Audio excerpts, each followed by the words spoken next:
Dreamscape presents Going, Going, Ganache by Jenn McKinlay, narrated by Susan Boyce. 1. No, I'm not feeling it, Amy Pearson said. Do it again, and this time try to give it that Southwestern city girl flair. This photo shoot is for Southwest Style magazine, after all.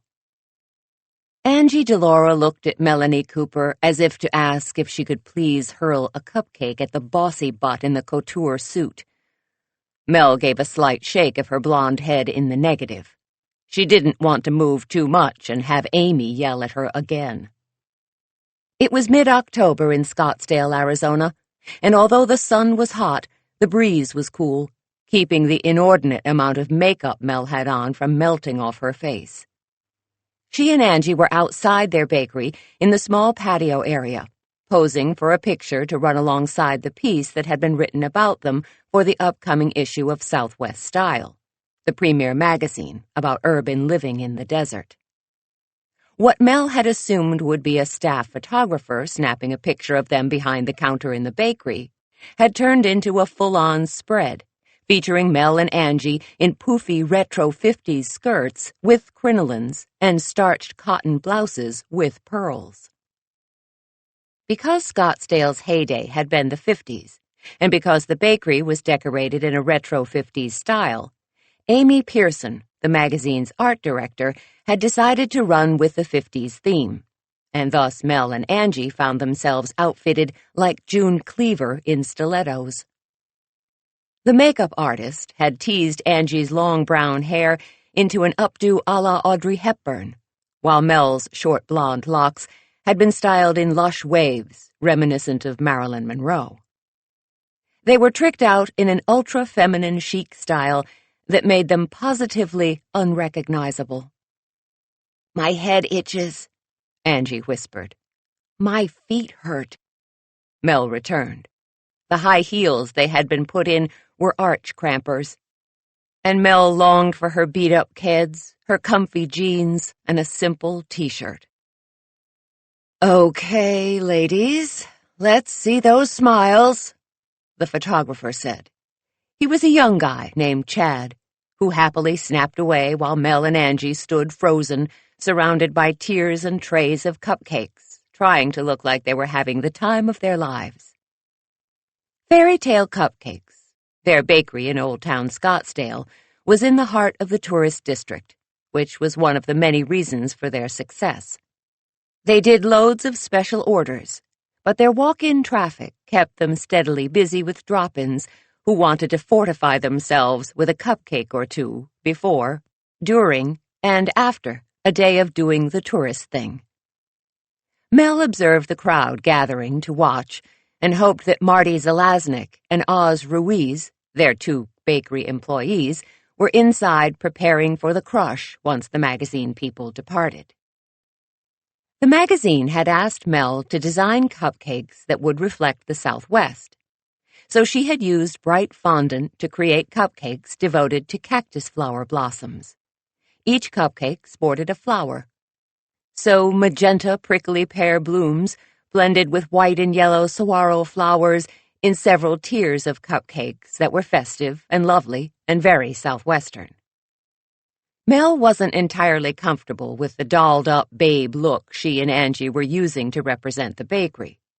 But given that the magazine had a national subscription base of several 100,000, she was determined to do whatever it took to get in print.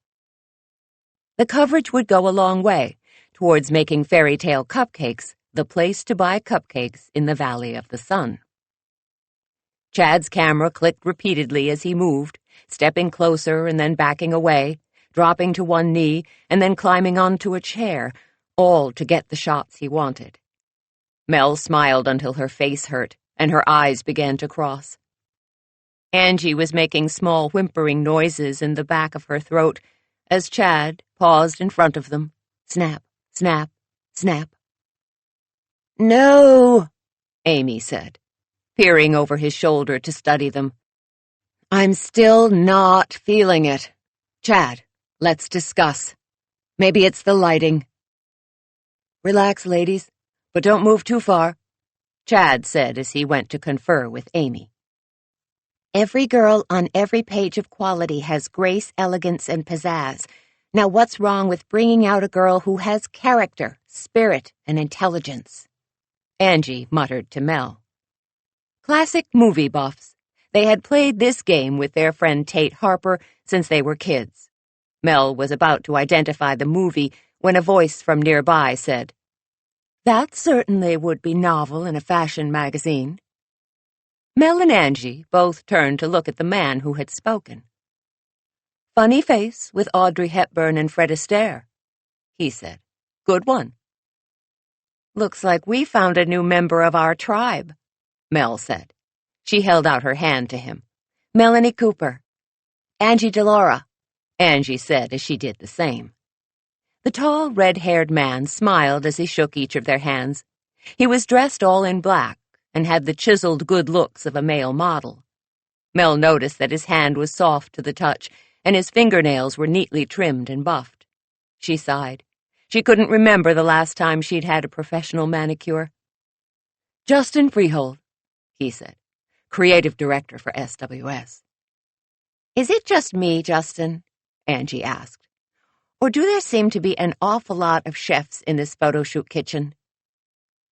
"Nice mixed metaphor," Mel said. "But she's right. Who are all of these people?" Justin scanned the crowd. "Good question," he said. "Pretty much anyone with their name on the masthead of the magazine is here, and that's why." He jerked his head in the direction of a man standing apart. He was tall and fit, but looked to be somewhere in his 50s, as his dark hair was giving way to silver. He had laugh lines that creased the corners of his eyes, but he also sported a hard jaw that made Mel think he was accustomed to making tough decisions. "That would be our new leader, Ian Hannigan," Justin said. "He just bought the magazine and saved it from an untimely death. Everyone is determined to shine under his ever-watchful gaze." "So that's why this went from a say cheese to a strike a pose layout?" Angie said. "I suppose in the end it will be better for the bakery. But when we get done, I may just shave my head. Honestly, feel this." She raised her right hand and patted her head. It didn't move. Curious, Mel touched the loaf of hair on Angie's head. Yup, it was as crusty on the outside as a baguette. "Wow," she said. "More like ow," Angie retorted. Justin squinted into the crowd. "I know most everyone here, except for her. Does she work for you?" Mel followed the line of his gaze, striding through the crowd with her stocky frame wedged into a polka-dot blouse and a black poodle skirt with a pink poodle on it, and wearing black and white saddle shoes, was Olivia Puckett. She was also hoisting a tray of brightly colored cupcakes over her head. "Please tell me I'm hallucinating," Angie said. "Okay, but you have to do the same for me," Mel said. Olivia owned the rival bakery Confections, and, for reasons unknown to Mel, she had developed a pathological competitiveness with Mel and Angie. It seemed if there was baking attention to be had, Olivia wanted all of it. "Oh, you-hoo, magazine people," Olivia called. "If you're having a hard time photographing these two, I'd be happy to fill in." "Is she for real?" Angie snapped. "I did not let them do this to me," she pointed to her head, "so that woman could march in here in that ridiculous skirt and take over our photo shoot." "I'll take care of this," Justin said. "I can't imagine Amy would do a switch-up like this at the 11th hour. Mel watched as Justin approached Amy and Chad and the silver-haired Ian Hannigan, along with several other intimidatingly well-coiffed people. They huddled together, like players on a football team, and Mel was alarmed when she saw Amy's head break out of the circle and stare at Olivia with a considering look. "This is unbelievable," Angie said. "What's the hold-up?" a cranky voice asked from behind Mel. How long does it take to snap a few pictures? Mel turned to find that Marty and Oz had slipped out the front door of the bakery to join them. What's she doing here? Oz asked. He did not have to specify that he was talking about Olivia. Trying to horn in on our photo shoot, Mel said. Apparently, Angie and I are so unphotogenic that they're actually considering it. Oh, what's the matter, princess? Olivia sneered as she ambled over to the patio. You don't really think you're model material, do you? Mel heaved a sigh. She was pretty sure she was developing a bunion on her right foot, and the last thing she needed was a battle with Olivia. How did you find out about this? She asked. Olivia shrugged. I have my ways. Her eyes shifted away, however, and the piercing truth hit Mel like a dart in a bullseye. You have a spy. What? No, I don't. Oh my God, look at her face, Oz said. She's totally lying. I am not, Olivia huffed. Then how did you know to dress in that get-up? Marty asked as he moved in front of Mel and Angie as if to protect them. Someone tipped you off that they were doing a 50s theme. Listen, old man, Olivia said. Who are you calling old, graybeard? Marty interrupted. Ah! Olivia took one hand off the tray of cupcakes she was still holding to feel her chin for errant whiskers. Feeling none, she snarled at Marty, grabbed a vivid pink cupcake off her tray, and lobbed it at him. Marty ducked, and it landed in Angie's hair, and got wedged there like a bird in a nest. Angie wobbled on her feet. Obviously, the weight of the cupcake in her already heavy hair had knocked her off balance. Ha! How'd you like that, princess? Olivia cackled. I've got one with your name on it, too. Stop calling me princess, Mel snapped, trying to steady Angie as she listed to one side. No? Olivia asked. How about I call you... A white cactus flower cupcake landed with smack-dab precision right in Olivia's pie hole. Mel whipped her head around and saw Marty looking at her with an innocent expression. What? He asked. I slipped. Nice, Oz said, and the two exchanged a knuckle bump. Picture? All American, Marty said. You know, back in the day. Mel propped Angie against the table. Angie gave Marty an impressed thumbs up, but Mel knew retaliation. Smack! A cupcake slammed into the side of her head. The cake thudded to the ground, but she could feel the frosting ooze down her face as it slid out of her short blonde hair and landed on her shoulder. Now she was mad. Mel forgot about Ian Hannigan, the owner of the magazine. She forgot that they were supposed to be here to showcase their shop with a happy, peppy photo shoot.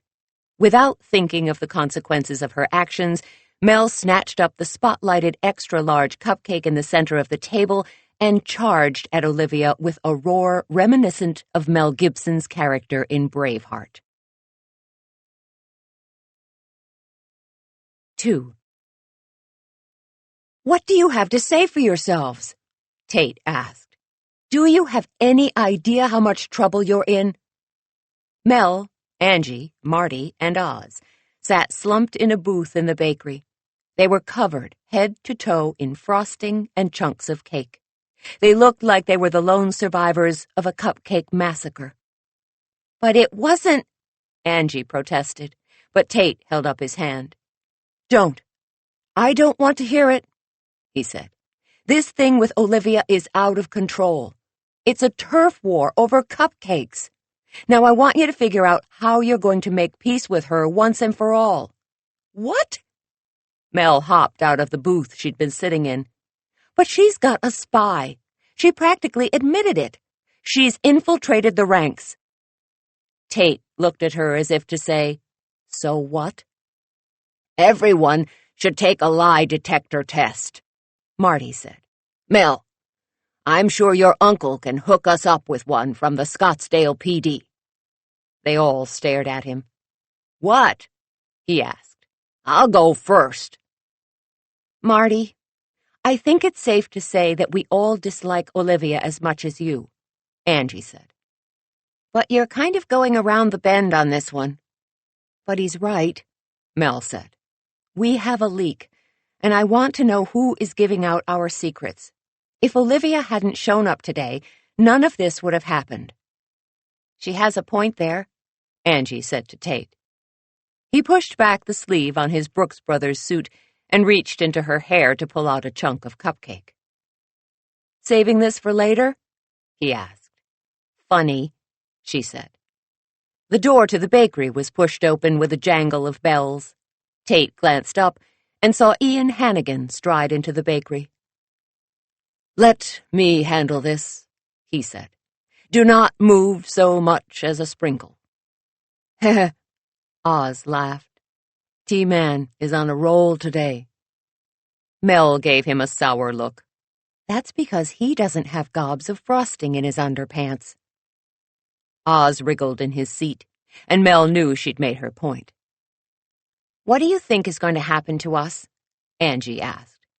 That Hannigan guy looks very unhappy. Who cares? Marty asked. I say it was worth it to chase off that harpy once and for all. Too bad she unloaded her tray on us first, Angie said, flicking a chunk of icing off her forearm. She did look pretty funny, running down the street with Mel chasing after her with the ginormous cupcake, Oz said. Then he snorted. I would have caught her, too, if it wasn't for those stupid high heels. Honestly, platform high heels. I'm tall already. Didn't the wardrobe people realize that heels on me are redundant? Mel asked. He was a dude, Angie said. They don't get it. Still, we got Olivia good, Marty said. Mel and Angie exchanged a glance. It was true. Between Marty, Oz, and Angie, Olivia had been pelted with a rainbow of cupcakes until she was slip-sliding her way out of Old Town, around the corner, and out of sight. She looked like a B-movie monster, Angie said. The abominable frosting monster. Angie let out an uncharacteristic giggle, which made Mel chuckle and set off Marty and Oz as well.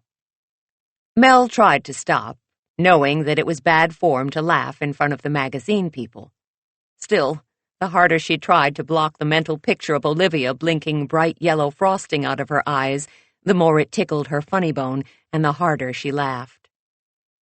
She saw Tate whip around from his conversation and glower at them. She clamped her lips together, trying to rein in her giggles. But then Marty let out a sound like a cork popping before he started wheeze-laughing, which set off Mel and the others again. The giggle fit was contagious, and to Mel, it was the best therapy in the world. Her sides actually hurt from laughter spasms, and, when she finally wound down, she felt relaxed for the first time since putting on those stupid heels. Tate crossed the room towards them. He was loosening his tie as if it were strangling him. Having a good time? He asked. It was clear that he was not. Because you are looking at a major snafu here. Buzzkill, Angie said. Tate glowered. Are you finished? He asked. He was looming over the booth where they sat, as if they were a line of kids outside the principal's office. Do you have any idea how much money you have cost the magazine in staff time, equipment, wardrobe, and so forth? Tate asked. A lot, Mel said, trying to sound reasonable. Thousands, Tate corrected her. Mr. Hannigan could easily sue us right down to our last paper cupcake thingy. Liner, Oz said. Whatever, Tate snapped. He was tugging on his ear, never a good sign, and his breathing was coming and going in sharp bursts, as if he'd run a race. Well, that seems a bit over the top, Angie said.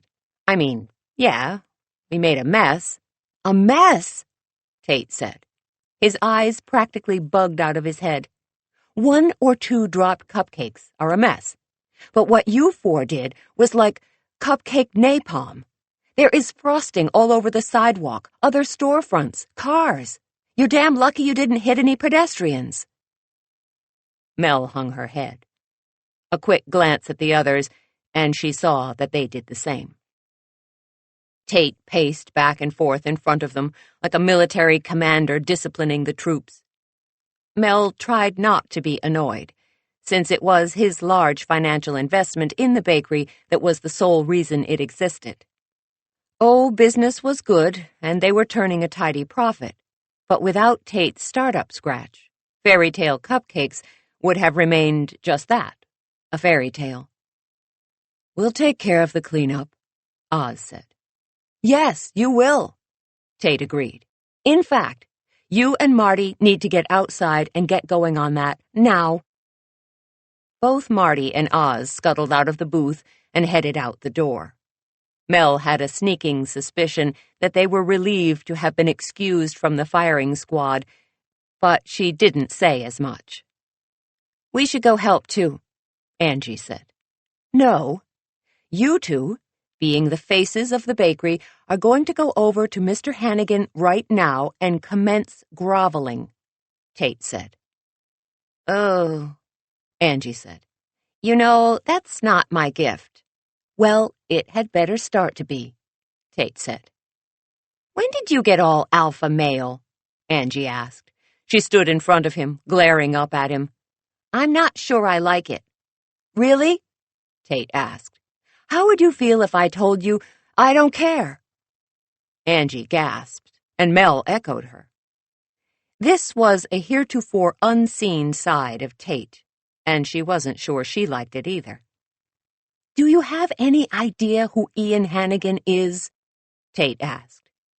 Mel and Angie exchanged a look, and then looked back at Tate. Mel knew that Angie was thinking the same thing she was, that they'd show Tate they did, too, know who Hannigan was. "He owns the magazine SWS," Angie said. "And he saved it from ruin," Mel added. Mel felt that, despite being covered in frosting, they both could be quite smug about their knowledge base in regard to Ian Hannigan. "Ian Hannigan is one of the richest men in the world," Tate said. "He's a media mogul. He doesn't just own SWS magazine. That's nothing to him. That's a plaything, a shiny new toy for the moment. He owns Hannigan Inc. Heck, he is Hannigan Inc."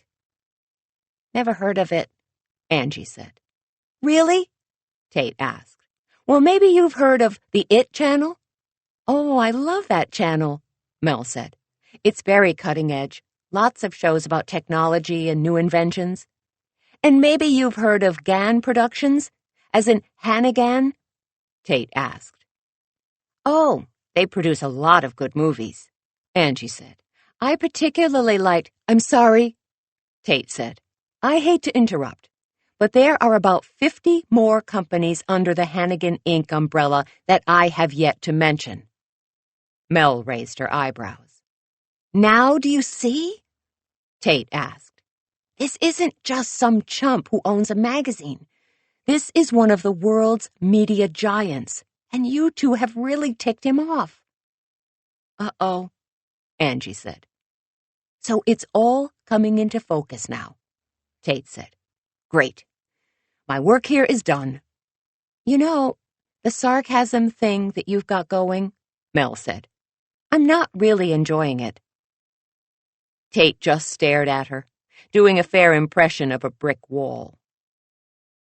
"It's just a guess," Angie said, "but I don't think he cares." "Go. Make nice."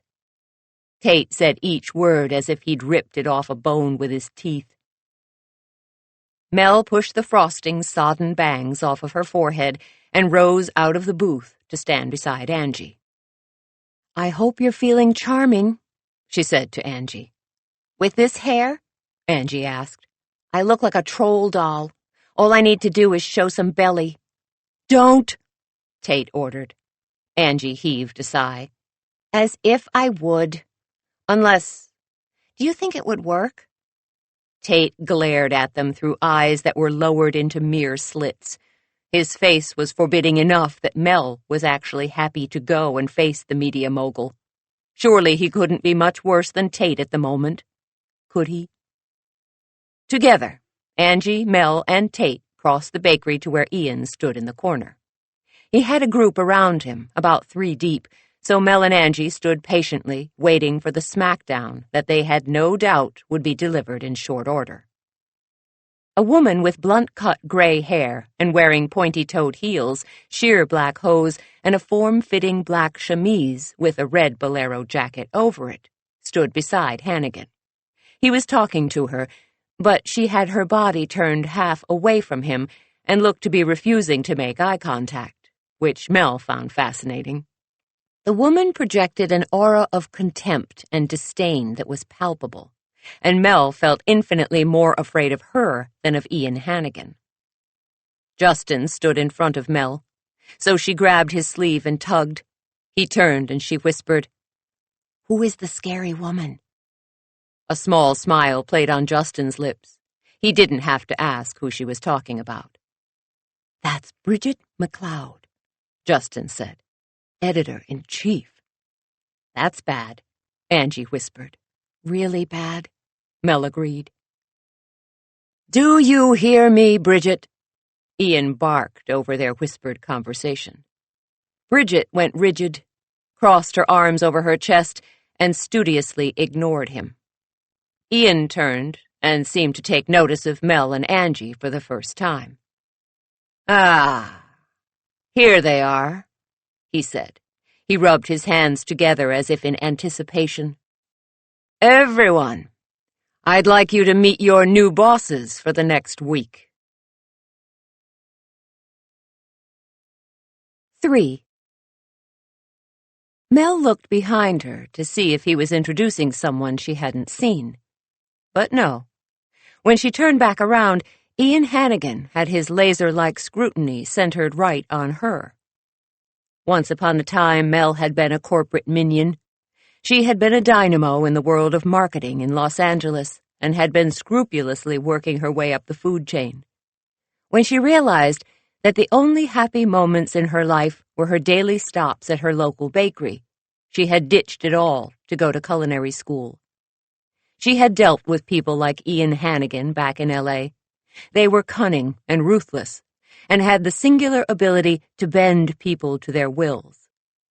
But Mel wasn't in that world anymore, and Ian Hannigan was standing on her black and white tiles in her bakery. This was Mel's turf, and she called the shots here. "Mr. Hannigan," Mel said, "I don't think we've been introduced. I'm Melanie Cooper, one of the owners of the bakery." She extended her hand, pleased to see it was clean of frosting. Hannigan studied her for a moment and then clasped her hand in his. Mel was surprised to feel callous, toughened skin along his palms, and his fingers were large and strong, as if he actually used them for more than holding his cell phone to his ear. "This is my partner, Angie DeLaura," Mel said, and they shook hands as well. "And you've already met Tate Harper." Hannigan nodded and continued to study them. His gray eyes were like chips of steel, and he held his jaw out in a stubborn pose as if he's made up his mind about something and was determined to see it through. "Ladies," he said, "this photo shoot turned into quite a production." A chuckle sounded in the corner of the room, and Chad, the photographer, looked up from where he was working on his laptop. "Oh, sorry," he said. "I was just reviewing some of the day's takes." Under Hannigan's unwavering stare, Chad cleared his throat and looked back down as if hoping his laptop had an escape hatch option. "I came to this photo shoot to see how my staff worked as a team," Hannigan said. He looked at Mel. "You own a business. You understand the importance of teamwork." "I do," Mel nodded. And she did. She had only hired people to work in the bakery who fit in with the irreverent outlook she and Angie maintained. Her team was a ragtag band of misfits bound only by a mutual love of cupcakes. Still, it was a criteria of sorts, and it seemed to be working. "That fiasco out there showed me one thing," Hannigan said. "While my people did a lot of pushing and shoving, throwing one another into the line of fire, your people rallied around you and neutralized the threat." "True," Mel said. "But it helps to have a common enemy. Olivia Puckett, the poodle skirt, has been a thorn in our backside since we opened." "I think we can certainly agree on a common enemy," Bridget said. Her voice was gritty and low-pitched, just as Mel would have expected it to be. Her venom-filled glance at Hannigan left no doubt as to whom she felt the enemy was. Hannigan gave Bridget a look that Mel was sure would have frozen the blood in her veins. Bridget, however, merely shrugged and gave him a closed-mouth smile that carried more of a threat in it than a knife pointing at his chest. Mel felt Angie lean against her, and she knew it was Angie's way of communicating that she saw what was happening as well. Obviously, there was tension at SWS, namely that Bridget McLeod hated Ian Hannigan, and she didn't care who knew it. "Although a common enemy can be an excellent bond," Hannigan said, turning back to Mel, "a common goal can be an even stronger bond because it requires a commitment to a desired outcome." Mel glanced at Angie and saw her own confusion reflected back at her in Angie's warm brown eyes. What the hell was Ian Hannigan talking about? "It is to that end that my staff will be coming to work for you, Miss Cooper," he said. "I'm sorry?" Mel said. "I must have misheard you. Did you say your staff was coming to work here?" "Correct," Hannigan said. "These people need a common goal, something to work towards together. So I have decided that they will learn how to bake cupcakes together." "So, like a corporate cupcake boot camp?" Mel asked. "Exactly," Hannigan said. "The magazine's annual community outreach gala is this Saturday night. I think 1,000 cupcakes ought to do it, and then we can consider the damage done to this photo shoot paid in full." Mel glanced over her shoulder at Tate. He was standing in the corner with his arms crossed over his chest in a fair imitation of Hannigan. He gave her one small bob of his head. "Well, when you put it like that, how can we refuse?" she asked. Mel and Angie had taught classes before, so it wasn't the idea of teaching the staff of SWS Magazine how to make cupcakes that had Mel in her bakery at 2 o'clock in the morning with her cat, Captain Jack, at her side. A white cat with a black patch over one eye, Captain Jack looked and acted every inch the pirate he was named for. While he batted a paper cupcake liner across the floor, Mel scoured the tables and chairs and neatened and restocked the display cases that lined one wall. No, the teaching part was easy, and the 1,000 edible cupcakes by the end of the week was doable as well. It was having several unwilling participants underfoot for a week that was giving her pause. She had no doubt that Bridget McLeod would rather chew off her left foot than spend a week in a kitchen. Mel wasn't much for confrontation.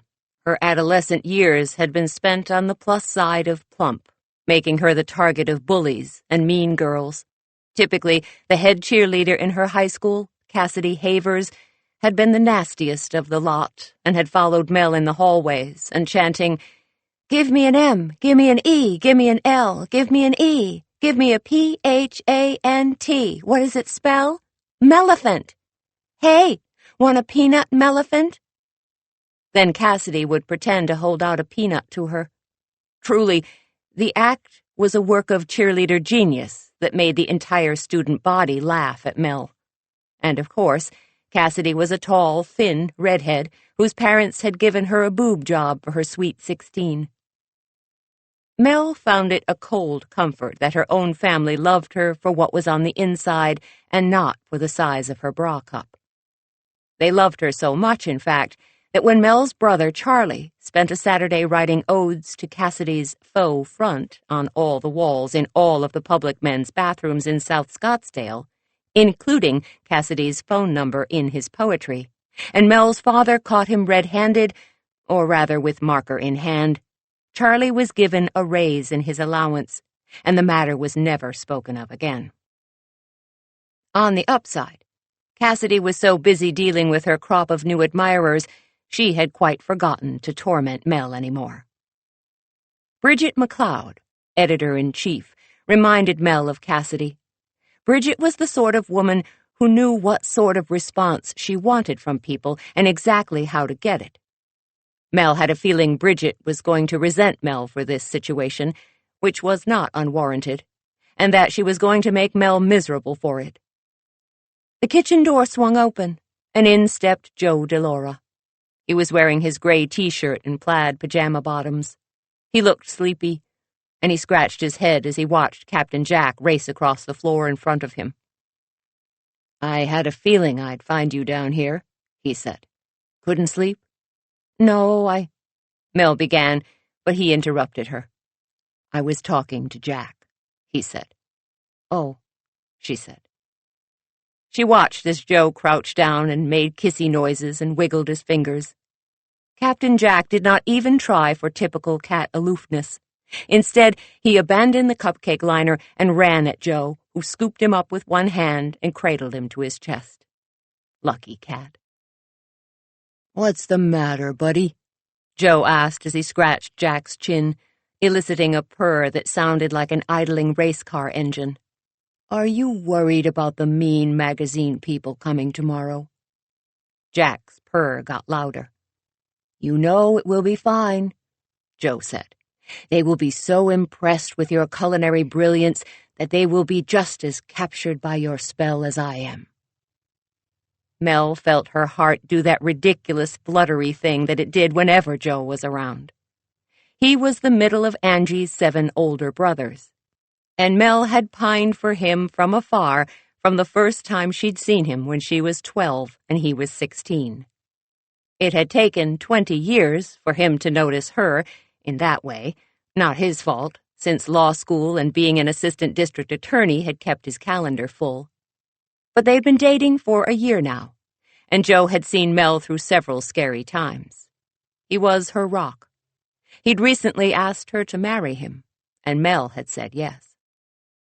She asked him to keep their engagement a secret, however.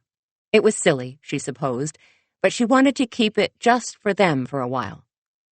Through her work at the bakery, she'd seen enough engagements and weddings to know that once the intention to marry became public knowledge, the engaged couple no longer owned it. Mel loved her mother to pieces. Truly, there was no finer woman alive than Joyce Cooper. But if Joyce had one wish to make in this life, it would be that Mel marry Dear Joe. Joyce always called him Dear Joe, and settle down, preferably on the same street as Joyce, and commence with the baby-making. Mel wasn't ready yet. "Come here, Cupcake," Joe said. He held out his available arm, and Mel stepped into his embrace. He planted a kiss on her lips and asked, "Do you want to talk about it?" Mel thought about it. Would it help to blather on about her fat childhood and low self-esteem and how Bridget terrified her and brought it all back in its full Technicolor glory? No. "Nah," she said, "but I appreciate the offer." "What I said was true, you know." Joe squeezed her tight. "I am completely under your spell, and they will be too." Captain Jack worked his way across Joe's chest and into Mel's arms. "And I'm not the only one," Joe said. Captain Jack tucked his head under Mel's chin while she held him close and started to snore. Joe checked the lock on the front door and shut off the lights. He ushered Mel through the kitchen and out the back door, locking up as they went. They climbed the stairs to her apartment above the bakery, and Mel turned to face Joe on the landing. "I'm so glad I have you two in my life," she said. His brown eyes were like melted chocolate, and his smile was crooked as he asked, So, when are you going to make an honest man out of me and marry me? 4. Mel stepped into her tiny apartment, letting Joe shut and lock the door behind her. She put Jack down in his cat bed and turned to face Joe. "Soon," she said. "We'll announce it soon." Joe rubbed a hand over his eyes, and Mel could see that he was tired. "You know, there's been talk about me going for the district attorney position when my boss retires," he said. "You'd make a great one," Mel said. "I'd like you by my side when I do it," he said. "I will be," Mel promised. "Every step of the way. I'll even bake cupcakes." He gave her a small smile. "I'd like you to be there as my wife." "Because it's politically advantageous?" Mel asked. She knew as soon as the words left her mouth that it was the wrong thing to say. "Is that what you think?" he asked. He spoke in the same reasonable tone he always used when mediating a dispute amongst his siblings. Mel was not sure how she felt about being on the receiving end of his negotiating skills. "No," she conceded, although deep down she wondered if there was a part of Joe that had decided a cupcake baker was a pretty inoffensive political ally. "Listen, I won't rush you," he said, "but I want to be sure that this is still what you want." "Yes," she said. She wondered if he had noticed her slight hesitation. If he had, he didn't show it. "I just don't want to share it with anyone yet." He looked like he wanted to say something, but thought better of it. For the first time in their relationship, Mel felt as if there was a chasm between them, a rift rent by words not spoken. And she knew it wasn't just Joe who was holding back, it was her too. And yet she didn't know how to say what she was feeling, so she said nothing. They climbed back into Mel's futon. Joe lay flat on his back, and Mel curled up on her side, facing away from him. Joe reached out and put his hand on her hip, as if trying to bridge the gap between them. Still, Mel said nothing. There was a quiet little voice inside her head telling her that there was more holding her back than not wanting to share their good news with the world. But she refused to hear it. For now, she had the cupcake boot camp to get through, and she couldn't be distracted by a handsome man with soft brown eyes who wanted to make her his wife. Mel sighed and fell into a doze with Joe's hand still warm upon her and Captain Jack snuggled up on the pillow between their heads. Boot camp started at 7 in the morning. Despite being a baker, Mel was not a morning person. Per usual, a hot cup of coffee had been left on her nightstand by Joe, who had already left to start his day. Mel scratched Jack's head and took her coffee into the bathroom where she prepped for her day. Given the scouring she'd had to give herself yesterday to get all of the frosting off, today's shower was more of a repeat rinse, and she was on her way in minutes. Captain Jack ate a hearty breakfast, and she left him to return to his sweet dreams with a pang of envy. After her midnight cleaning bender, she really would have loved to get some more shut-eye. Angie was just walking through the front door when Mel arrived. Mel stared at her for a second, and Angie held up her hand, indicating that she did not want to hear it. "You're," Mel said, but Angie shook her head and interrupted. "I am aware of my hair. Thank you."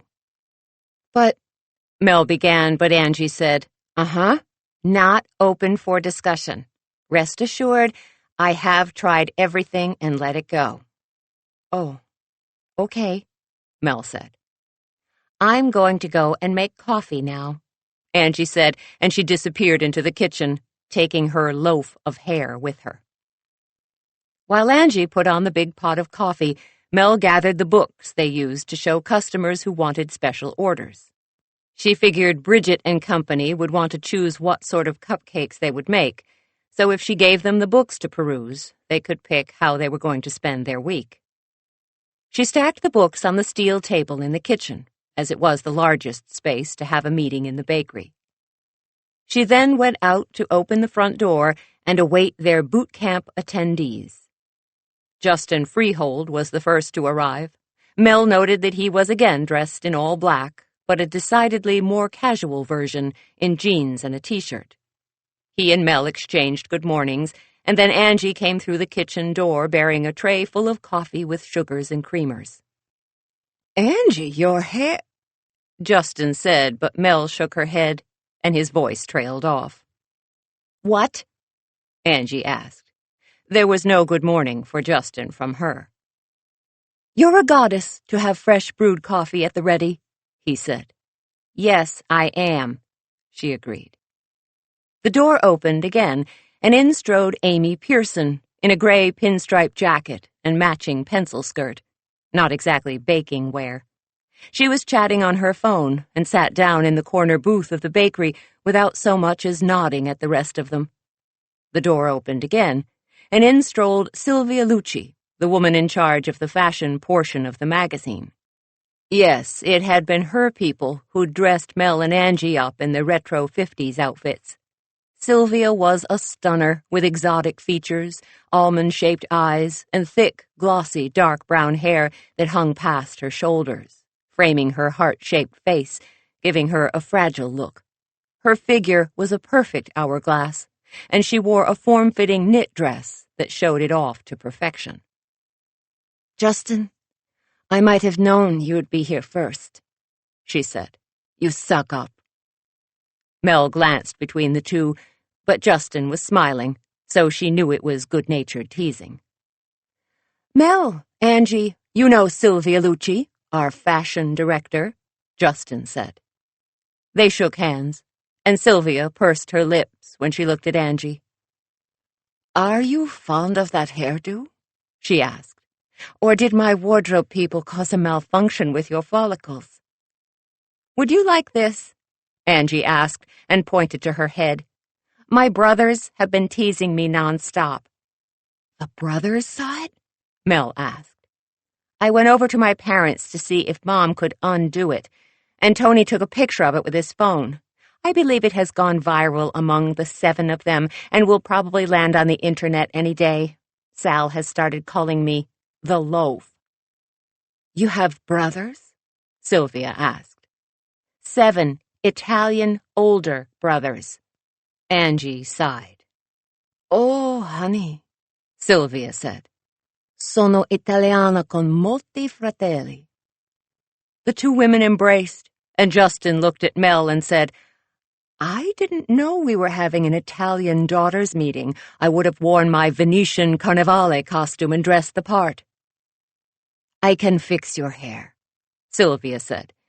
"You know Christine's salon? It's just around the corner from here." "The one owned by Mean Christine?" Angie asked warily. Sylvia laughed, and it chimed in the air like bells. "She's actually a friend of mine. She's nice to me because she likes favorable reviews in the magazine. She'll let us use one of her sinks." "Are they open yet?" Mel asked. "She will be for me," Sylvia said as she scrolled through the numbers on her phone. "Is it all right if I go?" Angie asked. "Can you manage?" "Are you kidding? Go," Mel said. "Anything to get that lump of hair off your head." As Angie and Sylvia left, a man came in. He was skinny and had a waxy complexion, as if he didn't see enough daylight. He wore a dress shirt and a tie, which was loose around his neck. His thinning gray hair was combed back from his forehead in a hairline that looked as if it were suffering from erosion and was now a few inches from where it had originally begun. "Coffee," he ordered, and snapped his fingers at Mel. Mel raised her eyebrows in surprise. One of the many reasons she had never gone into the restaurant biz was because of customer attitudes like this one.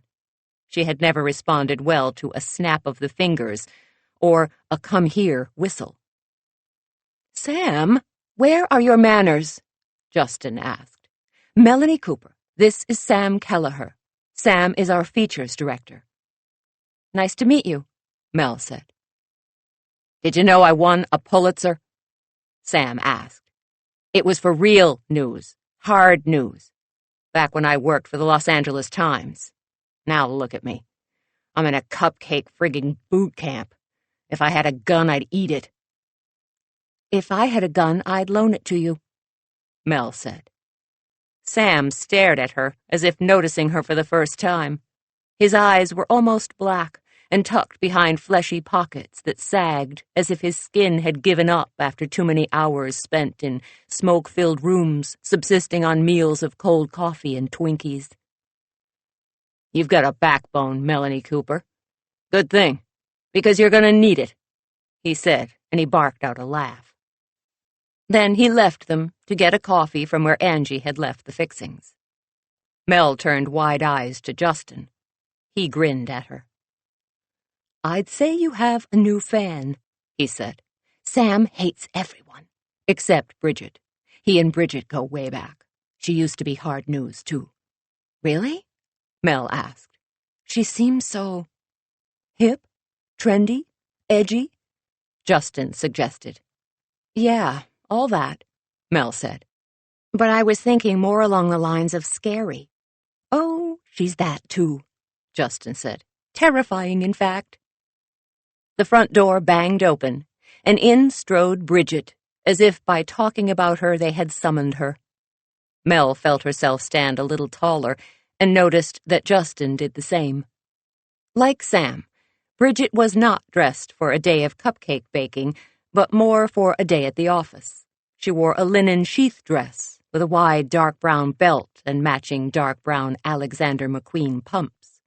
Her silver hair was twisted up on the back of her head in a delicate twist. She had large pearls on her earlobes, and her makeup was flawless. Bridget stood in the doorway and looked around her, scanning the room. She and Sam exchanged nods, and she winked at Justin. And then her gaze settled on Mel. She crooked her finger at her, beckoning Mel forward while she glanced at the smartphone in her other hand. Mel glanced at Justin, who nodded. "Molly, be a dear and show me your office," Bridget said. "It's Mel, M-E-L, Mel said. "That sounds like a man's name," Bridget said. "Is it short for something?" She tapped the screen of her smartphone, and Mel had the feeling that the woman wasn't even listening to her, but when she hesitated, Bridget's head snapped up, and her blue eyes hit Mel like two laser pointers. "Well?" "Melanie," she said. "It's short for Melanie." Bridget tipped her head. "You should use it. A woman should not squelch her femininity just to survive in a man's world. We are not liberated if we are poor imitations of them wearing bad suits, nor are we equal if we take our fashion cues from strippers and whores and use our breasts instead of our brains to achieve our goals." Mel felt her mouth slide open, and she struggled for a response. "It's just a nickname." "Rethink it," Bridget said. "Now, your office?" Mel glanced at Justin, who looked as though he was trying not to laugh, and then said, "Please follow me." Mel's office was a converted broom closet in the corner of the kitchen. She pushed the door open and cringed at the mess. She had no doubt that Bridget would have another lecture at the ready about her filing system, which was a stack of papers and catalogs piled one on top of another until they threatened to spill off the desk. To her surprise, Bridget glanced around her and said, "This will do." "Do?" Mel asked. "I have a magazine to put out," Bridget said. "No matter what Hannigan is trying to prove, I can't take a week off to bake cupcakes, as I have subscribers and advertisers to answer to. Now I've put Bonnie, our food director, in charge of selecting the cupcakes, subject to my approval, of course. She should be here shortly." Bridget moved forward, leaving Mel no choice but to back out of her own office or risk being run over by the shorter woman. Then Bridget shut the door in Mel's face. Before she turned away, Mel heard the distinct sound of a thump on the floor and suspected that Bridget had just cleared off her desk with all the tact, diplomacy, and finesse of a backhoe. 5. Mel was just about to barge into her office and give Bridget a piece of her mind when the kitchen door opened and in came Justin with another woman, who looked the complete antithesis of Bridget McLeod. She had a sturdy build with generous curves. She wore no makeup on her freckled face, and her curly red hair was held back by a wide black hairband. Instead of a snappy business suit, she wore jeans and a t-shirt. Mel liked her immediately. "Melanie Cooper?" the woman said with her hand outstretched. "I'm Bonnie Hummecker, the food director for SWS, and I'm a huge fan of your work. In fact, I'm the one who recommended you to Amy Pearson for the magazine." "Oh, hi," Mel said and shook Bonnie's hand. Her relief at finally meeting someone who wasn't scary, mean, or impossibly gorgeous made her want to reach out and hug the woman. "It's a pleasure, a real pleasure to meet you." Bonnie smiled and her entire face lit up. Then she gave Mel a knowing look. "Let me guess," she said. "Amy ignored you. Sam was mean to you. Bridget scared you and took over your office. Justin has been charming, and Sylvia isn't here yet." "Close," Justin said. "You're off by one." "Wait," Bonnie said. "Let me revise. Okay, Sylvia found a mirror somewhere and got lost in it." "Actually, she's trying to help my partner get her hair back," Mel said. "Did it go somewhere?" Bonnie asked. "More like it's in lockdown on her head," Mel said. "That's pretty nice of the beautiful one," Bonnie said. "They have an Italian sisterhood thing going," Justin clarified. "Ah," Bonnie said, as if it all made sense now. "Well, since Bridget put me in charge of choosing the cupcakes, let's check out your kitchen and see what we're working with."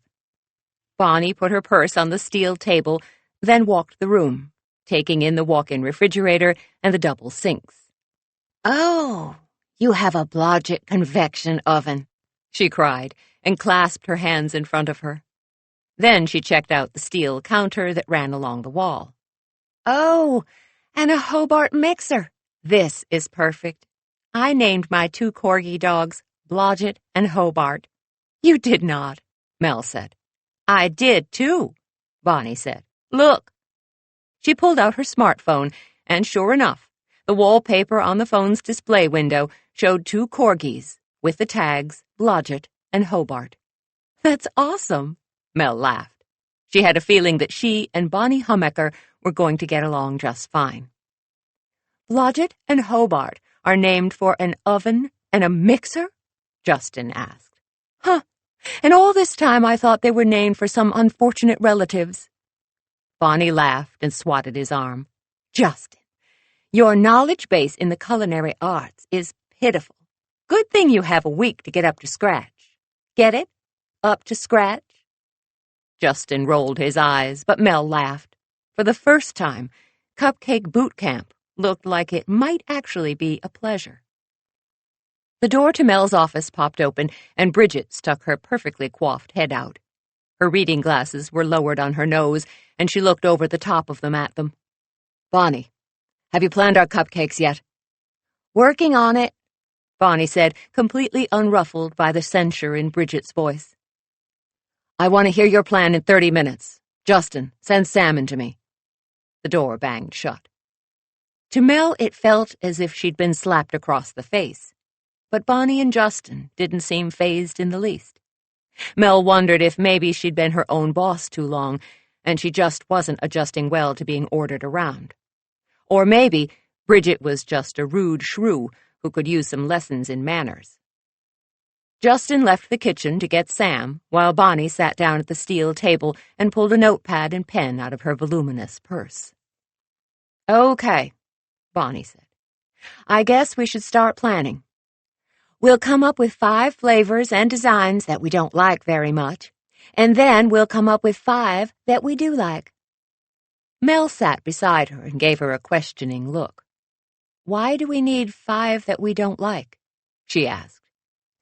"I've worked with Bridget for 4 years now, and I have come to learn that she always rejects the first few ideas offered, even if they are the best, because she wants her people to dig deeper and be more creative. So, we will offer up the mediocre ones first, and then hit her with our favorites after she's rejected us. Win-win. I'm so glad you're here, Mel said. I don't think I could navigate all of this without you. Sure you could, Bonnie said. You'd just spend more time stressed out and crying than you will because I'm here. Is that how it was for you when you started at the magazine?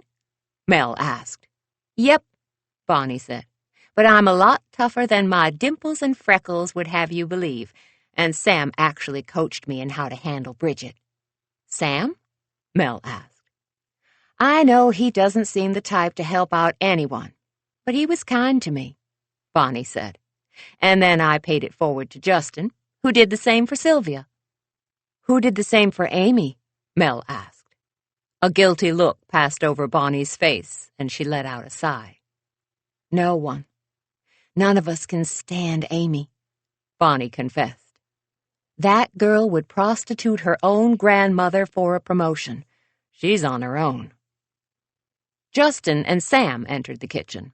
Sam went right into Mel's tiny office, while Justin joined them at the table.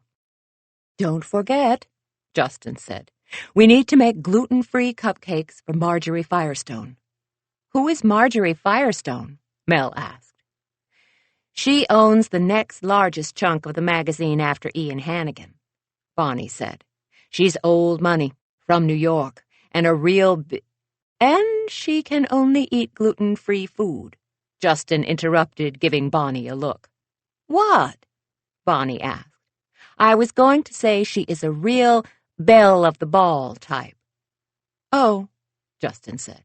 Sorry to interrupt. I'm so sure, Bonnie said. She gave him an annoyed look, but Mel saw a teasing twinkle in her eye. Well, let's get started before Bridget pitches a complete hissy fit. I have no idea what you want to do, but here are some of my books, Mel said. She put the albums of special order cupcakes in front of Bonnie, who dove into them with the sort of glee only another baker would show. Okay, for the gluten-free, I think we should go with a simple chocolate cupcake recipe with a ganache icing, Bonnie said. If we make it moist, with an intense burst of chocolate in the cupcake, no one will care if it's gluten-free or not. I use almond flour when I bake gluten-free. Will Marjorie Firestone be okay with that? Mel asked. Are you kidding? She has a chocolate weakness. If she can stuff 4 or 5 of those into her mouth, she'll be thrilled, Justin said. Mel wrote down gluten-free chocolate with ganache on the pad she'd put on the table earlier. Next, she would break the list down into ingredients to see what she had and what they needed.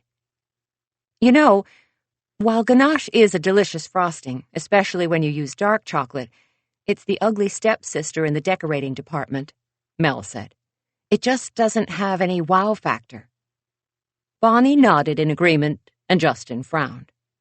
Well, it's autumn, Justin said. The obvious throwaway ideas are autumn leaves or pumpkins. Yes.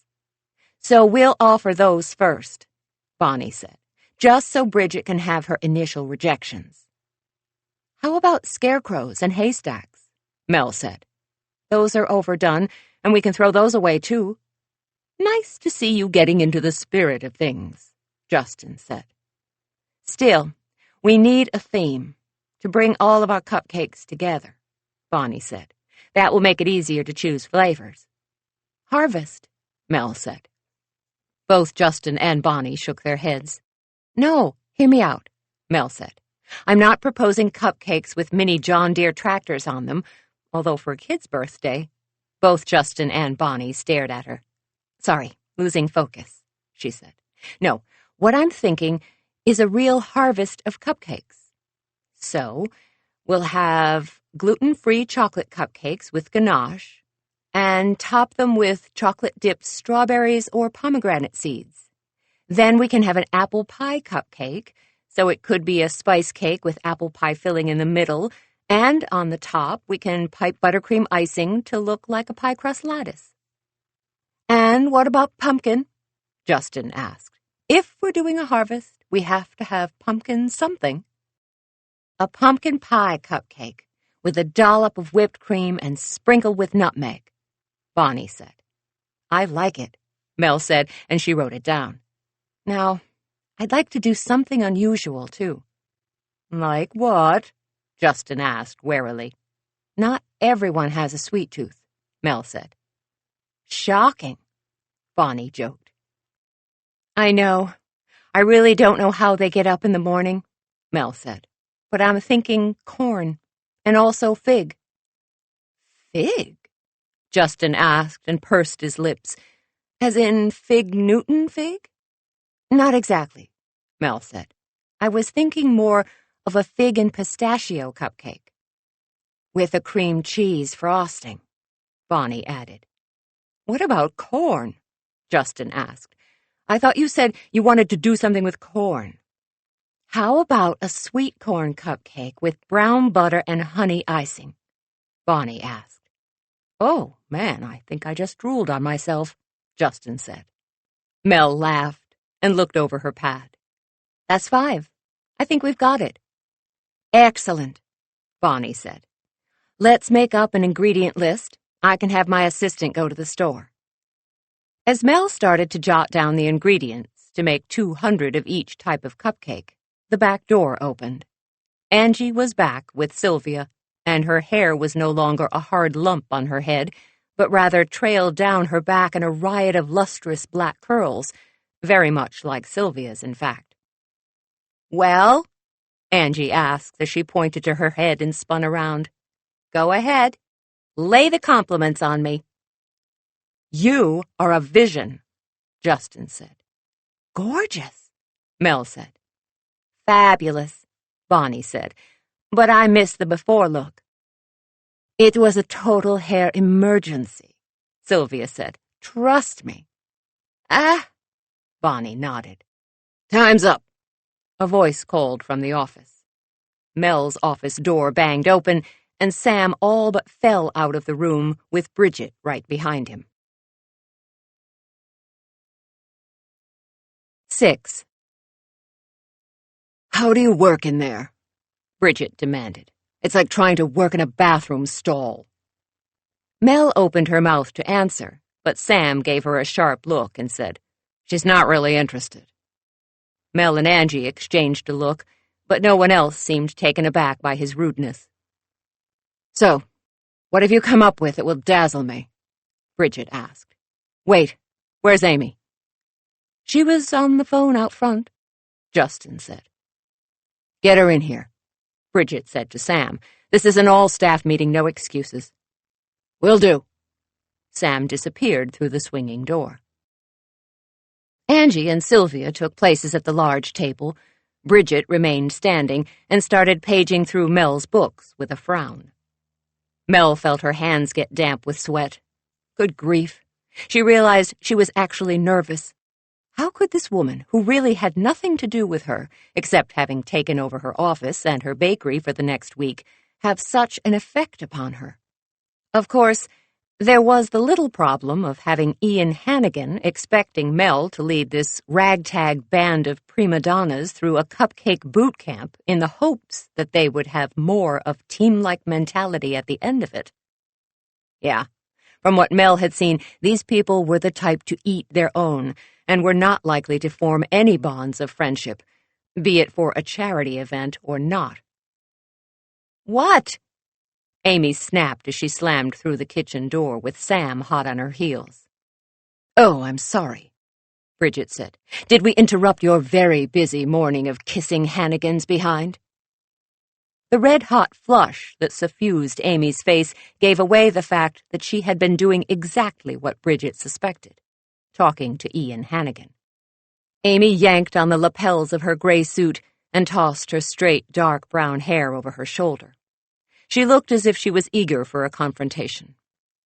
"I merely like to be in touch with my superiors," she said. Bonnie and Justin immediately broke out in giggles. "Something funny?" Bridget asked. "Ahem." Justin cleared his throat. "Sorry." Her word choice was amusing. Bridget frowned. "Because she said in touch? Really?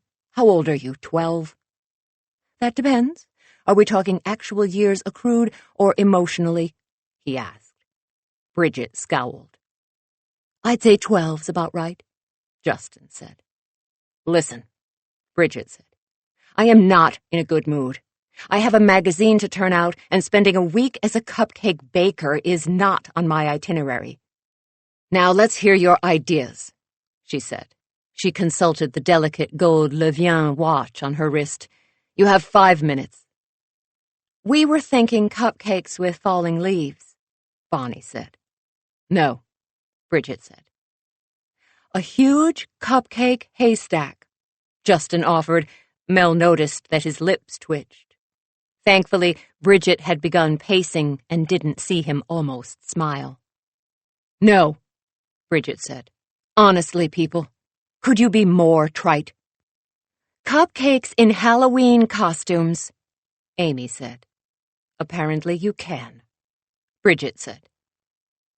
How about the cactus blossoms they were going to use for the photo shoot? Sam asked. At least those were original, Bridget said. But no.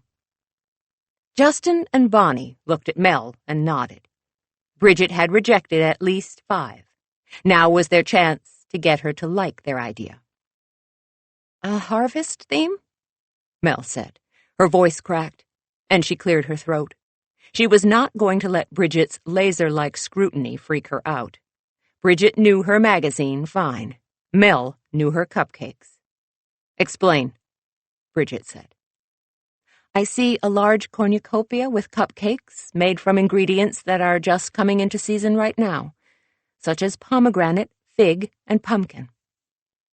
Bridget tapped her lips with her index finger while she considered. Colors. What will they look like?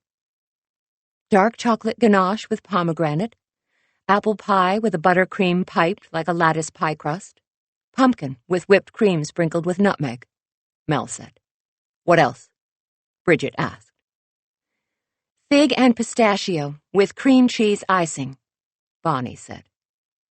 Corn with brown butter and honey frosting, Justin added. Sketch me what they'll look like, Bridget said to Bonnie. To Justin, she said, figure out how to make an enormous cornucopia to display them on. Sylvia can help you. Sam and I will be in the office, she said, and then looked at Mel and Angie and nodded. I'm assuming you two can coordinate the baking? They both nodded. Mel was surprised to find that Bridget's powers of intimidation apparently worked on Angie as well. As far as she knew, she'd never seen Angie take orders so quietly before. Then again, maybe her new hairdo had mellowed her. What about me? Amy asked. What am I supposed to do? Bridget looked at her as if she were a gnat that was too quick to be killed. Well, dear, why don't you help the girls with the baking? What? Amy argued. I'm not some chunky foodie who dreams of being in a kitchen stuffing her face. Really? Bridget asked. She scanned Amy's tight suit with a look that told everyone she was sure the girl was hiding a Twinkie somewhere. Then she turned and walked away. I hate her, Amy growled. I absolutely hate her. She stomped around the kitchen in her spiky heels, texting furiously on her phone. Mel had no doubt that she was tattling on Bridget to Ian Hannigan. Justin, Bonnie, and Sylvia hopped up from their seats and headed towards the bakery side of the shop where they could work at the tables. We'll just go work in there, Bonnie said, while you get your shopping list together, and then, I'll be happy to go and get supplies. No need to pester my assistant for this. Yeah, and I'll come with you, Justin said. Count me in, Sylvia said. We'll just see what she has to say when Ian gets here and sees that she's assigned me to the kitchen, Amy muttered under her breath. Ha! Amy continued to rant under her breath, and the rest of the cupcake boot campers cleared out as if an impending storm was about to blow the door down. And they criticized our cupcake war with Olivia as being immature? Angie asked Mel as they watched the magazine staffers scatter like cowardly roaches. I know, right? Mel asked. Come on, let's make a supply list, and then we have to get to work. We have 1,000 cupcakes to bake and only 4 days to get this done." Angie followed Mel with paper and pencil while Mel checked their supplies. This was going to seriously deplete their reserves, and she certainly hoped that Tate had made it clear to Ian Hannigan that they were not paying for the ingredients. She was still going to have to bake for the shop, and she had several special orders due that weekend. She felt her stress level ratchet up, and she had to force herself to close her eyes, calm down, take a deep breath, and find her baker, Zen. Angie stood beside her, tapping her pencil against the pad in her hand. "Better now?" "Much," Mel said. "I'd be a better editor-in-chief than that shriveled-up old hag," Amy was muttering to herself. She was slouched on a stool at the recently vacated steel table, looking like the whiny kid on the playground who no one wanted to play with. Mel would have felt sorry for her, but she found she couldn't feel sympathy for someone who seemed intent upon bringing about her own misery. Mel had done the corporate thing, and the simple fact was that Amy wasn't helping herself by going over Bridget's head to Hannigan. Bridget was obviously unhappy with her, and it was apparent that no one else on the staff had the warm fuzzies for her either. Even as an outsider, it was painful to watch someone so young committing career suicide. "Pistachios," Mel said to Angie. "We'll need at least 16 cups of shelled nuts." "Wow," Angie said. "Should I plan to buy in bulk at Sprouts?" Mel gave her a look. "You're going with the others?" "Yes, and preferably before the boss man gets here," she said. "Much as I love a good butt chewing, I think I still have scars on my rear from the last time he let us have it." "Fine," Mel said. They finished the inventory, and Angie went into the front of the bakery to gather the troops. Mel was left alone with Amy, while Bridget and Sam were still holed up in her office. She wasn't sure what to do with herself, and suddenly the bakery, which had always been her sanctuary, was feeling overly crowded and a bit claustrophobic. It was a relief when the bakery opened to the public, and Marty arrived for the morning shift, and Tate followed him shortly thereafter. Marty headed straight out to the front to unlock the door and fire up the jukebox, while Tate lingered in the kitchen, perusing the cupcakes in the walk-in cooler. Tate considered one of the perks of being the chief investor in Fairy Tale Cupcakes to be that he could help himself to the goods whenever the need arose. Judging by the 3 cupcakes he'd stacked on his plate, his need was greater today than usual. He took a seat at the farthest end of the table, away from Amy, and bit into one of Mel's signature cupcakes, the Blonde Bombshell, an almond cupcake with almond butter cream. "Where is everyone?" he asked through a mouthful. "I thought you'd all be elbow-deep in cupcake batter by now." "I don't cook," Amy said as if he'd been talking to her. "I'm going outside to meet Ian." With a toss of her long dark hair, she strode out of the kitchen to the front. Tate blinked after her. "Ian Hannigan is coming here?" he asked. "Why?" "As far as I can tell, because Amy tattled on Bridget, who has taken over my office with Sam Kelleher, the features guy, while everyone else ran out of here to go buy supplies, including Angie, in a lame attempt to hide from Ian Hannigan, who is probably going to go ballistic. In fact, I am expecting everything to blow up on me any moment now." "Hannigan is definitely on his way?" Tate asked as he reached for a napkin and wiped his mouth. He actually sounded nervous. "I suppose, unless he doesn't get any of the numerous messages from Amy, or he has something better to do." "Tate, are you scared of Ian Hannigan?" she asked. "No, maybe. Not exactly," he said. Mel studied him and realized he wasn't wearing his usual superhero investment guy power suit, with his matching platinum cufflinks of wealth. Instead, he was in jeans and a charcoal gray Henley, looking very much Saturday night movie casual instead of Tuesday morning power broker to the rich and richer. "What's going on with you?" she asked.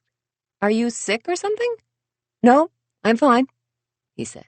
I just don't think I should be here snarfing down cupcakes when—" The kitchen door swung open, and in strode Ian Hannigan. His face was set in lines of seriously unhappy. 7. Marty was hot on his heels. "I told him not to come back here, but he said you were expecting him." Mel nodded at Marty to let him know that it was okay and that Hannigan had told him the truth. Marty glared at him from under his bushy gray eyebrows and stomped back into the front of the bakery, yelling, "If you need me to do some cleanup, just holler." "That's some feisty counter-help you've got there," Hannigan said. "The older ladies like him," Tate said. "Good business." Hannigan nodded in understanding, and Tate sat up straighter, looking pleased. Amy had followed Hannigan into the room and was standing beside him with a smirk on her lips, like she was the teacher's pet, ratting out the kids who'd been smoking in the parking lot on lunch break. Mel had never been a smoker, but she'd done her share of skipping school to hit the local convenience store for a candy bar fix between classes, and the same kind of tattle pants had ratted her out to the principal back then. She did not like tattlers and snitches, and she was really beginning to dislike Amy Pearson. "Bridget!" Hannigan barked. Mel glanced at her office door. There was no sound coming from within. She wondered if Bridget would just ignore him. She felt her stress level rise while Amy looked even more smug. "You have 5 seconds to come out, or I'm coming in," Hannigan yelled. "Good luck with that," Mel said under her breath to Tate, who shushed her. The door banged open, and out strode Bridget, looking like she was about to tear someone's head off. Mel backed up to stand behind Tate. "What do you want?" Bridget asked. She planted herself right in front of Ian with her hands on her hips, looking like she was more than willing to go toe-to-toe with him. Ian leaned forward. "Cupcake boot camp means you learn how to make cupcakes. What did you not understand about that?" "I am trying to turn out a magazine," she said. "Or, as the owner, do you not care about that?" "I care," he said. "I also care that the staff on this magazine has 0 morale, which affects the work they do. You can't coax good stories out of your staff by browbeating them." "I do not browbeat," Bridget argued. "I merely set my standards high and expect them to be met." "You're a bully," Ian said. "I can live with that, if it means that this magazine survives while those around it slink off into obscurity," Bridget said. "What's the matter? Is your little pet unhappy?" She glared at Amy, who huffed in outrage. Hannigan ignored both of them. "Amy is not my pet," Hannigan said. His voice was low, as if he was trying to control his temper. "I am trying to build a stronger sense of team amongst—" "Oh, stop," Bridget snapped. "You are such a liar. This isn't about the magazine. You could give 2 hoots if this magazine lives or dies. This little boot camp whatever is about punishing me, and we both know it." "My God, your ego is mythic," Hannigan roared. "My ego?" Bridget leaned forward, meeting him glower for glower. "That's unbelievable coming from you. You are one of the richest men in the world. You could have bought any magazine you wanted, but you bought mine. Why?" Hannigan didn't answer. He turned away, but Bridget wasn't about to let him escape her. Mel was riveted watching the 2 titans of the publishing world go after each other. She had a feeling the argument wouldn't be over until someone lay bleeding. "I'll tell you why you did it," Bridget said. "You bought SWS so that you could destroy it. I've spent my life building this magazine into what it is, and nothing would make you happier than to see it fail. Well, let me tell you, it will be over my dead body." "If need be," Hannigan said. His voice was low and lethal, and made Mel want to hide under the kitchen table. "Bridget, come on. Ian, be sensible," Sam said. He wedged himself in between them, forcing them to back up. "You 2 need to stop. There's more at stake here than an old score to settle." Really, Sam? Hannigan asked. It seems to me you chose whose side you were on a long time ago. Sam looked pained, and Mel sensed that the history between the three of them was long and scarred. I'm sending out a camera crew, Hannigan said. We're going to have still shots of the boot camp for the next issue of the magazine, and I'm sending out a video crew to put short spots up on our website. I expect to see everyone suited up and in the kitchen, or I'll start handing out pink slips. Am I clear? As clear as cheap crystal, Bridget said. She cast him a look of such loathing that Mel was surprised Hannigan didn't drop dead on the floor right there. Cheap. Yeah, that sounds about right coming from you, Hannigan said. Ian, there's no need, Sam blustered, but Hannigan interrupted him. There's every need, Hannigan snapped. I own the magazine. I call the shots. Not you, Bridget. And you'd better catch on to that fact, or I'll have to replace you with someone, oh, how do I say it? Younger. I'm not replaceable, Bridget said. Her dark brows arched with a stone-cold confidence that left Mel awed. You tried it once before and failed. Are you really going to make that mistake again? Sam sucked in a breath, and Hannigan looked as if she'd just kneed him in the crotch. Bridget ignored them both, spun on her heel, and stormed out the back door to the alley, slamming the door behind her. Ian, I'm sorry. That was a low blow, even for Bridget, Sam said. Hannigan held up a hand. He closed his eyes and shook his head as if trying to shake loose whatever pained him. I'm going now, he said. Make sure she does what I said. I'd hate to have to fire her. Would you really? Sam asked. His voice was skeptical, but not argumentative. Hannigan didn't answer but strode back out into the bakery, with Amy Pearson on his heels, chattering like a squirrel in a nut war the entire way. Mr. Hannigan, Ian, I do have some ideas, Mel heard her saying as the door swung shut. He's created a monster with that one, Sam said. Sam, what is going on? Mel asked. It's pretty clear that the three of you have a history. Care to share? Sam looked at her. His sallow skin and wiry build were accentuated by the overhead lighting of the kitchen. He looked like someone who could use a cupcake. Sit, she said. To her surprise, Sam did. She went to the cooler and pulled out a tray of her favorite, strawberry surprise cupcakes. She put 2 on a plate and poured a cold glass of milk. She plopped them down in front of Sam. Eat, she said. He gave her a small smile. You sound like my mother. Did you like your mother? She asked. Loved her, he said. Fabulous woman. Okay, then, Mel said. So, tell us about the three of you while you eat. Sam took a nibble of the pink buttercream and asked, Strawberry? Mel nodded. It's my favorite, he said. How did you know? Hunch, Mel said. Actually, she had just thought the man needed a boost of pink in his life. Maybe it would help even out his jaundiced skin tone.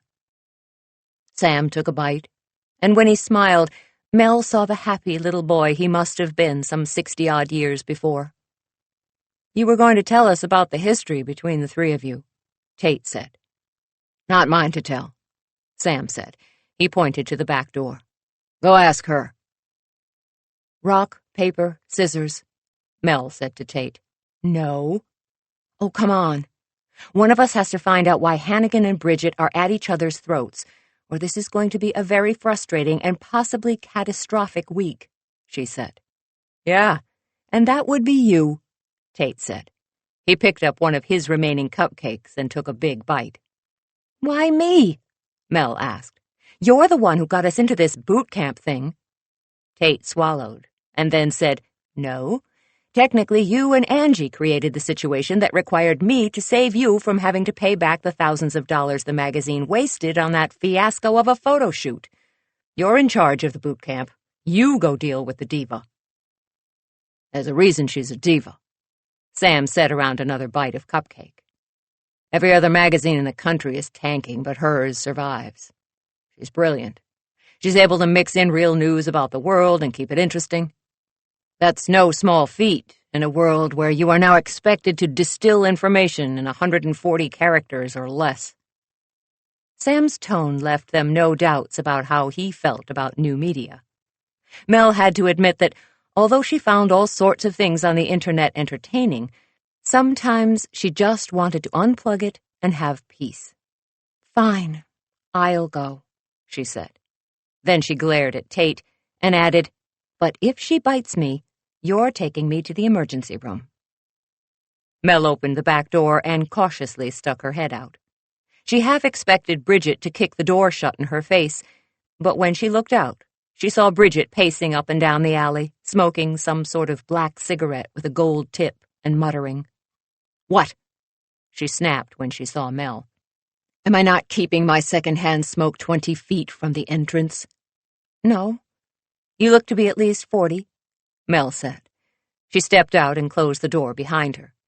She stood on the small landing. 3 steps down and she'd be in the alley with Bridget. But if she took the staircase on her right that went up to the 2nd floor, she could hide in her apartment and snuggle Captain Jack until all of the mean people went away. Somehow, she figured that wasn't an option. She took the steps down into the alley, which had the usual alley stink of sour milk and rotten fruit, and stopped at the bottom to sit on the lowest step. Bridget paced by her once, twice, 3 times before she finally stopped and glared at her. "What?" Bridget asked as she stubbed out her cigarette and threw the butt into the dumpster. Mel's inner adolescent chubster wanted to crawl under the steps and hide from the gorgeous, haughty woman in front of her. Bridget McLeod was everything Mel was not. She was strong, assertive, and confident. When she walked into a room, no one could ignore her arrival. Mel was not like that. She wasn't confident. She was definitely not assertive, and she preferred coming in the back entrance so as not to be noticed. "You scare me," Mel said. 8. Bridget blinked at her, obviously surprised at her candor. "Yes, I suppose I do." "Why?" Mel asked. "Wouldn't it be easier to manage people if you didn't scare the bejesus out of them?" Bridget looked at her and studied her for a moment. "Not in my business. I'm not baking cupcakes. I'm fighting to survive in a world that is constantly changing, and every young, dewy-eyed little co-ed out of grad school thinks she can do my job better than me. There is no room for niceness in my world." "I suppose not," Mel said. They were both silent. Bridget leaned on the railing beside Mel. "Why have you tied yourself to a bakery?" Bridget asked. "What do you mean?" Mel asked. She felt nervous, having Bridget standing so close to her, the lingering scent of Bridget's cigarette mixing with the exotic perfume she wore wrapped around Mel like a heavy cloak. "I knew Vic Mazzata," Bridget said. "Oh." Mel nodded. She was surprised by the sudden constriction of her throat. Vic had been her mentor and had been murdered 6 months before. She still missed him. The hurt was still raw. "He raved about you and your genius," Bridget said. "He wanted you to be a star. He was right. You and your partner could be stars on the Food Network." "I'm stunned you think that after our less-than-stellar photo shoot." "That was Amy's mistake," Bridget said. "I would never have dressed you up like 2 show ponies. It compromised the essence of who you really are. I would have done the shoot in the kitchen, in your regular clothes, with you elbow-deep in cupcake batter." Mel felt herself warming to the editor-in-chief. "Keeping it real," Mel said. "Exactly," Bridget said. "But you didn't answer my question. Why not foodie stardom?" "That's not for me," Mel said with a nervous laugh. "I'm happy right where I am." "Slinging cupcakes?" Bridget asked. She sounded dubious. "There's an artistry to it," Mel said. "And I get to be my own boss, make my own hours, and live an uncomplicated life." "But you could be the boss of others," Bridget argued. "Hundreds of others." "I don't think that's really in my DNA," Mel said. Bridget studied her, and Mel hoped like hell there was nothing stuck in her teeth and no pimples were popping up on the horizon. "What a waste," Bridget said with a shake of her head. "We'll have to agree to disagree. If you change your mind, I can teach you how to be a leader, how to go after what you want, and how not to take no for an answer." "Forgive me for saying this, but that technique doesn't really seem to be working with your new boss," Mel said. As if someone had slammed a window shut, Bridget's face grew stiff and closed. Mel couldn't read any emotion off of her. She wondered if she had gone too far, but figured if she had nothing to lose. "What is the history between you, Hannigan, and Sam?" "Ask Sam," Bridget said. "I did," Mel admitted. "He said it wasn't his story to tell." The side of Bridget's mouth curved up for just a second in the tiniest of smiles. Mel realized she had never seen Bridget smile and had certainly never heard her laugh. For the first time, she felt sorry for Bridget, and her pity outweighed her fear. A life without laughter was unthinkable to Mel. "That sounds like Sam, loyal to the end," she said. "We do have a history. A long one. But it isn't relevant now." "Really?" Mel asked. She knew she sounded sarcastic, and she didn't even bother to lessen her tone. "You were nose to nose with Hannigan a few minutes ago in my kitchen, and you don't think your history is relevant? How are we supposed to pull this off if you people are in the middle of a power struggle?" Bridget shrugged as if it was none of her concern. "Oh, no," Mel said. "Now you're messing with my reputation. If we're doing this huge charity event with a video on SWS's website and still pictures in the next issue, then you had better believe that you are going to figure out how you're going to get this done, and with a smile on your face, too." "Excuse me?" Bridget's eyebrows pulled together in one of the most menacing frowns Mel had ever seen, and if Mel hadn't been completely irritated, it might have given her pause. It did not. "You heard me," Mel ground out. Bridget put a hand over her heart in mock fear. "Stop. You're scaring me." "Oh, I did sound like a mean boss lady, didn't I?" Mel asked. "When someone threatens something you love, it brings out the tiger mother in you." Mel nodded. She got it now. Bridget was as fierce as she was because she loved her magazine as much as Mel loved her bakery. "So, since you're in charge and seem to have connected with your inner boss lady, how do you suggest I deal with Hannigan? Meaning, how do I do this cupcake charity thing and manage to get out the next issue of my magazine?" Bridget asked. Mel was quiet for a moment as she contemplated options. Then she tipped her head and said, "Maybe we need to switch personalities for the week." Bridget gave her a hard stare, and then she laughed. She threw back her head and laughed, loud and long. Her laugh sounded rusty, as if she didn't do it often enough. "I like you, Melanie Cooper," she said as she wiped a tear away from one eye. "I think you might be onto something. A mellower me and a tougher you. It might just work." The back door banged open, and Sam stuck his head out, followed by Tate. They must have dropped their cupcakes and run because they both had dabs of frosting on their upper lips and in the corners of their mouths. "Is everything okay out here?" Sam asked. "Did you two go back for seconds?" Mel asked. They both looked guilty. "Sheesh. I leave my bakery for 2 seconds, and you just decide to help yourselves to the product. The cupcakes are for the customers, you know." "What's gotten into you?" Tate asked. "You sound so tough, assertive, mean?" Mel asked hopefully. "Well, yeah," Tate said. Mel spun around and exchanged an awkward high five with Bridget. They missed each other's hands on the first try and had to do it again. "What's going on?" Tate asked. "You two look like you're up to something." "Uh-oh. The Wicked Witch of the West and the Good Witch of the North have bonded," Sam said. "You'll just have to see which is the Wicked Witch," Mel said. "Now get back in there and get to work. She glanced over her shoulder and saw Bridget give her a very subtle nod.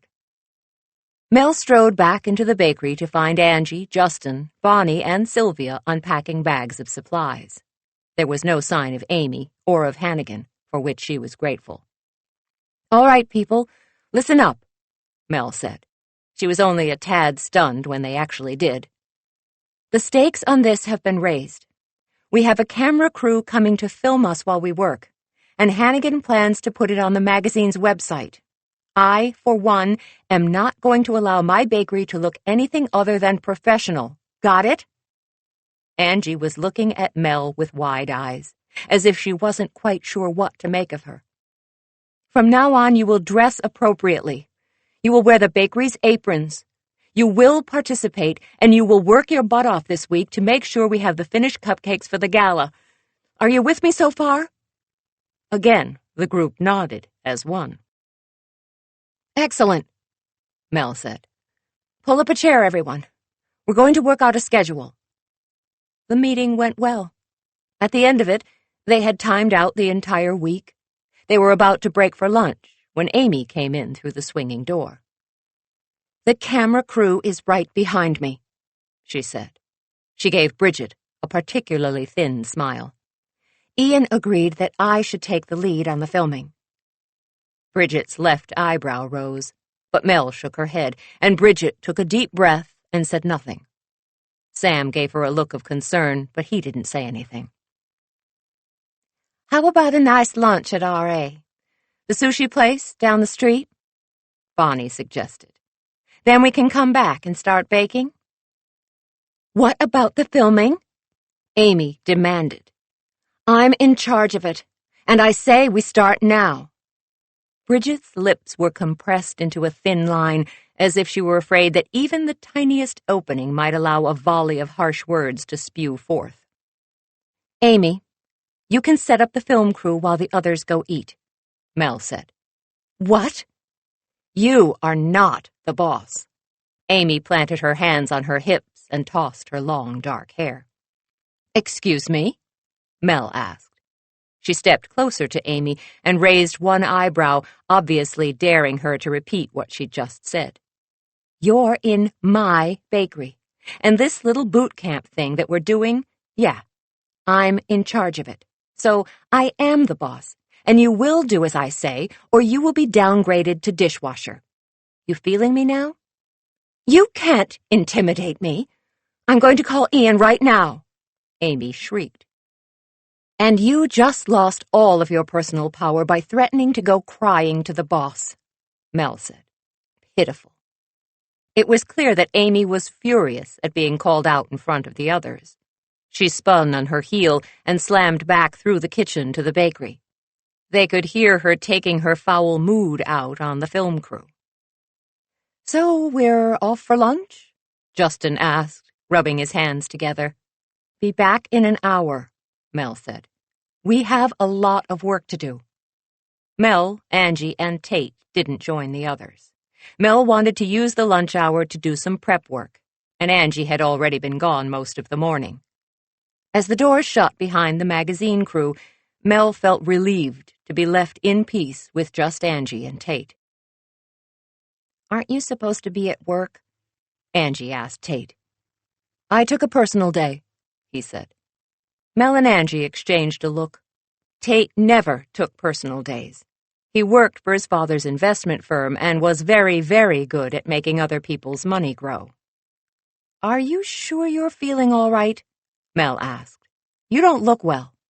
"I'm fine," Tate said. "Maybe you need fewer cupcakes and a little more cauliflower," Angie said. Tate stood up and crossed the room. "I've got to go." "What? No movie quote? Nothing? Not even, 'You see, Marcus, the ending is only the beginning'?" Angie asked. "The Human Comedy." Mel and Tate identified the movie together. "Oh, that was an easy one," Angie said. "Speaking of movies, are we on for our usual classic movie at your place on Saturday night, Tate? I'll bring the snow caps." No," Tate said. "I'm not going to be able to make it this week. Gotta go." He slipped through the kitchen doors and out the front without another word. "Okay, what was that?" Angie asked Mel. "He is acting so weird." "I have no idea," Mel said. "Hey, can you give me a hand setting up the kitchen, like we're going to be teaching one of our classes? I think that's the best way to handle this bunch." "Sure," Angie agreed. "Do you think Tate's sick?" "He seems off, but not ill," Mel said. Angie began putting out bowls and whisks while Mel measured out ingredients. She noticed Angie was muttering under her breath and thumping the items down on the table harder than was necessary. When she slammed a glass bowl down, making the steel tabletop reverberate like a gong, Mel could no longer ignore her. "Angie, stop banging the cookware," she ordered. "Now, exactly what is your problem?" 9. "He didn't even notice my hair," Angie said. As if to emphasize her point, she did an elaborate hair toss that looked like it cricked her neck, but being Angie, she refused to show any pain. "Clearly the man is losing his sense of priorities," Mel said. Her sarcasm went unnoticed by Angie, which was probably a good thing. "Ah!" Angie gasped. "What?" Mel asked, thinking Angie had hurt herself. "You don't think he's seeing someone, do you? Are you insane? Hear me out," Angie said. "He called out of work. He looks terrible, and he doesn't want to get together on Saturday night. You know, the premier date night of the week." "So he's under the weather," Mel said. "Yeah, like lovesick under the weather," Angie said. The kitchen door swung open, and Marty strode in. He was wiping his hands on his blue apron with the atomic Fairy Tale Cupcake logo on it. "I need backup out there," he said. "I've got a line 5 deep, and I'm out of death by chocolates." "Angie will help you," Mel said. Angie gave her a look that clearly stated she did not like being bossed around. Mel didn't care. "If you'd rather be in charge of all this, be my guest." Mel held her arms out wide, gesturing to the cupcake boot camp preparations. "Fine, I'll help." "Well, thank you," Marty said, not sounding grateful in the least as the door closed behind him. "You might want to see if Marty knows anything about what's going on with Tate," Mel suggested. Angie looked at the door with a considering glance. "I'll try. But you know how men are. Marty will know every play Tate made in his last volleyball game, but Tate could get married and have 2 kids and Marty would never notice." "You have a point," Mel said. "Good luck, and report back." Angie left through the swinging doors, and Mel sank gratefully into an empty seat. She could hear the faint sound of customers being helped on the other side of the doors, but the ticking of the kitchen clock was the dominant sound in the room, and she relaxed into the stillness. She was not going to have a meltdown, or so she kept telling herself, in the hope that it would keep her from bursting into tears and looking like a big sissy. The truth was that being in charge did not come easily to her. She was a horrible delegator and generally preferred to do things herself, because that way she knew they would get done right. She really only trusted her bakery crew, and having this crop of strangers, plus a camera crew, was going to be a real test of her patience and nerves. Honestly, she didn't know if she was up to it. It was an hour on the dot when she heard the bells on the front door jangle, signaling the return of the magazine crew. While they'd been gone, Amy had directed the camera crew to rig up cameras in the kitchen to cover all angles of the cupcake boot camp. Mel tried not to notice, but it felt as if there were a million watchful eyes on her. Chad, the photographer, was there, as well as Nick, a large man who had not spoken a word the entire time he'd been setting up the cameras, and who had a very long red beard, undoubtedly to replace the hair he no longer had on his head. Mel tried not to resent the cables and noise that the two brought with them, but she couldn't help feeling as if her sanctuary was being violated. "I will go direct the staff," Amy said. She looked as if she expected Mel to challenge her, but Mel really couldn't care less about the film portion of this venture, except that it not make her bakery look bad. Mel glanced at the table to see that the chefs had all that they needed. She had decided to make the pumpkin cupcakes first. She figured they'd bake the different varieties and freeze them in batches, thawing them as each cupcake had a different type of frosting with different handling requirements. A crash sounded from the front of the bakery, and Mel's head snapped up. Had someone dropped a tray of cupcakes? Not the end of the world, but it always hurt when one of her cupcakes went frosting side down to its doom. There was a shout. Okay, more of a high-pitched screech, and then another one. Mel, we need you out here, now, Marty said as he popped his head through the door. Mel hurried through the doors into the main bakery. What she saw brought her up short, and she skidded into Justin, who stood gaping at the scene before him. Bridget had Amy in a headlock that any World Wrestling Entertainment champ would have given her props for. Mel grunted as she caught her balance with Justin's help. "What's going on?" "The smackdown of the century," he said. Amy suggested to Bridget that she go have some quick Botox done since the magazine is trying to bring in a younger readership. And she didn't think Bridget's wrinkles would go over well on camera. Sylvia interrupted. "She said Bridget wouldn't want to scare away the young hipsters with her sagging skin, now would she?" Bonnie relayed. Her eyes were huge, as if she couldn't believe Amy was still alive. "She did not," Mel gasped. "Oh, yes, she did," Justin assured her. "I didn't know Amy had a death wish," Sam said from Mel's other side. "And it looks like Bridget would be happy to grant it." "Amy's mean and stupid," Bonnie said. "Deadly combination." "True beauty lies within," Sylvia said. Angie gave Sylvia a worshipful glance, and Mel rolled her eyes and met Bonnie's chagrined look.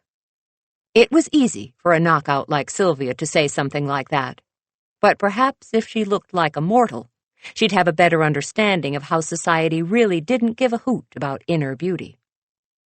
"Listen, you rubber-lipped, silicone-boobed, Spanx-wearing little tart. I was in this business before you were even born," Bridget said as she tightened her grip on Amy's head. "I wrote real news for real newspapers, and I was traveling the world being wined and dined by diplomats and celebrities while you hosted tea parties for your Malibu Barbies and anatomically challenged Kens. SWS thrives because of my commitment to excellence, not your fixation with drunken celebutantes. Now, you will respect me and what we do, or I will see you fired and on the dole with the 100,000 other reporters who've been let go since the newspapers were stupid enough to put their content online for free." A blubbering sound came from the tangle of dark hair in Bridget's elbow. Mel didn't think Amy was in pain, but perhaps she was scared, which seemed a bit overdue in Mel's opinion. "Well, fearless leader," Justin said out of the side of his mouth to Mel, "it's your call." She glared at him. "No way. You're bigger than me. You can break this up much easier than I can." "Bark, bark, bark." Justin made clucking noises and flapped his arms. "I am not chicken," she protested. Justin continued to squawk and flap. "Fine." She stormed around the counter and faced Bridget. "I thought you were supposed to be channeling me," Mel said. "Do you see me putting people in headlocks?" "Did she say you needed Botox?" Bridget countered with a grunt. "True," Mel conceded. "But I think you've made your point. You need to let her go." Bridget met her gaze with a grin. "You have no idea how good this feels." "Please." "I took down my arch-enemy with a cupcake yesterday," Mel said. "I know exactly how it feels." They exchanged a look of understanding. "All right," Bridget said. Then she leaned close to Amy and hissed, "Show some respect, or next time it will be worse. Got it?" She let Amy go and stepped back. Amy came up in a surge of rage. Her face was red and streaked with tears, Snot was leaking out of her nose, and her chin wobbled like a spoiled brat who had just realized she wasn't going to get her way. In full temper, Amy struck out with a fist. But sadly, her aim was lacking, and instead of popping Bridget, she punched Mel right in the eye, knocking her down and out. 10. Mel woke up, lying on a booth bench with Angie and Marty staring down at her on one side and Bridget and Justin on the other. Mel, are you all right? Angie asked. Ooh-wee, that's quite the shiner you've got sprouting, Marty said. A what? Why is my face frozen? Mel sat up, and a bag of ice dropped into her lap, as the pink bakery spun around her in nauseating circles. Down you go, Angie said as she gently steered Mel back into the booth. Did someone punch me? Amy, they all said together. Where is she? Mel asked. She wasn't sure if she wanted to know so she could wallop Amy in return, or because she was afraid of taking another hit. She's down there, Angie said. Mel winced as she raised her head to glance at the floor. Amy was knotted up in an apron, and Sam was standing over her, looking like he'd happily jump on her if she fluttered so much as an eyelash. Customers, Mel said as she sank back down. What happened to our customers? No one said a word, and even through her rapidly swelling eye, Mel could see that they were all actively avoiding her glance. The front door banged open, and Tate's concerned face appeared. Mel, are you all right? Angie texted that you'd been punched in the face. I'm fine, Mel said, easing herself up into a seated position. Ian Hannigan appeared beside Tate, and Mel removed the ice pack Marty had put on her eyes so he could appreciate the damage. Both Tate and Hannigan cringed and glanced away. Yeah, this boot camp thing we've got going, Mel said. It's not really working out for me. What happened? Hannigan asked. He leaned back and glared at his staff.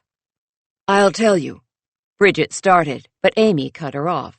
Don't listen to her, Amy said. Amy popped Mel right in the face, Sam said. I was trying to hit her, Amy protested, pointing at Bridget. She had me in a headlock. She deserved it, Bridget said. The rest of the magazine staff nodded in agreement, like a bunch of bobbleheads all in motion at the same time. Then they all started in at once. It turned into a chorus of yelling that made Mel's head pound. Out of her good eye, Mel saw the door to the bakery open, and the familiar faces of Mary and Rob Mitchell, with their children Danny and Emily, appeared. The family of four took one look at the melee in front of them and quickly backed out of the bakery. That ripped it. Mel threw her bag of ice onto the black and white tile floor like it was a hand grenade. The plastic bag popped open, and ice flew everywhere. That's it, she yelled. You are driving away my regular customers and ruining my business. This insanity can't go on. Now what are you people going to do about it? Everyone went silent and stared at her, but Mel didn't care. Well, I know what I'm going to do, Marty said with a glare at the magazine staff. Go get a mop. Given that I'm not even sure of what's happening, Tate began, but Hannigan shook his head at him and his voice trailed off. Hannigan jerked his head to the side, and he and Tate went and conferred in the corner. What's going on with them? Marty asked Angie. No idea, she said. I didn't realize they were friends, Bridget said. As far as I know, they only met a few days ago, Angie said. She handed Mel a glass of water and an over-the-counter pain pill. Tell me the truth, Mel said. How bad does it look? Oh, why'd you have to say, tell me the truth? Angie asked. You look like you've got a pumpkin sprouting out of your face, Marty said as he went by with the mop. Fabulous. Hey, there's a Halloween costume idea, Angie said. We can paint it orange, and you can go as the Great Pumpkin." "More like the Great Lumpkin," Justin said. "Shockingly, this is not making me feel any better," Mel said. "Do you want to look in the mirror?" Sylvia asked. "I bet with some foundation we could even it out, and it will hardly be noticeable." "Pass on the mirror, but thanks," Mel said. "I'll let you know about the makeup when I have to go out in public." Bonnie had gone into the kitchen with Marty, and she returned with another bag of ice and handed it to Mel. "Keep that on your eye. You're going to need it." Tate and Hannigan left their corner, stepped around Marty, who was mopping up the ice, and approached the group. "Listen up," Tate said. "There are going to be some changes." "Well, this should be great," Bridget said. "What are you going to have us do next?" Tate ignored her. Mr. Hannigan has agreed to disrupt his very full schedule in order to join the boot camp and oversee things." "What?" Bridget asked.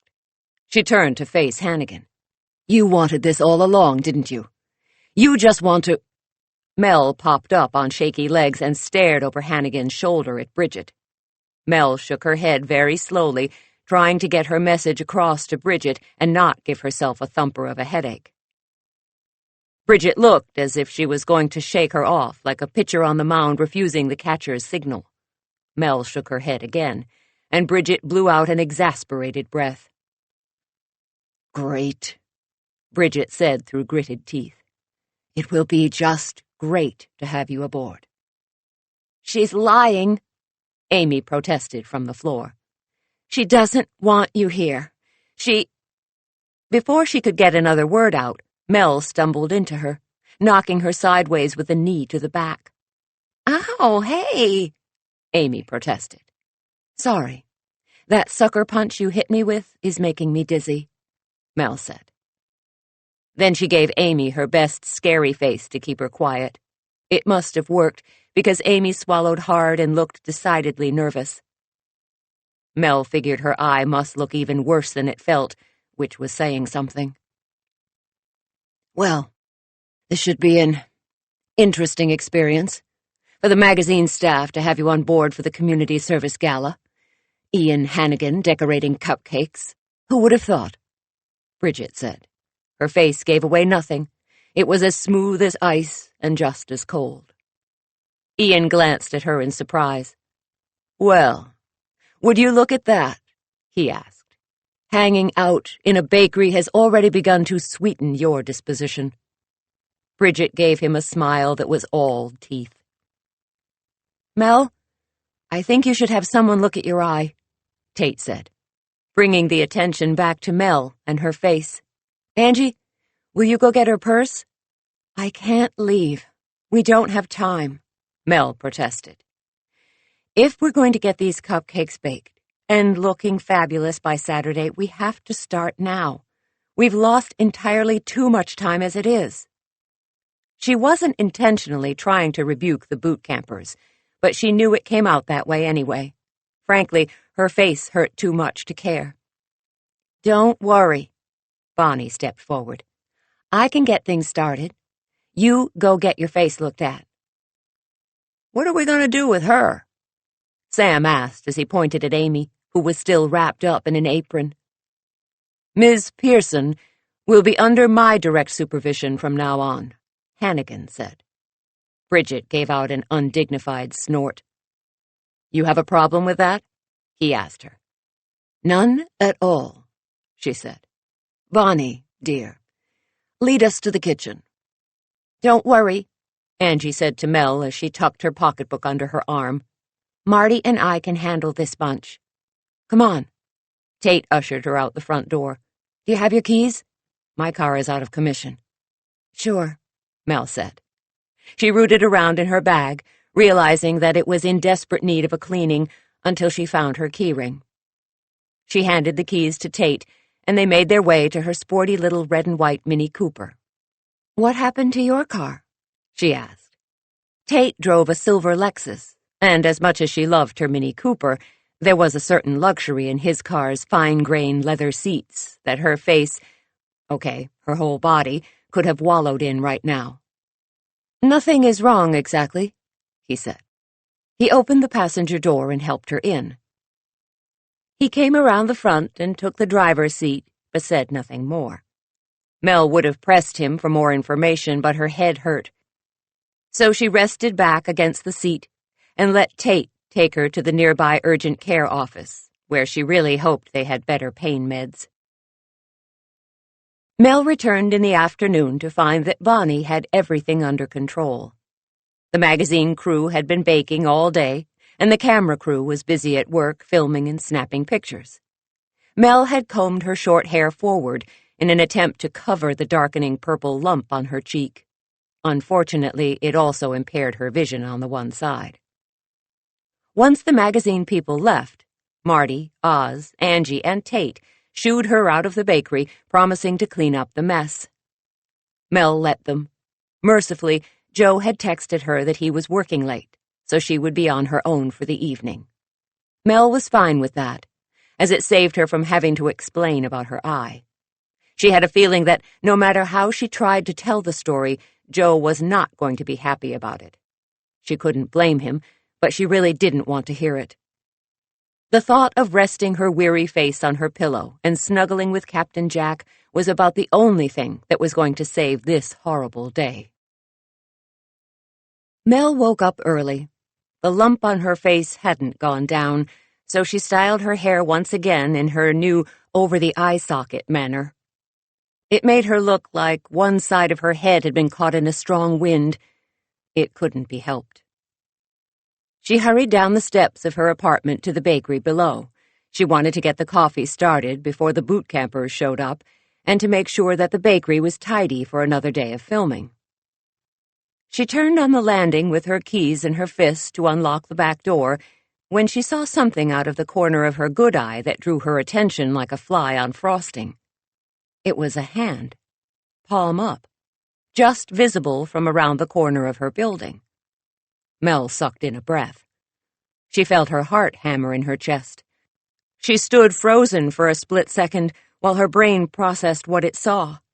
Then she ran. She skirted the side of the building, hoping to find a drunk passed out from a night of partying at one of the clubs nearby. No such luck. At a glance, she recognized Sam Kelleher, wearing his usual dress shirt and narrow tie, but now he lay in a pool of blood. His eyes were wide open and unblinking, staring up at the side of the building as if looking for help. "Oh, no," Mel whispered. She pressed her fingers to his neck, hoping for a pulse. His skin was cold and stiff to the touch. She shifted him slightly, hoping she was wrong, but one glance at the back of his crushed skull, and she knew she wasn't wrong. He was dead. Mel's body convulsed, as if a huge fist were squeezing her ribcage and forcing the air out of her lungs in gusts. She swallowed hard and bowed her head.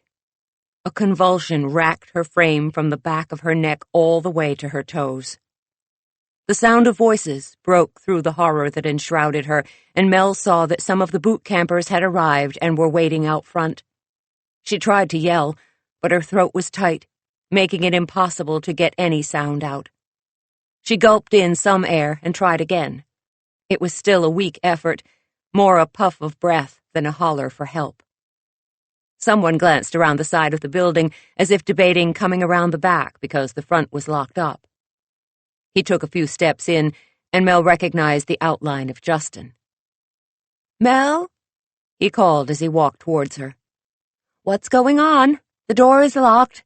Hey, who's—" His voice trailed off as he stared down at his colleague, and the color drained from his face as he took in the sight of the blood and Sam's stiffened form.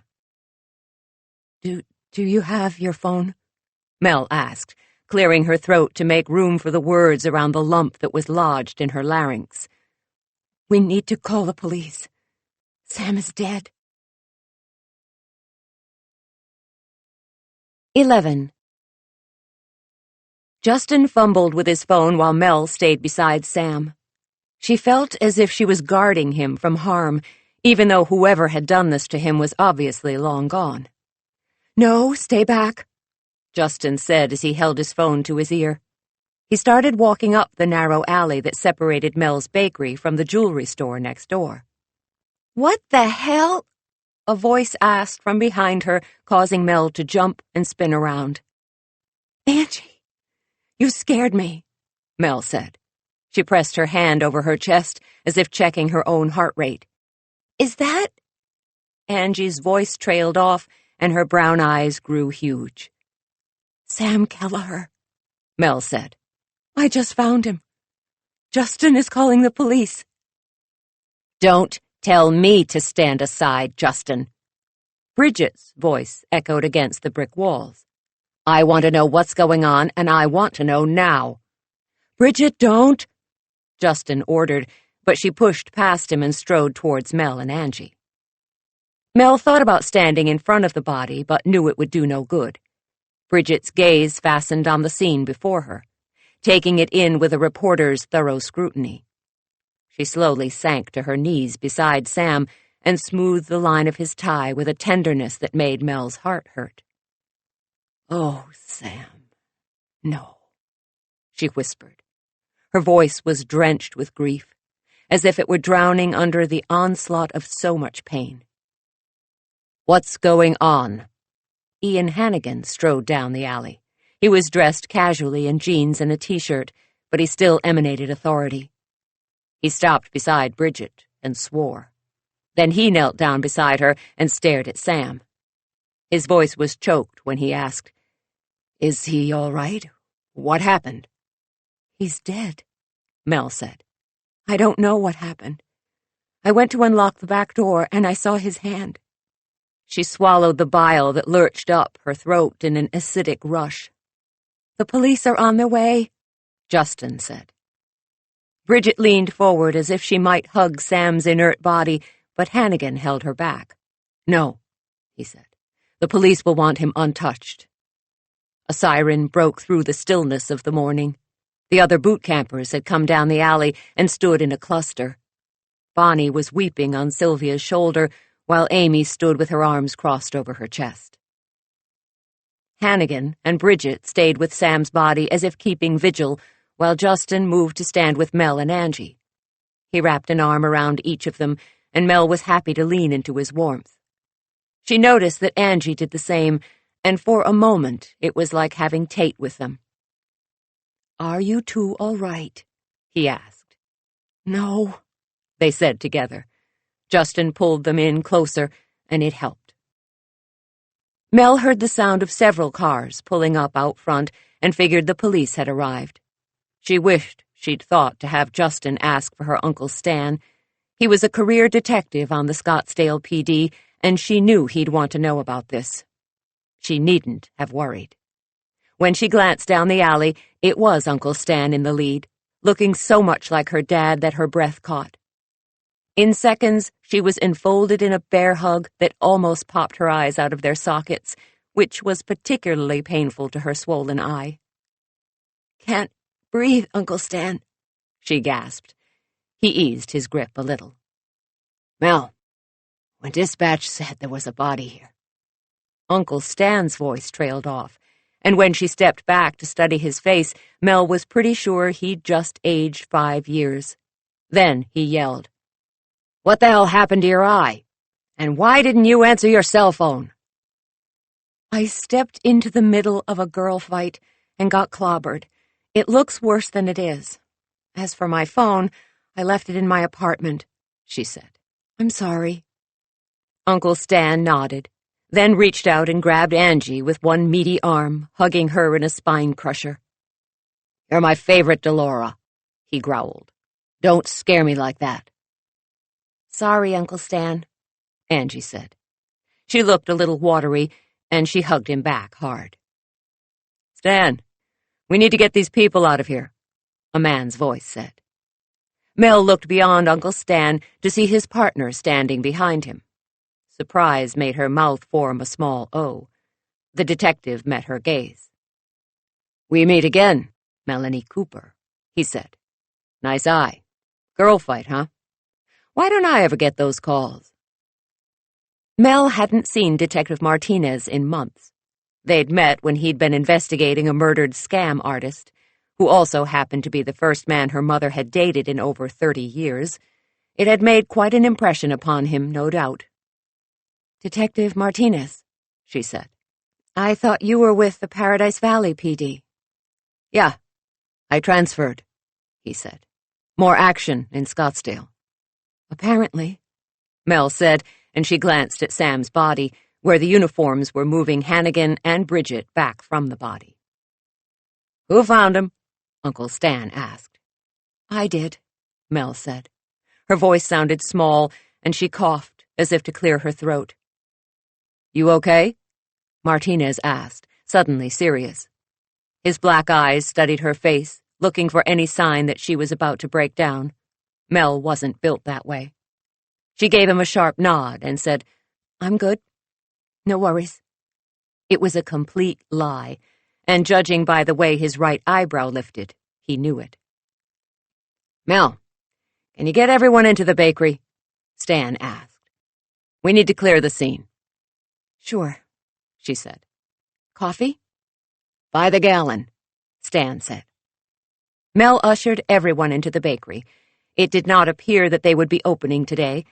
She had Angie call Marty and Oz and tell them to take the day off. Angie then called Tate, but he didn't answer, so she left a message for him. Bonnie took over brewing the coffee while the rest of the group sat at the steel table. Bridget and Hannigan both looked wrecked, and Mel realized that the history that ran between them and Sam wasn't just adversarial.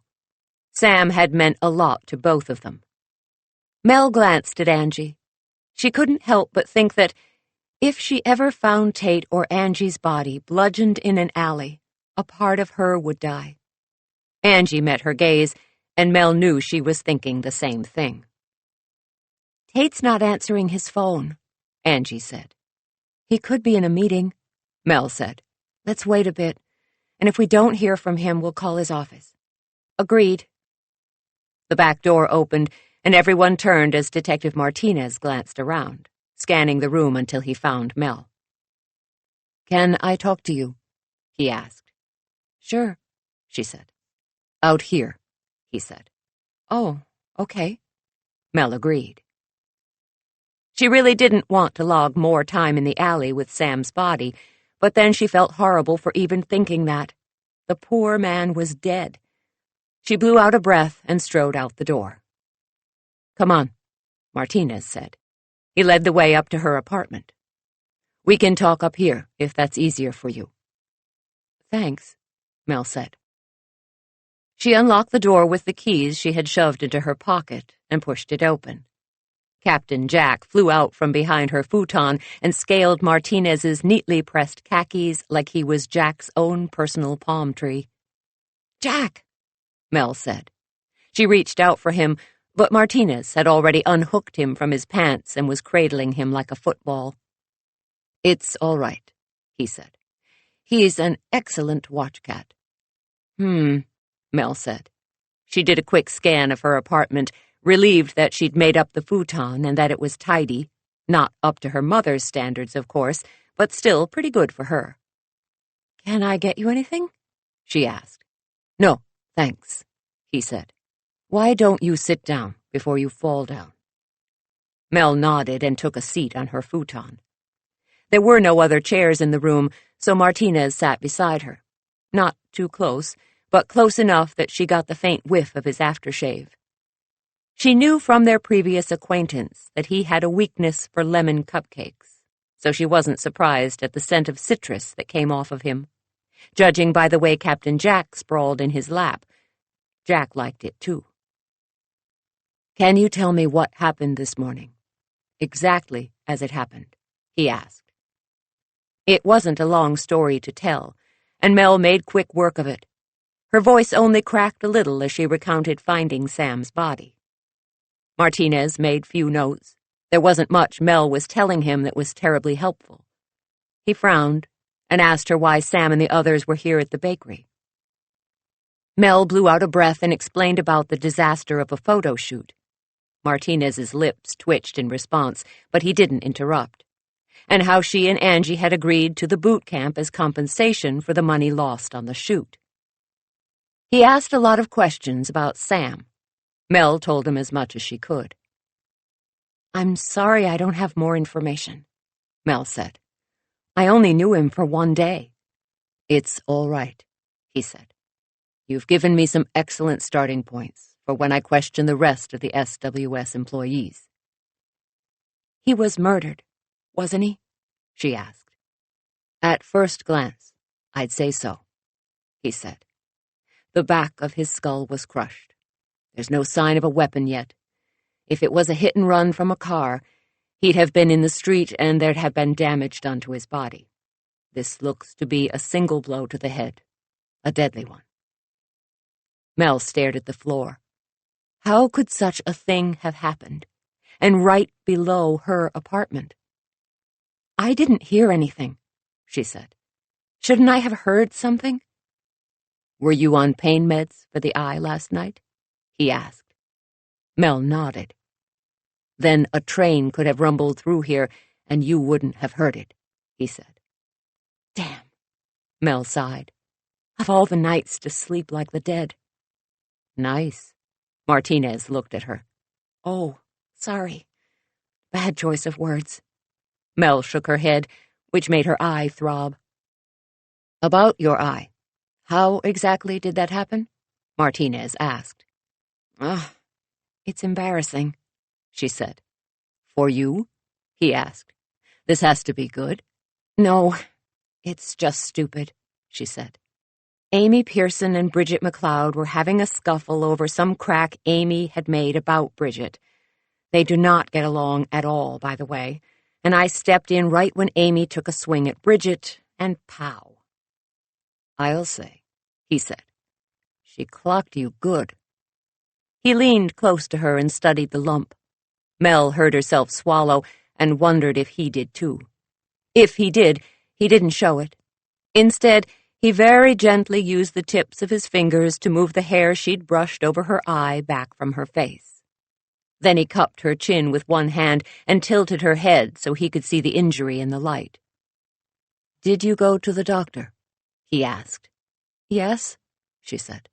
"No fracture?" "No. He said it'd be normal in a week or two," she said.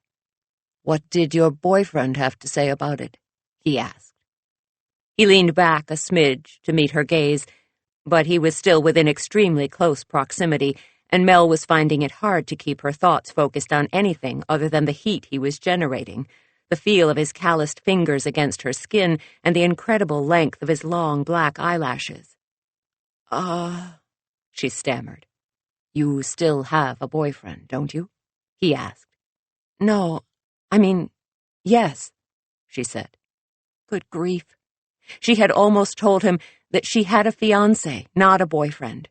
Cripes, she hadn't even told her mother yet. Martinez gave her a slow smile, as if pleased with her indecisiveness. "I'm still with Joe," she said. She was pleased that her voice sounded nice and firm. "I'd be disappointed if you weren't," he said. Okay, now she was confused. "What do you mean?" she asked. Martinez rose from the couch after giving Jack one last scratch beneath his chin, which elicited much purring. "I mean, I'd be disappointed in him if he let you go," he said. "You're the kind of girl a guy spends his life looking for." Mel blew out a surprised laugh as she rose to stand as well. Now she knew he was teasing her. "Yeah, right," she said. "As if a guy like you would give me the time of day." He crossed to the door, and she noticed his silhouette. Backlit by the window was a solid mass of muscle. She did not think there was even an ounce of fat on Detective Martinez. "Oh, I'd give you the time of day," he said.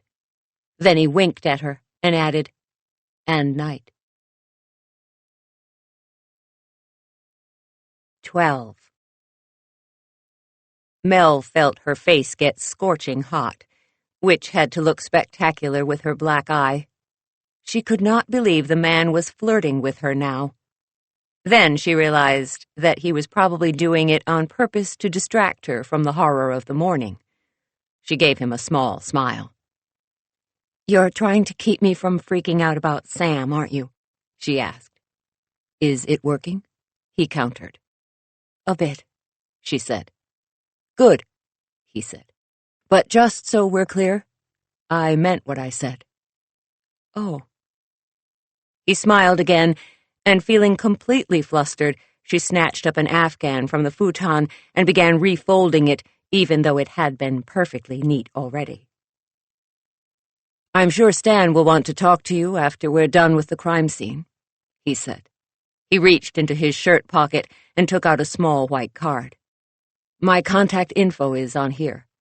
Call me or Stan if you think of anything else, even if it doesn't seem important." Mel took the card and glanced down at the stiff white paper with the embossed Scottsdale city emblem on it. It read, Detective Martinez, and listed several phone numbers and an email address. She frowned. "What is your first name?" she asked. "I don't think you've ever told me." He grinned at her. "You're a smart girl. Figure it out." He left, closing the door softly behind him. The rest of the day dragged, as one by one the boot campers were questioned by Stan and Martinez. Amy was petulant, resenting the fact that Bridget and Hannigan seemed to have put aside their differences in the wake of their friend's murder. Although they didn't speak, Bridget and Hannigan sat together. Not touching, but each seemingly taking comfort from the other's presence. Bonnie baked cupcakes while she cried, and Mel let her use the kitchen to channel her grief into some semblance of productivity. Justin looked shaken, and Angie had to take his fourth cup of coffee away from him because his shaky fingers made him look like he was having a seizure. Sylvia was morose, occasionally wiping away a tear, but otherwise she seemed to have closed in on herself, hugging her grief to her chest like a life preserver. Mel watched them all as if she were attending a play. She felt removed from them and what they were feeling. They had a history that she knew nothing about. She didn't know about their relationships, their friendships, their enmity, or their rivalries. Well, except for Amy, who seemed to be disliked by everyone except Hannigan. As she watched them, she couldn't help but wonder if one of them had been responsible for Sam's death. It made the marrow in her bones chill to think that a murderer could be among them. Still, she couldn't help but wonder, did someone in this group have a reason to kill Sam? And if so, who was it, and why? "This is ridiculous," Amy said. She'd taken to pacing the length of the kitchen, clacking back and forth in her spiky heels. "We're being held prisoner here." "We have to help with the investigation in any way that we can," Hannigan said. His voice was controlled, not letting any emotions spill into it. Bridget nodded in agreement. "But who? How?" Bonnie blubbered the question that was weighing on them all. "I mean, Sam was—" Whatever she'd been about to say was lost as sobs racked her body. Justin stood up and pulled her close, letting her soak his shirt front with tears as he patted her back. "It had to have been a mugging gone wrong," Bridget said. "Sam always got everywhere early. He must have surprised a criminal trying to break in and was killed for it." "There was no sign of any attempt to break in," Angie said. "And he had his watch and wallet on him." Bridget looked about to protest, but Mel added, "Why would anyone break into a cupcake bakery when there are art galleries and jewelry shops all around us? It doesn't make sense." "But then," Bonnie lifted her head from Justin's shirt and sniffed, "who would have killed Sam? I mean, do you think he had an enemy?" The room went still. Mel hadn't known Sam personally, but she really didn't think his skull had been crushed by a stranger. She did not, however, know how to say it tactfully. Luckily, Justin finessed the situation with well-spoken truths. "Sam was a polarizing personality," he said. "People generally either loved him or hated him." Bonnie looked about to protest, But Justin just tilted his head and said, "Just because you're one of the ones who loved him, don't discount the fact that not everyone did." Bonnie nodded and sank into a seat at the table. The back door opened and Detective Martinez and Uncle Stan strode in. As a veteran on the force, Uncle Stan always had a new partner. She noticed that he seemed more at ease with Martinez than he usually was with his trainees. She figured it was because Martinez had experience in another city. Either way, they seemed to have a good rapport, and since Uncle Stan was getting up there in years, it made Mel feel better that he had a partner who was more his equal. "Excuse me, folks," Uncle Stan addressed the group. "I want to thank you for your cooperation. Please understand, this will be an ongoing investigation, and my partner and I will be in touch with many of you when we have more questions. But for now, you're free to go." "Well, it's about time." Amy shouldered her way past the rest of them towards the kitchen door. "Amy, wait," Hannigan ordered. "We need to make a decision about the gala this weekend. We still have a commitment to bake 1,000 cupcakes." "You can't be serious," Amy huffed. "I don't ever want to come back to this crappy little bakery again." Angie growled low in her throat, and Mel put her hand on her arm. "This isn't about us." Angie blew out a breath and visibly shook off her ire. "We have to do this," Ian said. "Sam would have wanted us to." "That's bull," Amy argued. "Sam hated this almost as much as I did. Maybe more. He thought it was a complete waste of time. You heard him say so." The last was directed at Mel, who said nothing. This wasn't her decision or her argument. "Things are different now," Bridget said. "We will all be here tomorrow, every one of us, and we will bake those damn cupcakes in Sam's honor, and he will be remembered at the gala for being the brilliant journalist that he was." Bridget's voice broke on the word brilliant, and Hannigan reached out to put his hand on her shoulder, but he never made contact, pulling his hand away at the last second.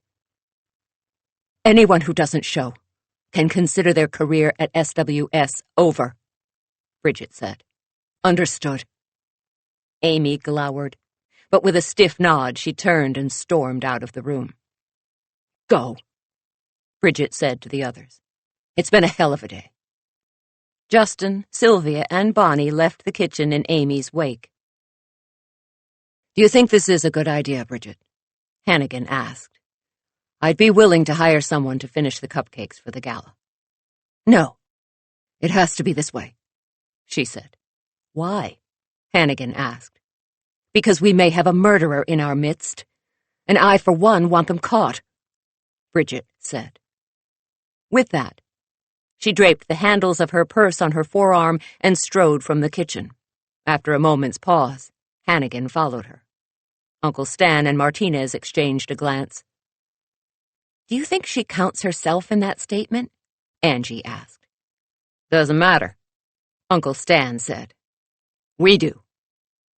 Angie went to lock the front door behind the boot campers, while Mel walked Uncle Stan and Detective Martinez to the back door. "I'd prefer it if you didn't stay here tonight," Uncle Stan said. "Don't worry," Mel said. "I'll be fine." "Melanie," he said in his stern detective voice, "I don't want to have to call your mother." "Uncle Stan, are you threatening me?" she asked. "Threaten is such a harsh word. I'd prefer coerce," he said. "Oh, yeah, that term gives me the warm fuzzies," she retorted. "Stay somewhere else," he said, "just for tonight." "Fine," she said. "I'll call you later and let you know where I land." "Thank you," he said.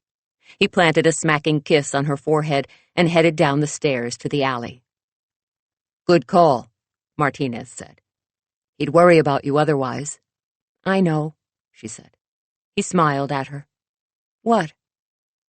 "Nothing," he said. Mel didn't believe him, but he gave her no chance to question him when he said, "So, I'll see you tomorrow." "Yeah, see you tomorrow. Eddie?" she asked. He gave her a surprised laugh and then grinned at her. No. Eddie Martinez is my drunken cousin who has nose hair issues. Nice try, though. I'm going to figure it out, she said through a laugh. Just you wait. I've got nothing but time, he said. He looked like he was going to say more, but instead he turned and headed down the steps. See ya. Bye, Mel said, and she watched him follow Uncle Stan around the side of the building. So, what is up with tall, dark, and surly? Angie asked as she stepped outside to join Mel. I wouldn't call him surly exactly, she said. Really? Because when he brought you in for questioning a few months ago, charm did not seem to be his most memorable quality. He's different when he's not about to arrest your mother, Mel said. Good to know, Angie said. Listen, there has been no word from Tate in response to my texts or messages. Should we call his office? Yes. His secretary always knows where he is, Mel said. It's like she has GPS on him. Angie pulled out her phone and hit Tate's name in her contacts file.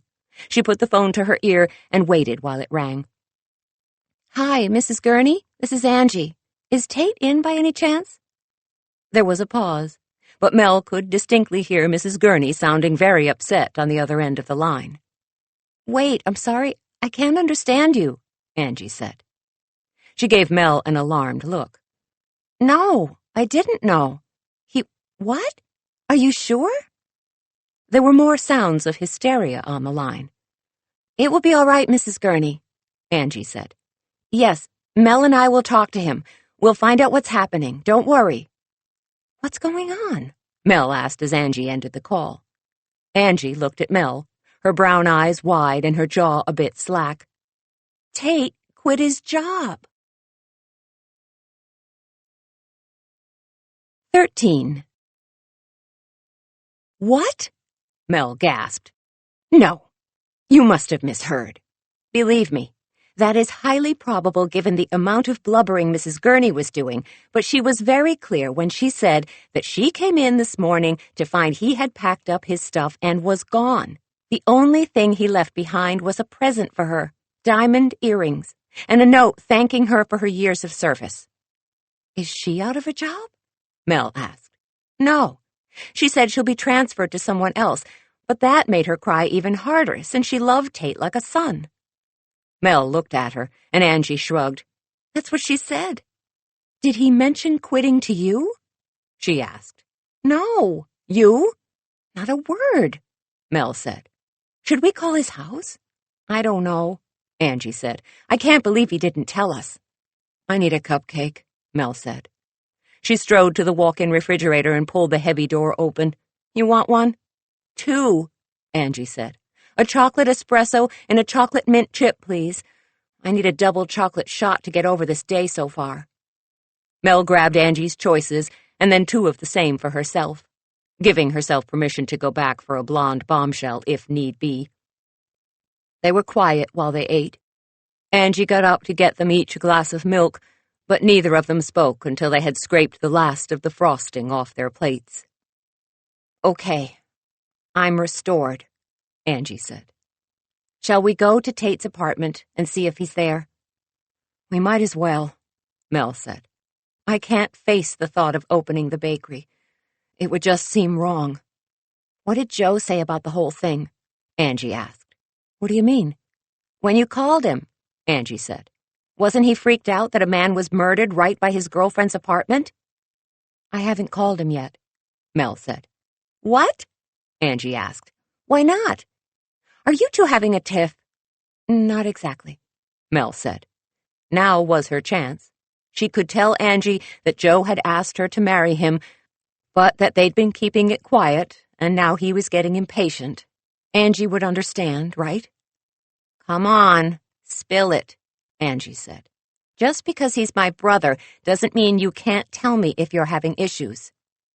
And there it was. She couldn't tell Angie about the engagement or anything.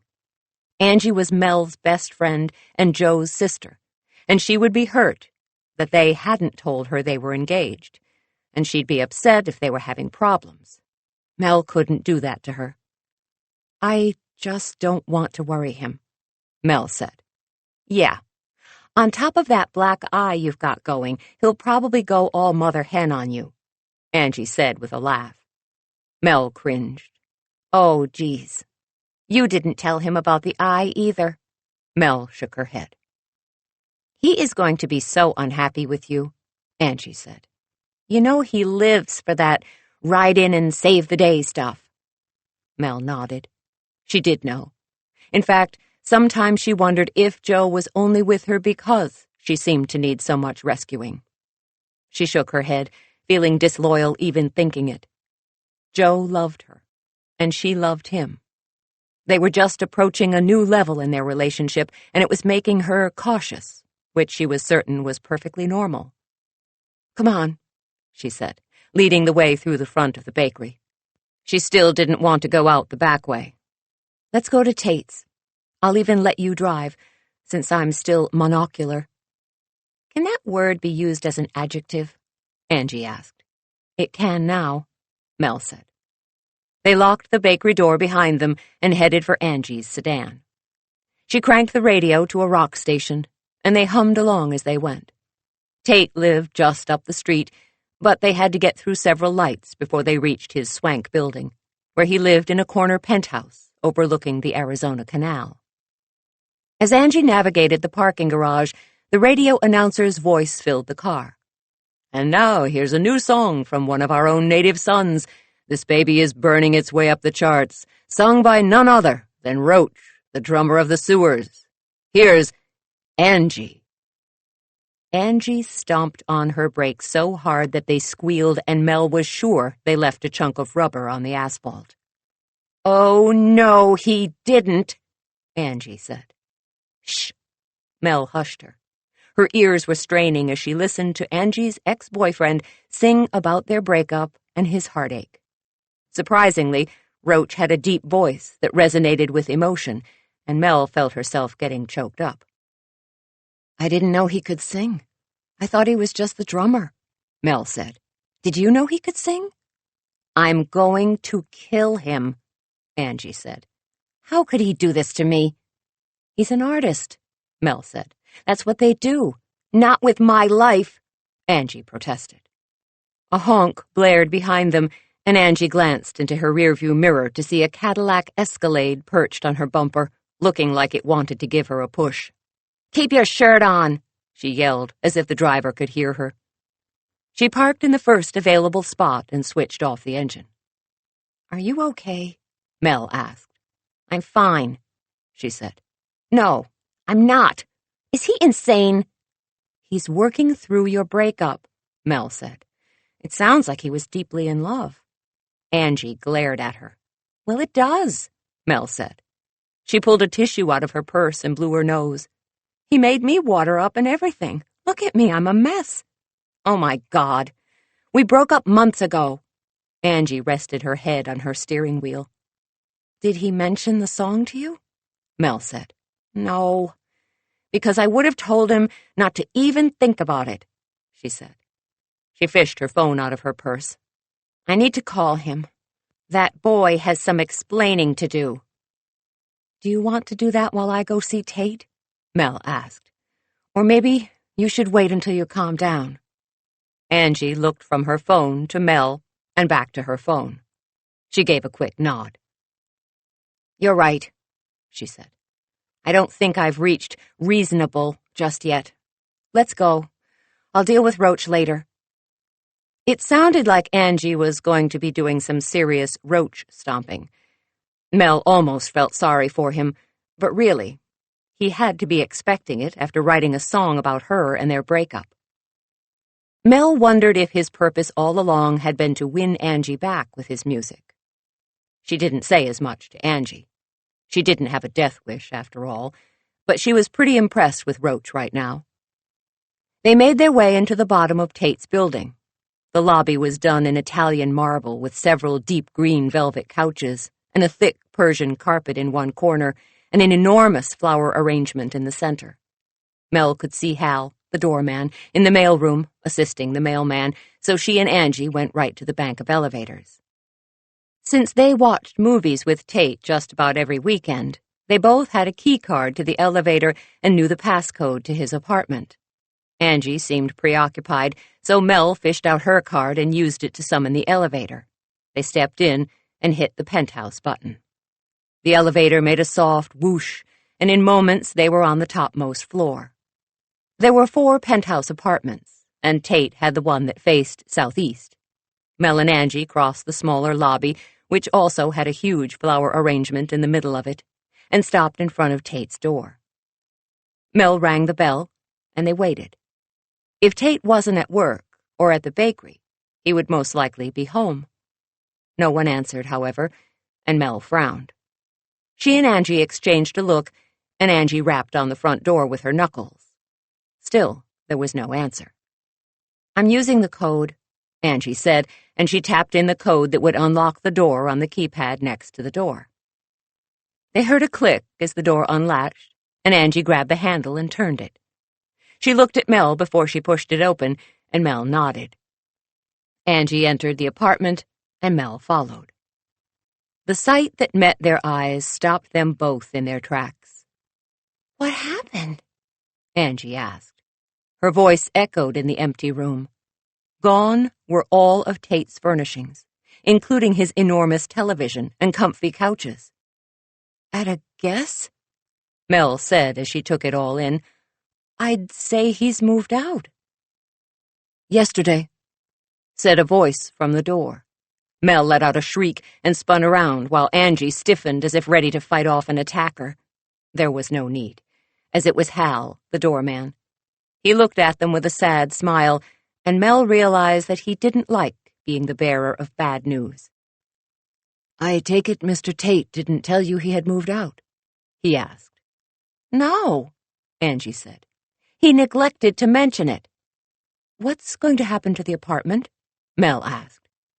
"A realtor was in here this morning," Hal said. "He didn't say as much, but I assume Mr. Tate is going to sell it. Are either of you interested?"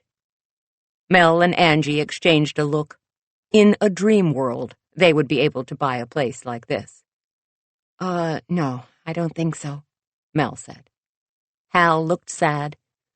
"It's a real loss to lose Mr. Tate. He was a good tenant, always pleasant and never loud. No one ever complained about him." Mel knew that there were a few pseudo-celebrities living in the building who were not well-liked.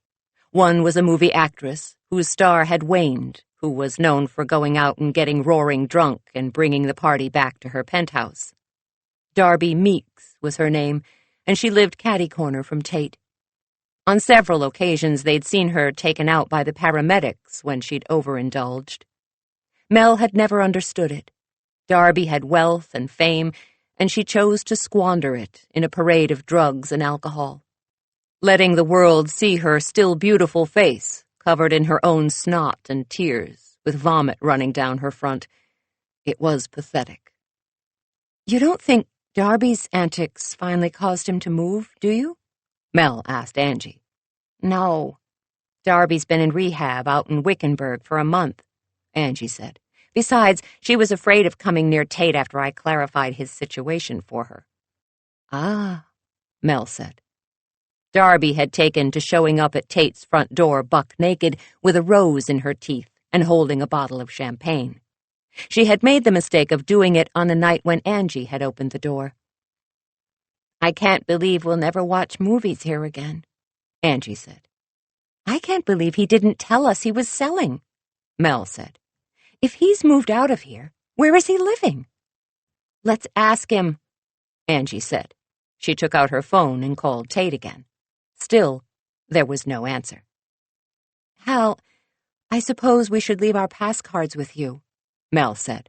She handed him hers, and Angie did the same. Hal looked choked up, but he took the cards with a nod, as if accepting the inevitable. "Come by the bakery any time," Mel said. "I'll always have a red velvet waiting for you." "Aw, thanks, Miss Mel," Hal said. He blew his nose into a handkerchief he'd pulled from his pocket. "I'm going to miss you girls." He opened his arms wide, and Mel and Angie exchanged an uncertain look before stepping into his embrace. They shared an awkward hug and an even more awkward ride down in the elevator, As they crossed the parking garage to Angie's car, she looked at Mel and said, "That was more emotional than I expected." "I know," Mel agreed. "I knew Hal was fond of us, but I didn't expect tears." "Some people are really bad with change," Angie said. "I thought Tate was one of them, but now I don't know what to think. He's quit his job and moved out of his apartment. It's like he's having a major midlife crisis." "He has been acting odd," Mel said. "Where do you suppose he's living now?" Angie was silent as they got into the car. Her face was grim, and she looked worried. "What are you thinking?" Mel asked. "I think he's met someone," Angie said. "And he's too chicken to tell us." "No, he hasn't," Mel said. "You know how he feels about you." "I thought I did," Angie said. "And when I broke up with Roach, I thought Tate might finally do something." "No, huh?" "Nothing. Nada. Zip. Zilch. Zero. I think he changed his mind," Angie said. "I think he wanted me when he couldn't have me, but now that I'm available, he's panicking. He's probably on his way to Costa Rica right now to get away from me." "You're nuts," Mel said. "He's crazy about you. I'm sure there is a logical explanation for everything that is happening." "Really?" Angie asked.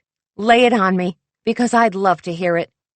"Well, I don't know what it is," Mel said, "but I'm sure it will make sense once we hear it." "Uh-huh," Angie said. She started the car and pulled out of the parking garage. Mel turned her head and stared out the window as they left the luxury apartments for the last time. She didn't want Angie to see the doubt on her face. What could be happening with Tate?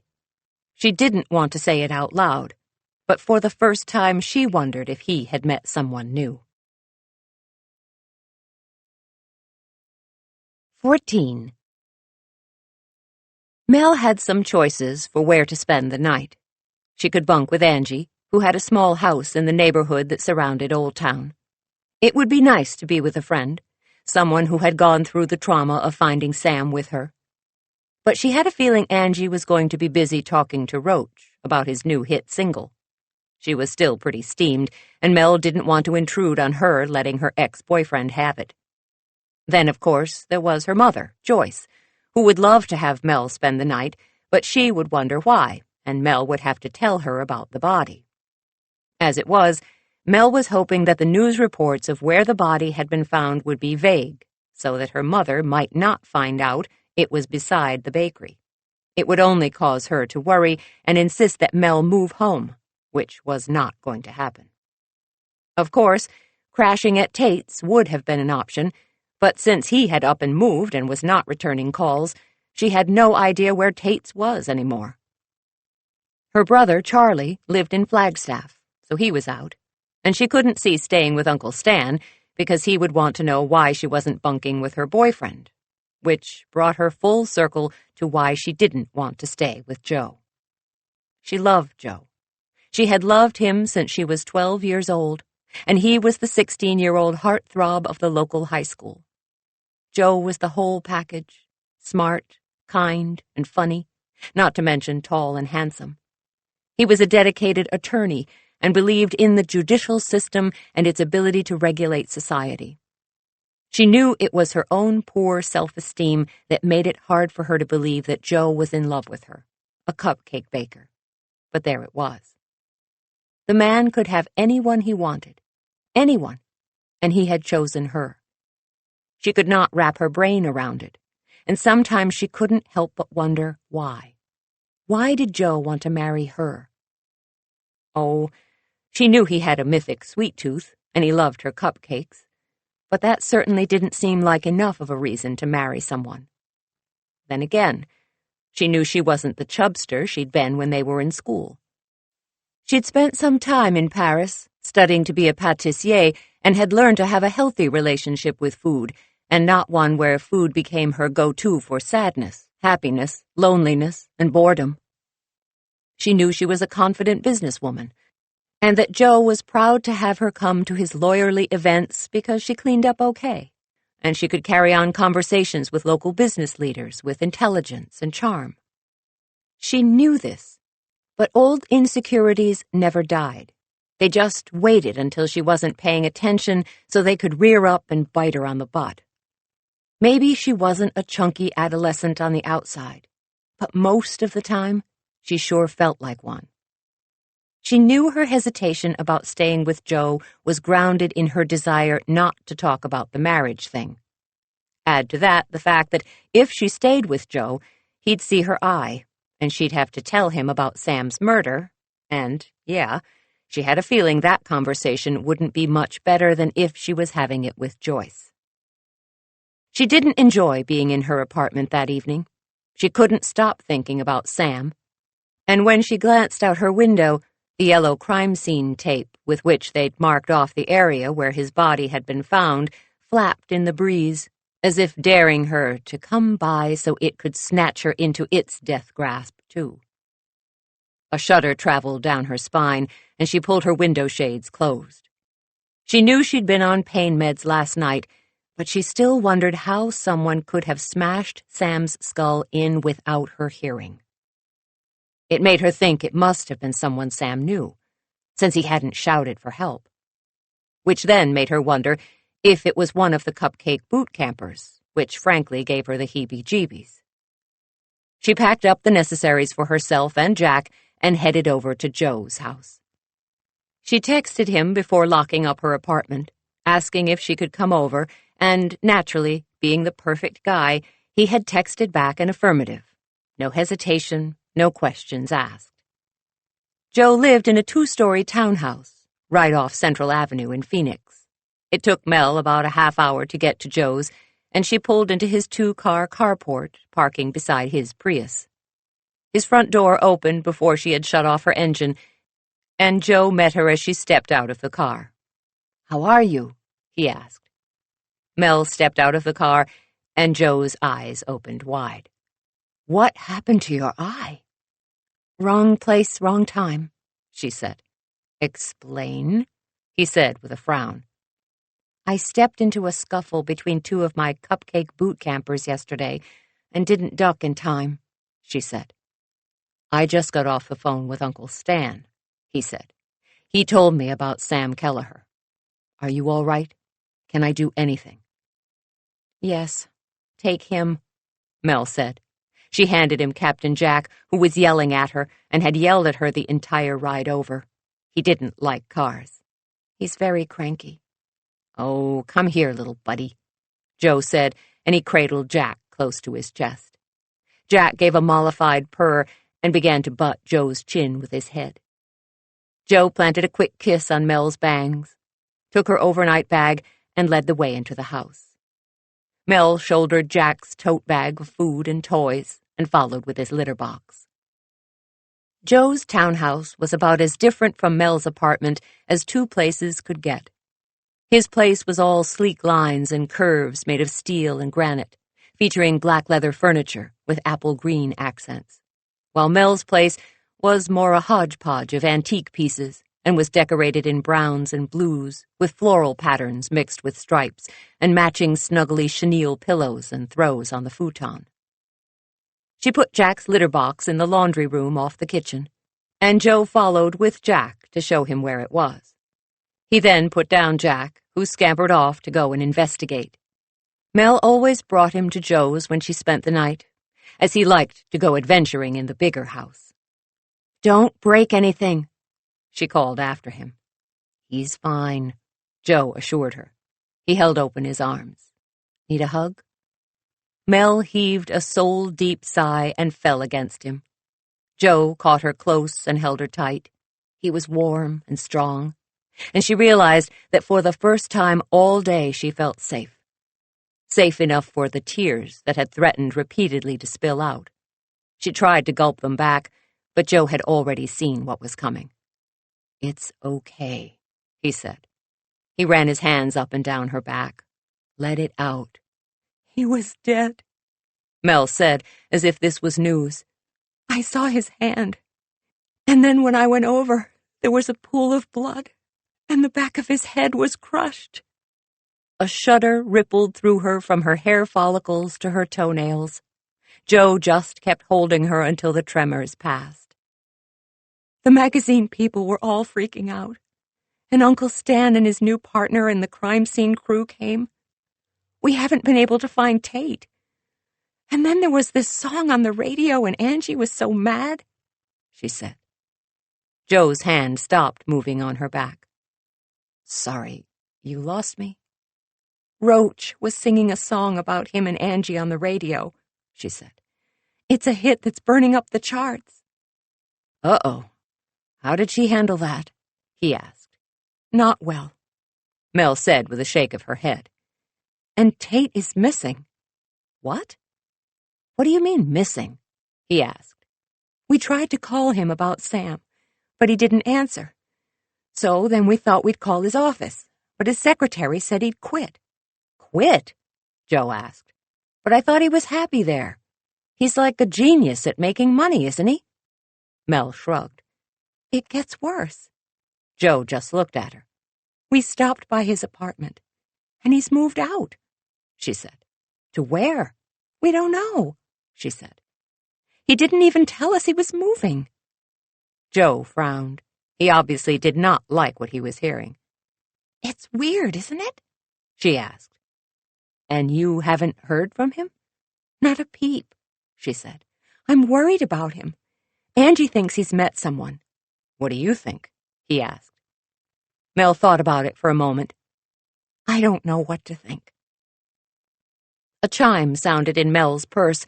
It was Tara's theme from Gone with the Wind, her ringtone. I have to get that, she said. It might be Tate. Joe nodded.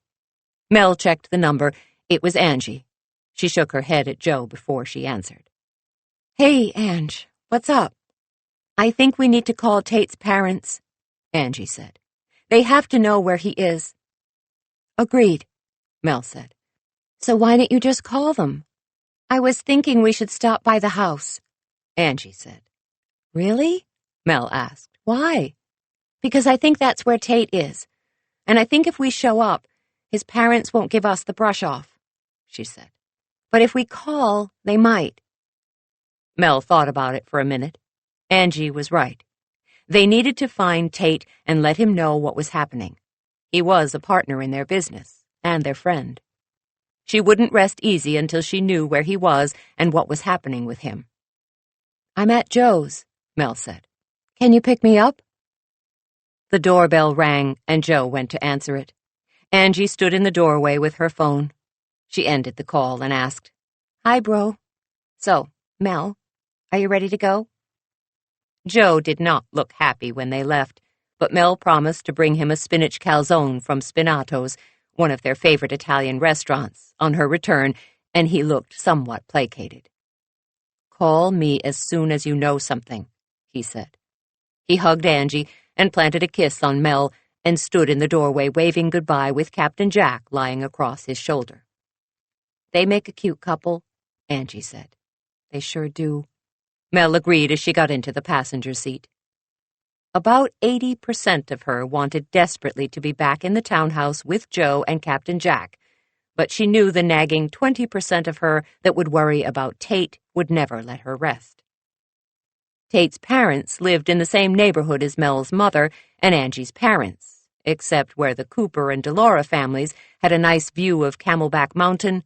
Tate's family actually lived on the mountain. Angie and Mel had spent most of their weekends in high school in the Harper's built-in theater, watching old movies and giving their popcorn machine a workout. Driving up the winding road, Mel felt a sudden nostalgia for the simplicity of those days, when there were no dead bodies, police investigations, or complicated relationships.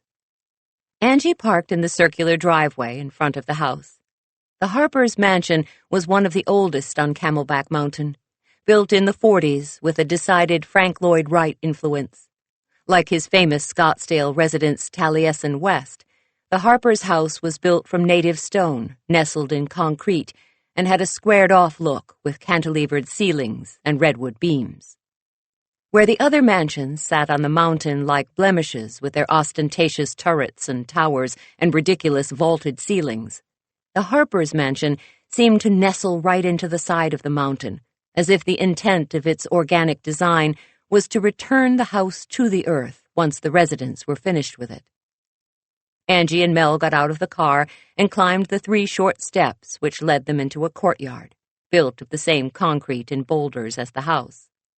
The front doors were set back between the 2 wings of the house that had square floor-to-ceiling glass walls framed by large beams of redwood. Angie reached the door first and raised her fist to knock. The door swung open before her knuckles could connect, and she almost rapped Mr. Harper, Tate's father, on the chest. Luckily, her response time was quick enough, and she didn't connect. "Good evening, Melanie. Angela," he said. "I'm assuming you are here with news." 15. Mel and Angie exchanged a confused look. "News about—" Mel asked, letting the question dangle. "Darling, where are your manners?" Mrs. Harper appeared beside her husband. "Invite the girls in." "Sorry." Mr. Harper huffed out an irritated sigh and stepped aside. "Please, come in." Mel sensed it wasn't an invitation as much as an order. She and Angie followed the Harpers into the foyer, which had a highly polished mahogany floor that led down into a sitting room, where a fire was going and a view of the city of Phoenix could be seen from the floor-to-ceiling windows. "It's good to see you both," Mrs. Harper said as she took in the sight of them. The Harpers were not a huggy-kissy sort of people. Where Mel's mother would have hugged the stuffing out of them and the DeLaura family would have smothered them in cheek pinches and kisses, the Harpers stood stiffly, staring at them as if uncertain of what to do. "Please come in and have a seat," Mrs. Harper invited them. Tate's mother was a sweater-and-pearls type of lady. Her manicure was always perfect and matched the fastidiousness of her thick silver hair, which she wore in a chin-length bob.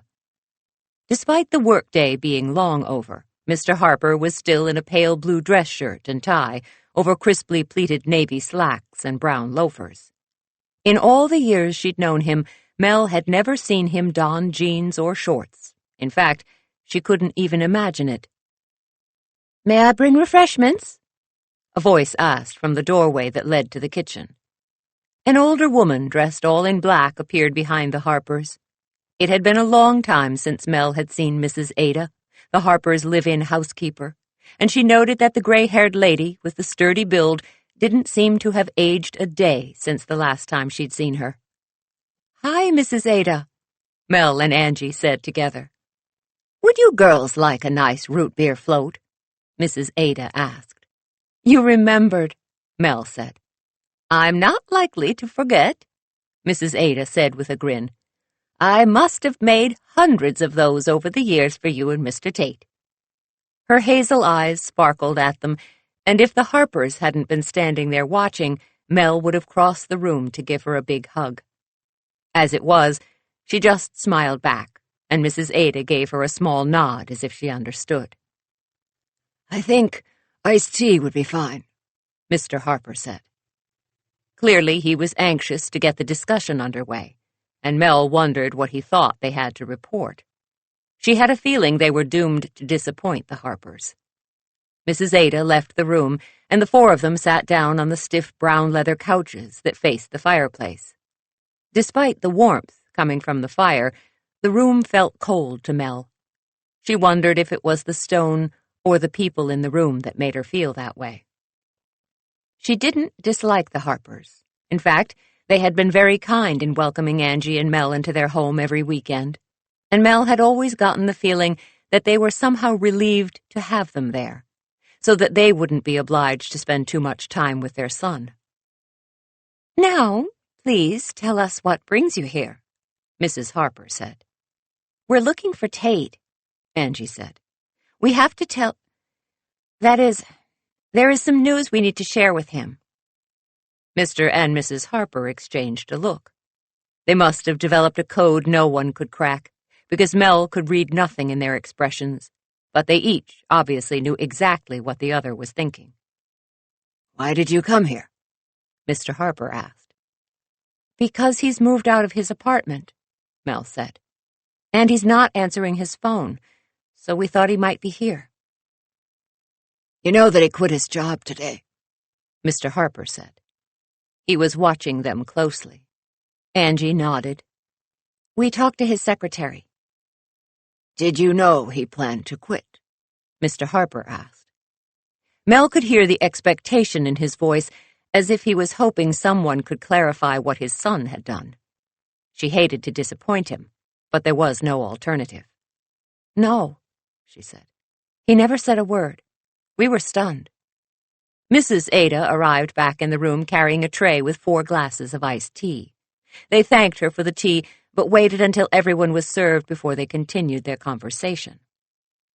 "So, I take it he isn't here?" Angie asked. "No," Mrs. Harper said with a shake of her head. "We've heard nothing from him since his father discovered his letter of resignation this morning." "I hate to pry," Angie said. "I know it's none of my business. But did he say why he was doing all of this?" Mel knew Angie was trying to find out if there was a woman involved, and she prayed for Angie's sake that there wasn't, because she feared it would crush her best friend. "No, he didn't," Mr. Harper said. He sounded angry, and Mel felt Angie stiffen beside her. "It was nothing more than a lousy form letter. It could have been from any of my employees." "It's all very distressing," Mrs. Harper said. Mel got the feeling Mrs. Harper had been listening to her husband rant and rave for the better part of the evening, and she cast the woman a sympathetic glance. "You bet it's distressing," Angie said. She took a long swallow of her iced tea. "I can't imagine what he's thinking. I mean, who up and quits his job and moves without telling anyone?" Mel thought back to when she ditched her marketing career in Los Angeles and moved back to Scottsdale to attend culinary school. She hadn't said a word to anyone. "Well, there could be a variety of reasons," she said. "I mean, maybe he—" "No, there's only one reason," Angie interrupted. She thunked her glass down onto a cork coaster on the coffee table. "He is being a selfish brat, and he needs a good kick in the pants, since obviously that is where his brain is presently situated." "Hear, hear," Mr. Harper cheered. He put his glass on the table, too. "That's the first sense anyone has talked all day." "Now, we don't know why Tate is making these decisions," Mrs. Harper said. "He could have very good reasons for what he is doing." "For quitting the family business?" Angie asked doubtfully. Mr. Harper shot her a look of approval and added, "And not telling his friends where he is?" Angie nodded at him. "And excluding his family from his decision-making?" "As well as his business partners," Mr. Harper added. Mel glanced between Angie and Mr. Harper, as did Mrs. Harper. It was clear Angie and Mr. Harper were allies in their annoyance with Tate, while Mrs. Harper and Mel were more inclined to wait and see what he had to say for himself. Mel wished Tate were here to see this. She never thought she'd see the day when Mr. Harper unbent enough to have a conversation, never mind be in perfect agreement with Angie. "He has a lot of explaining to do," Angie said. "Indeed," Mr. Harper agreed. "Be that as it may," Mrs. Harper said. "I'm really more concerned with where he is right now." And there it was. A mother's love for her son, bringing the entire discussion full circle to the fact that someone that all 4 of them loved was missing. Mel didn't sleep well at Joe's. He had a queen-size bed that was as soft as a cloud. She should have slept like a baby, even after the horror of the day and her worry about Tate. But no. Comfort wasn't exactly comfortable. Mel knew each individual lump in her futon mattress, and she missed angling her body around them just so. Captain Jack had no such problems, as he chose a nice fluffy pillow to sleep on, hers, and spent the night snoring in sync with Joe. Was this what married life would be like? Mel stared at the ceiling while she thought about moving in here with Joe. She tried to imagine how her florals and plaids would blend with his black leather. She couldn't picture it. She tried to picture him moving into her shoebox of an apartment above the bakery. No, that didn't work either. She could feel a complete freak-out brewing just underneath her skin. She tried to breathe through it. No decisions had to be made today. She was fine. Life was fine. Her phone chimed from its spot on the bedside table. She glanced at the clock. It was 5 a.m. Who would be calling her at 5 a.m? Joe grumbled and rolled over. Maybe it was Tate. Mel sat up in bed and grabbed the phone. She checked the number and sighed. It was her mother. She pressed the button to talk as she tiptoed from the room, grabbing a sweatshirt of Joe's on the way. "Mom, is everything all right?" she asked. She pulled on the sweatshirt and went down the stairs to the kitchen. She might as well start the coffee. "What do you mean, is everything all right?" Joyce asked. "There was a murder right outside your bakery." "I know," Mel said. "You know?" Joyce parroted her. "And you didn't call me. I turned on the morning news, and there is Gina Mendoza standing right outside your bakery talking about a murder." Mel could hear her mother's television in the background. Joyce was quiet, and Mel could tell she was watching the news again. "Mom? Hello? Mom?" "That Gina is so cute," her mother said. "I love how she wears her hair. Could you run downstairs and get me her autograph?" "I'd love to, Mom," Mel said, "but I'm not home. Captain Jack and I are at Joe's." "Dear Joe," Joyce sighed. "How is he?" "Asleep, like most normal people at 5 o'clock in the morning," Mel said. She wrestled a coffee filter into the pot and measured out enough scoops for the two of them. She hit the button and was immediately comforted by the sound of the coffee machine beginning to drip hot Java into its glass carafe. "Well, I'm glad you had the sense not to stay at the bakery," Joyce said. "Uncle Stan made me promise to stay elsewhere." "Stan knows about the murder?" Joyce asked. "He's the lead detective for the investigation," Mel said. "And since Sam Kelleher, the victim, was one of my cupcake boot camp participants, Stan thought it best if I—" "You knew him?" Joyce interrupted. She sounded stunned. "I thought it was just a robbery gone wrong that happened to be outside your bakery." "No," Mel said. "I found Sam when I went to open the bakery yesterday." "You found him? Oh, my Lord, Melanie Cooper, what have you gotten yourself into this time?" Joyce asked. "Nothing," Mel protested. "I'm just holding a cupcake boot camp for the staff of SWS Magazine. I have nothing to do with anyone getting murdered." "That's it. You're selling the bakery," Joyce said. 16. "What?" Mel asked. She thumped her head softly against the wooden front of Joe's kitchen cabinet. "Why would I do that?" "Well, obviously, cupcake baking is a much more dangerous profession than we first anticipated," Joyce said. "It's like the dead bodies are lured in by your buttercream." "Not my fault," Mel said. "I know, but honestly, you're not getting any younger, honey.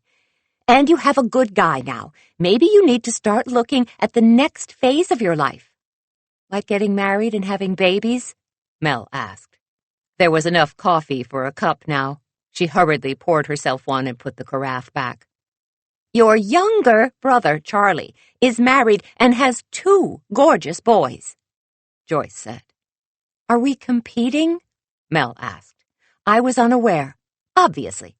Because if you were competing, I'd have grandbabies from you by now," Joyce said. "Mom," Mel said. It came out as a 10-syllable whine, but she was powerless to stop it. "Don't you want marriage and babies?" Joyce asked. "I don't know," Mel said, and there it was. She really didn't know. Joe staggered into the kitchen. He had bedhead, and his eyes were puffy with sleep. His T-shirt and long flannel pants were wrinkled, and he cradled Captain Jack in one arm. He let out a yawn and Mel felt her heart trip over itself at the sight of him. She loved him. Of that there was no question. But was she ready for "until death do us part"? She didn't know. "Listen, Mom, I have to go," she said. Joe's eyebrows shot up, and Mel gave him a pained nod. "All right," Joyce said. "Well, call me later and tell me what's happening. Otherwise, my friend Ginny and I will be over to see you." Mel smiled. Her mom didn't even candy-coat the threat. "I promise," Mel said. "Love you." "I love you too," Joyce said. "And give my love to dear Joe." Mel ended the call and dropped her phone on the counter. Usually, she used milk and sugar in her coffee, but today she felt like she needed to mainline the caffeine, so she drank it unforgivingly black. "Mom, huh? Ugh. Does she still call me Dear Joe?" he asked. He was grinning. "Yes," Mel said. "Every time she mentions your name, in fact." "I like your mom," he said. He had fed Captain Jack and poured his own coffee. Now he looped an arm around Mel's waist and pulled her close, so that they leaned side by side against the counter while they sipped their coffee. Mel knew it was a moment of peace in what was otherwise going to be a very long, very difficult day. She tried to memorize the feeling of calm, knowing that she was going to miss it later. By 10 o'clock that morning, that feeling of calm was no more than a poignant memory. The bakery had reopened. Unexpectedly, a crowd of gawkers awaited the unlocking of the doors, and Mel wondered what they were hoping to see, a chalk outline on the floor. Marty made it pretty clear that they were in the cupcake business, not the corpse business. The more ghoulish of the gawkers left, but the rest consoled themselves with cupcakes. The SWS crew met up in the kitchen. They had the sunken-eyed, weary look of zombies, and Mel had a feeling that not one of them had slept the night before. "Are you sure you're all up to this?" Mel asked as they gathered around the steel table. Ian Hannigan stood by the door with his arms crossed over his chest. "We're fine," he said. "What do we need to do to have the cupcakes ready by the gala on Saturday?" "Get baking," Mel said. The lack of enthusiasm was not unexpected. Her own desire to bake had been curbed by finding Sam in the alley yesterday. Still, she had a business to run. "Listen, I'm happy to do the baking for you," she said. "I don't think anyone would fault you for canceling the boot camp." "No, we can do this. We will do this. For Sam," Bridget said. She was wearing jeans and a form-fitting long-sleeved jersey shirt in ruby red. Even casually dressed, Bridget exuded a stylishness that was impeccable. "I really don't see Sam giving two hoots about whether we make cupcakes or not," Justin said. "That's not the point," Bridget snapped. She looked as if she was going to say more, but she didn't. Instead, she took her purse outside. Mel had a feeling she was going for a cigarette break. "Go ahead and start, Mel," Hannigan said. "I'll talk to her." Mel and Angie had planned to treat the cupcake boot camp just like one of the baking classes they held periodically. With Ian and Bridget outside, that left Justin, Sylvia, Bonnie, and Amy in the kitchen. In no time, the room was filled with the sounds of ingredients being poured and spatulas scraping the sides of bowls and the whir of mixers. "Baking always makes me feel better," Bonnie said to Mel as she paused beside her. "Me too," Mel said. "I was in culinary school when my dad died. I think it helped me to work out my grief." Bonnie stared at her for a moment, and Mel wondered if she had just shared too much. "My mother passed when I was 16, Bonnie said. "I have 4 younger brothers and sisters. I became the family cook. It helped. I always felt as if my mom was in the kitchen cooking with me." Mel nodded. She could see that. Joyce drove her crazy, no question, but she could imagine that she might feel her mother's presence in her kitchen, primarily because the kitchen had been her mother's base of operations when she and Charlie were kids. It was where she had interrogated them over homemade plates of Rice Krispie treats and chocolate milk. "Excuse me, is the batter supposed to be winding its way up the beater?" Sylvia asked. She was using a hand mixer, and it looked as if her cupcake batter was doing a creature from the bottom of the bowl sort of thing as it rose up and tried to strangle the beaters. "Yikes," Justin said. "Well, it's kind of a mass. It keeps getting bigger and bigger." "The Blob," Mel said, identifying the movie quote. "Nice," Justin said. "I think it needs more milk," Angie said from across the table.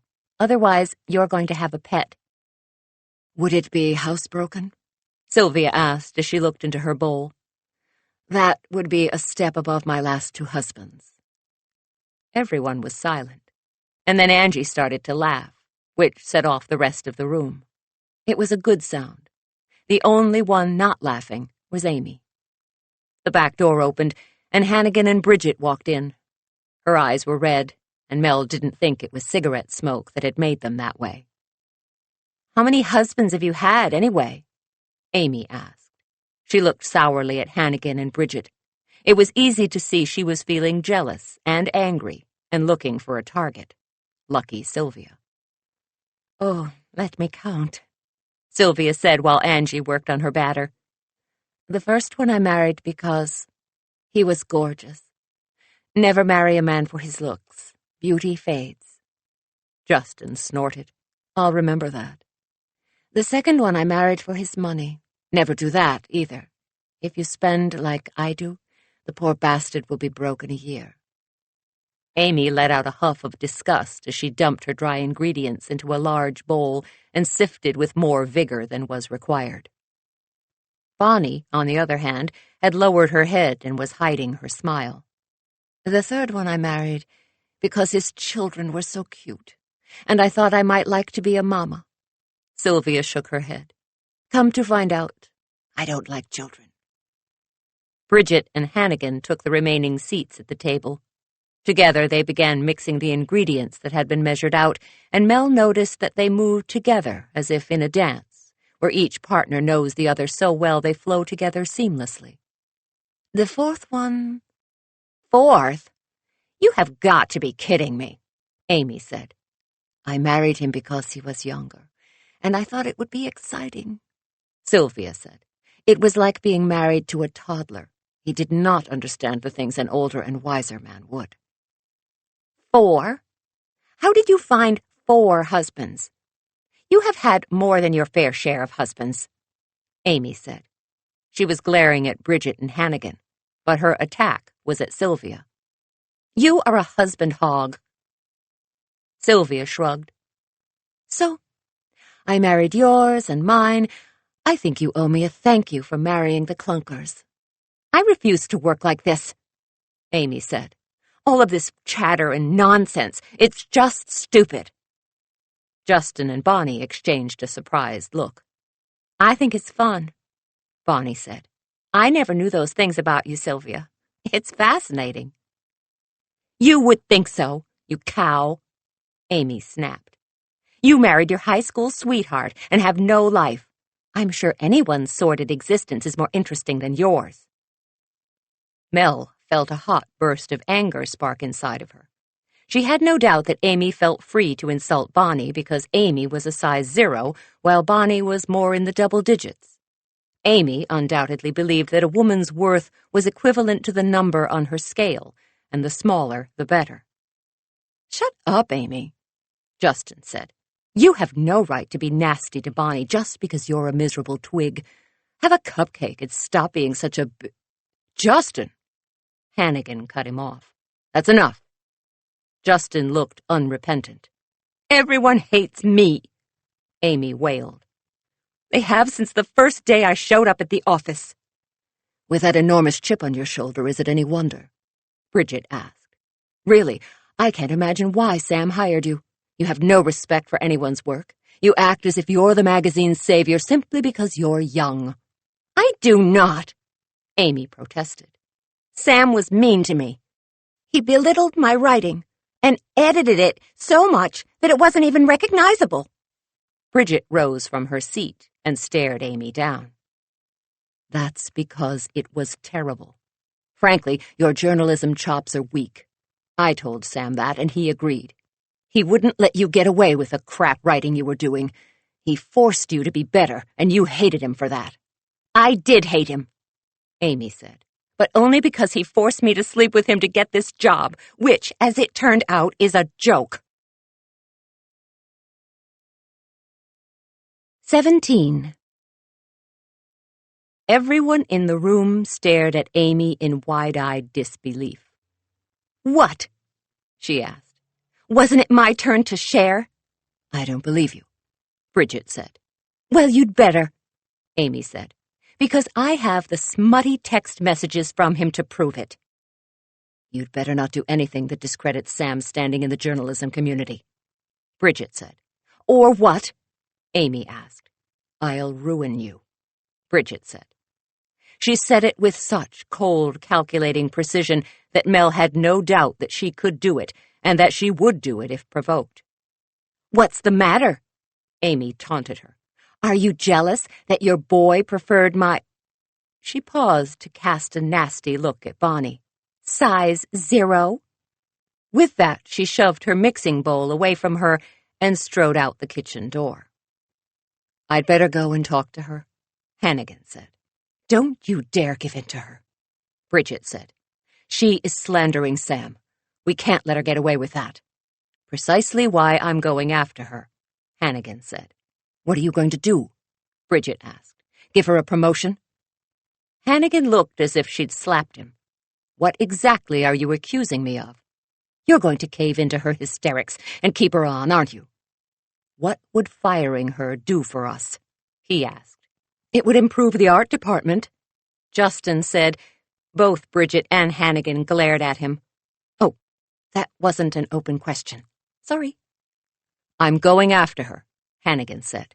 If what she says is true, that Sam had her sleep with him for her job, then she could come after us with a lawsuit that would kill the magazine. Since when do you care about the magazine? Bridget asked. I've always cared, he said. Oh, save it, Bridget snapped. She made shooing motions with her hands. Go after the little girl. I hope you're very happy together. Bridget. Hannigan looked like he would have yelled at her if there wasn't an audience that was riveted watching them. Go. Just go, Bridget yelled. She stalked across the kitchen, opened the door to Mel's office, and slammed it so hard behind her that it rattled on its hinges. Hannigan let loose a string of colorful curses and then followed Amy out the kitchen door. I think that was a bad call, Sylvia said. What do you mean? Angie asked. The kitchen door banged open, and Marty glared at the group. Will there be any more forthcoming drama from here? He asked. Because in case you people haven't noticed, we've got a business to run, and I can't keep coming up with excuses for why there is so much noise coming from the kitchen. Sorry, Marty, Mel said. I'll try to keep it quieter. What have you been telling people? Angie asked. That our chief baker likes to watch soap operas while she cooks, which was working until those two idiots came running through the bakery, making me look like a big fat liar. Which you are, Justin said as he scooped batter into a cupcake pan. I prefer embellisher of facts, if you don't mind, Marty said. My mistake, Justin said. He looked like he was trying not to laugh. Mel and Angie took the first batch of cupcakes and put them in the convection oven. Just so we're clear, Marty said. The door swung shut behind him. I think the drama is only just beginning, Bonnie said. We are going to have to work a lot faster if we're going to get these cupcakes done by the gala, and we can't have people just leaving in a snit. Sounds like we're not done with the drama, Angie said. The investigation into Sam's death is ongoing, and with what Amy said, I have a feeling it's going to get messy. Not to mention, there is obviously some serious tension between Hannigan and Bridget. She said Bridget's name in a whisper, and they all glanced cautiously at the door to Mel's office. It didn't fly off of its hinges in an explosion of upset, so Mel figured she couldn't hear them. "What is the deal between Hannigan and Bridget, anyway?" she asked. "There is a hostility there that you usually see only between—" "Lovers?" Sylvia supplied. "Well, yeah," Mel said. "Back in the day, when they were all doing hard news," Justin said, "Hannigan and Bridget were lovers, which was complicated." "Why?" Angie asked. "Hannigan was married," Bonnie said. Her tone made it clear that she didn't approve, and Mel saw the flash of the other woman's wedding ring in the kitchen light. "It happens," Sylvia said. "especially when you are in a foreign country and think you may not get home." "It never happens to me," Justin said, looking put out. "That's because you don't do hard news," Bonnie said. Justin just looked at her, and she turned bright red. "Oh, I'm sorry. I didn't mean it that way." Justin grinned at her. "You're forgiven." "The way I heard it, Bridget wanted Hannigan to leave his wife so that they could be together. But Hannigan turned her down," Bonnie said. "That's when she left newspapers and started working for magazines on the brink of extinction. She has a real gift for turning them around." "Thank you," Bridget said from the open doorway to Mel's office. Everyone in the kitchen jumped, and Bonnie let out a little shriek, which she quickly turned into a cough. "Just so you know," Bridget said, "your office walls apparently carry sound instead of shutting it out." Sylvia, Bonnie, and Justin all hung their heads in the perfect posture of shame. Mel nudged Angie, who was beside her, and they quickly hung their heads, too.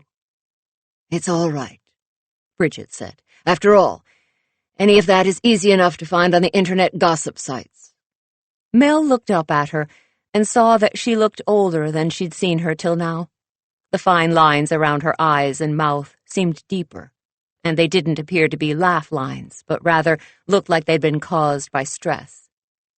Mel had seen the beginnings of lines forming around her own eyes, but she had been okay with them because they looked like they were caused by joy. She had the overwhelming urge to fetch Bridget a cupcake.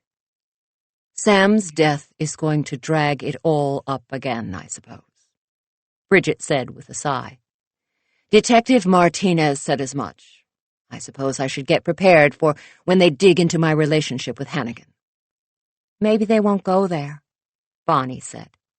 Angie rolled her eyes at Mel. Angie had been dragged into the limelight during her relationship with Roach. She knew what it was like to open the curtains in the morning and have a photographer hanging upside down from a rope tied to the eaves while trying to get compromising pictures of her. "Oh, they'll go there," Bridget said, "especially since I'm responsible for his wife's death." No one moved. Mel thought it looked as if they were playing a game of freeze tag and everyone had been nailed except Bridget. "When you say you're responsible," Justin trailed off. "Oh, not like that," she said. "I didn't stab her or shoot her, as tempting as that was. No, I used my gift for investigative journalism, and I wrote an exposé on her family." Mel noticed that both Bonnie and Justin made O's with their mouths, and that Sylvia's eyes went wide. She didn't know if it was because they all were surprised by Bridget's candor, or because her reporter's skill was something fearsome to behold. "I think she might have preferred that you shot or stabbed her," Bonnie said. So that answered that. Clearly, Bridget's reporting skills were legendary. "It was a loathsome thing to do," Bridget admitted. "Of course, if her family hadn't been connected to the mob, it might not have been such a big deal." "You took on the mob?" Bonnie asked. The timer on the oven rang, and Mel went to get the cupcakes. This batch would stay in the chiller until the day of the gala, when they would frost them. Angie hurried over to help her, and they listened while they set the tins on the back counter to cool. "It's not so much that I took on the mob, as that I exposed the connections they had to several very wealthy Long Island families," one of which just happened to be Hannigan's wife's family. What happened? Sylvia asked. Death threats, mostly, Bridget said. The documentation that I uncovered and published showed a long trail of political corruption. They were in disgrace and became social pariahs. So, how did this cause his wife's death? Justin asked. Image was everything to Casey, Bridget said. She was one of the most fashion-forward of New York society, and she lived for her balls and parties and charity galas. They waited for Bridget to continue, and she glanced around the kitchen at them and gave them a rueful smile. No. The irony that Hannigan and I are working together on a charity event is not lost on me, she said. I wanted to humiliate Casey. She wouldn't divorce Ian because she was petrified that she'd be disgraced amongst her little clique. Well, I decided to give her what she was so afraid of by outing her family as a bunch of thugs and thieves. A week after the story broke, she killed herself. Hannigan has never forgiven me. In fact, I've never forgiven myself. You couldn't have known that she would... Justin protested. No, but if I hadn't been motivated by revenge, the story never would have been written. Her family was scum, no question, but there are much worse villains out there. I didn't need to put the glaring spotlight on them. I did it out of spite. That's not being a professional journalist. I should have been better than that, but I wasn't. And that's why there is so much hostility between you and Hannigan? Mel asked. Pretty much, Bridget said. I think we both feel a lot of guilt, and neither of us has ever been able to let it go. Did Sam work on that story with you? Angie asked. Why do you ask? Bridget asked. She looked cautious. Well, the other day, I remember Hannigan saying to Sam that he had chosen whose side he was on. Was he mad at Sam, too? Yes, he was, she said slowly. Because when I left Hannigan, Sam stayed with me and helped me investigate Casey's family. You don't think... Bonnie stopped herself in mid-sentence as if she wasn't sure she should utter what she was thinking. That Hannigan killed Sam in revenge? Bridget asked. Given that the man has more money than a small oil-rich nation, it seems unlikely. He could have crushed Sam in so many other ways. Besides, if he did go after Sam, then he'd surely come after... You? Mel and Angie said together. Bridget looked alarmed. Yeah. Me. 18. They spent the rest of the morning in a baking frenzy. It seemed the crew was collectively trying to forget the morning's conversation, partly because it seemed far-fetched, and partly because there was enough truth to it to make it terrifying. The magazine staff headed out to lunch at the nearby Los Olivos Mexican restaurant, leaving Mel and Angie to confer with Marty about how business was going. He seemed to have everything under control out front, and Oz was coming in after school to provide backup. Mel had to talk to him once about not grilling the customers about where they bought their other baked goods. Marty had gotten it into his head that Olivia's spy could be a chatty customer who shopped at Olivia's Confections as well as at Fairy Tale Cupcakes, and had inadvertently blabbed to Olivia about what was happening in their bakery. Have you heard from Tate yet? Angie asked Mel as they wiped down the kitchen to prep for the afternoon's baking session. Mel had checked her office phone and her cell phone 3 times. So far, there was nothing. Angie had checked her phone as well, but the only messages were text messages from Roach. They were still arguing about his song, and her brother's. Has he been missing for 24 hours yet? Angie asked. Can we file a missing persons report? I already talked to Uncle Stan about it, Mel said. He said we should really leave that up to his parents. Will they do it? Angie asked. She paused to scrape some spilled ingredients into the trash can. I would think so, Mel said. But what if he wants to remain missing? Who wants to remain missing? a voice asked from the kitchen door. It was Detective Martinez. Mel hesitated. Martinez filled the doorway with his broad, well-muscled frame, and she felt as if his sharp, dark eyes saw every single detail of the kitchen at a glance. She felt her face grow hot, as if she and Angie had been caught doing something wrong, which was ridiculous. "Tate Harper, our business partner, is missing," Angie said. Obviously, she did not feel as cautious about giving out information to the homicide detective as Mel did. "Since when?" he asked. "Since yesterday, when he quit his job and moved out of his apartment," Angie said. Martinez looked at Mel as if to verify the story. She nodded. "He went missing after the murder?" he asked. "Yes, but—" Angie began, but Mel interrupted. "He had absolutely no connection to Sam Kelleher, or anyone at the magazine," Mel said. "Are you sure of that?" Martinez asked. Mel knew it was critical that she maintain eye contact as she answered, "Yes." Martinez was the first to look away, and she found that oddly satisfying. "Is he a drinker? A drug user? A gambler?" he asked. No, Angie said. "In fact, up until he disappeared, I would have thought he was perfectly content with his life." "Was he in a relationship?" Martinez came in and sat down at the table. Both Angie and Mel sat with him. "No," Mel said. "Even an online one?" Martinez asked.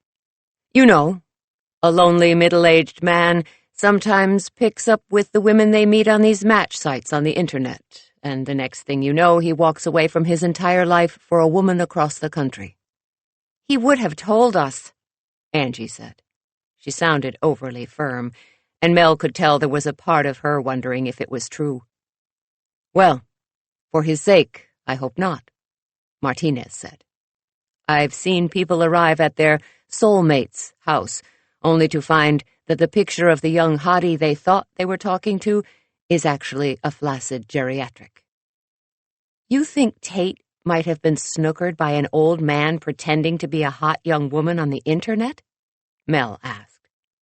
"It happens," Martinez shrugged.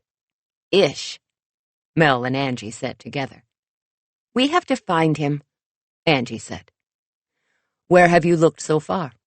Martinez asked. "His workplace, his apartment, and his parents' house," Mel said. "Is there any place that he goes that might be special to him?" Martinez asked. "A coffee shop, a park, a church?" "Here," Mel said.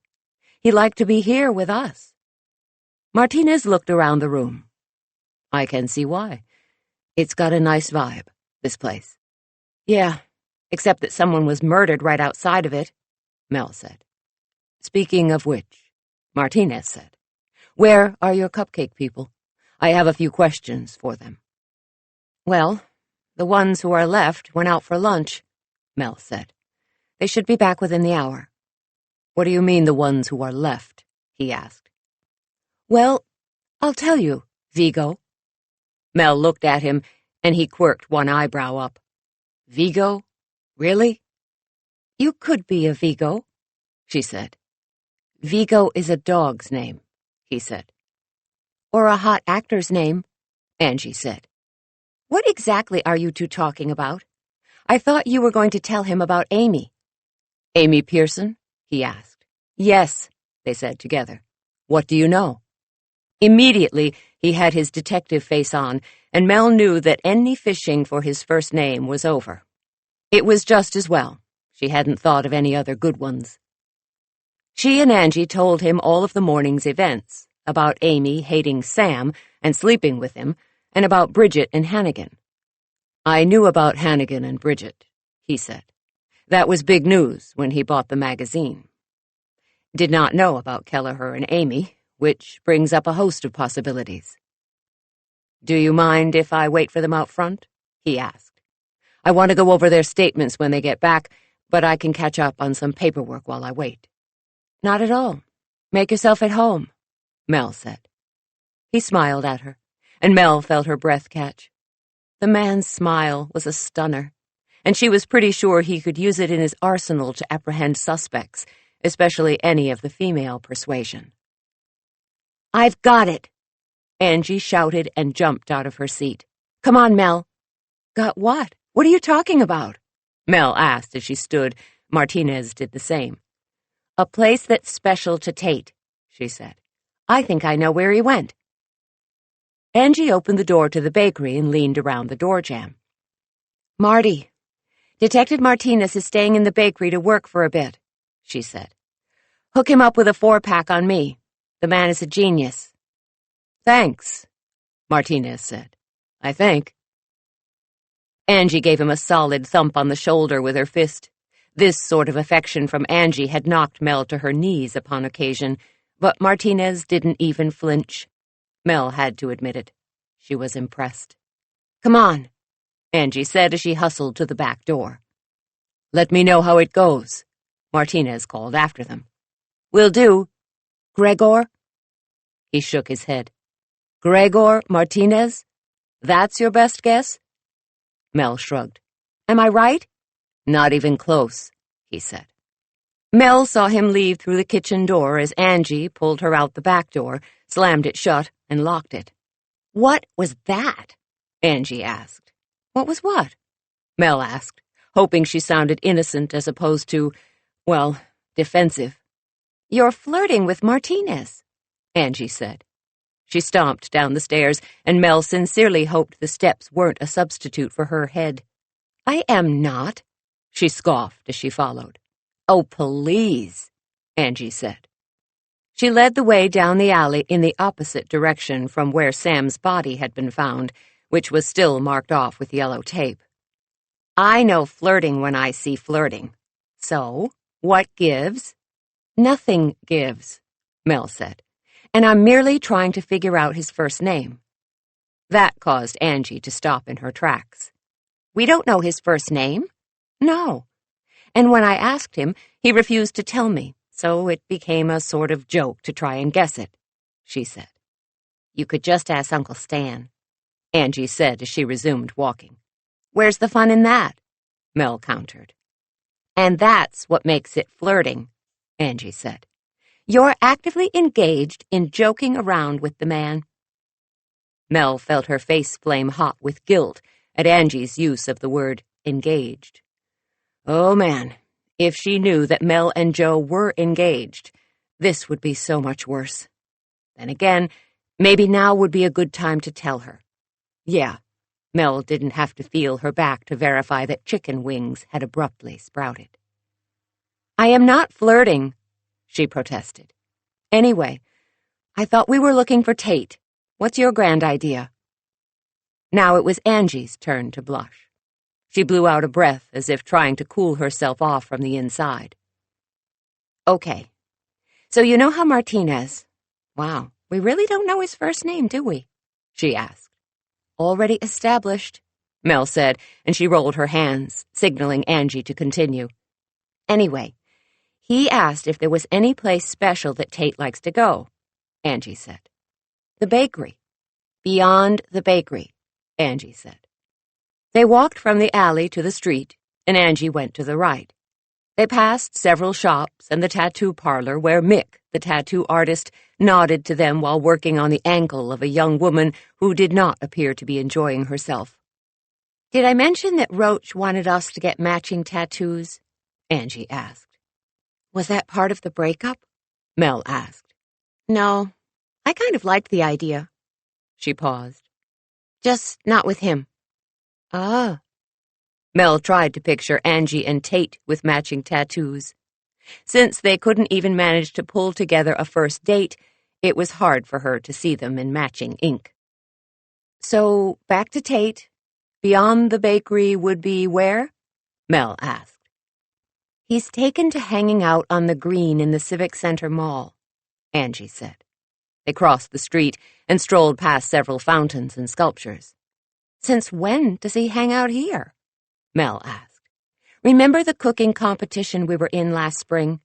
Angie asked. "You almost died," Mel said. "It's embedded in my brain for life." "Yeah, well, Remember when I was still pretty weak and Tate had to carry me out of there? Yeah. Mel got misty at the memory. You asked him for help, and he said, "As you wish." At the time, I wasn't sure he meant what I thought he meant, Angie said. She paused to scan the park. There was no sign of Tate, lounging in one of his power suits at any of the picnic tables. Angie, we live movie quotes, Mel said. There is no way you didn't know that he was quoting Westley from The Princess Bride. Hey, I was in a weakened state from my near-death experience, Angie said. Plus, I was still dating Roach, so it was awkward. Whatever, Mel said. What's your point? Angie bit her lip and looked distinctly uncomfortable. I think that's why he hangs out here, because that's the closest we've ever come to telling each other how we feel. Mel nodded. It made sense. Besides, she didn't have the heart to embarrass Angie any more than she already was. Well, it's about the only lead we've got, she said. Let's do a sweep. I want to get back before the boot campers. Together they worked the park with Angie looking to the right and Mel looking to the left. They had covered most of the park when they came upon Robert Indiana's Love sculpture, with the L.O. perched atop the V.E. done in red and blue. It stood happily on its slope of grass, but there was something wrong. Mel could see a person's foot peeking out from just behind its cement base. Oh no, she said. She felt all of the blood drain out of her face, and she got the spins. What is it? Angie whipped around. Do you see him? No, but I think we may have found another body, Mel said. 19. Angie looked in the direction that Mel was pointing, and she gasped. What is it with you? She asked as they hurried across the grass towards the foot. You attract bodies like bees to pollen. It's not right. Hey, it's not just me, Mel said as she pulled out her phone, getting ready to call the police. You've been with me for most of the bodies, and it's your fault we're here now looking for Tate, so this one is on you. Hey, Angie protested.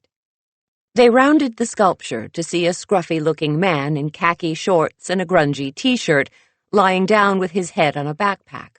His eyes were open, and his chest was moving up and down. He was not dead. Do you two think you could keep it down? He asked. I'm trying to nap. Mel squinted at the man. Beneath his day-old beard growth was a familiar square jaw and laughing eyes. Tate?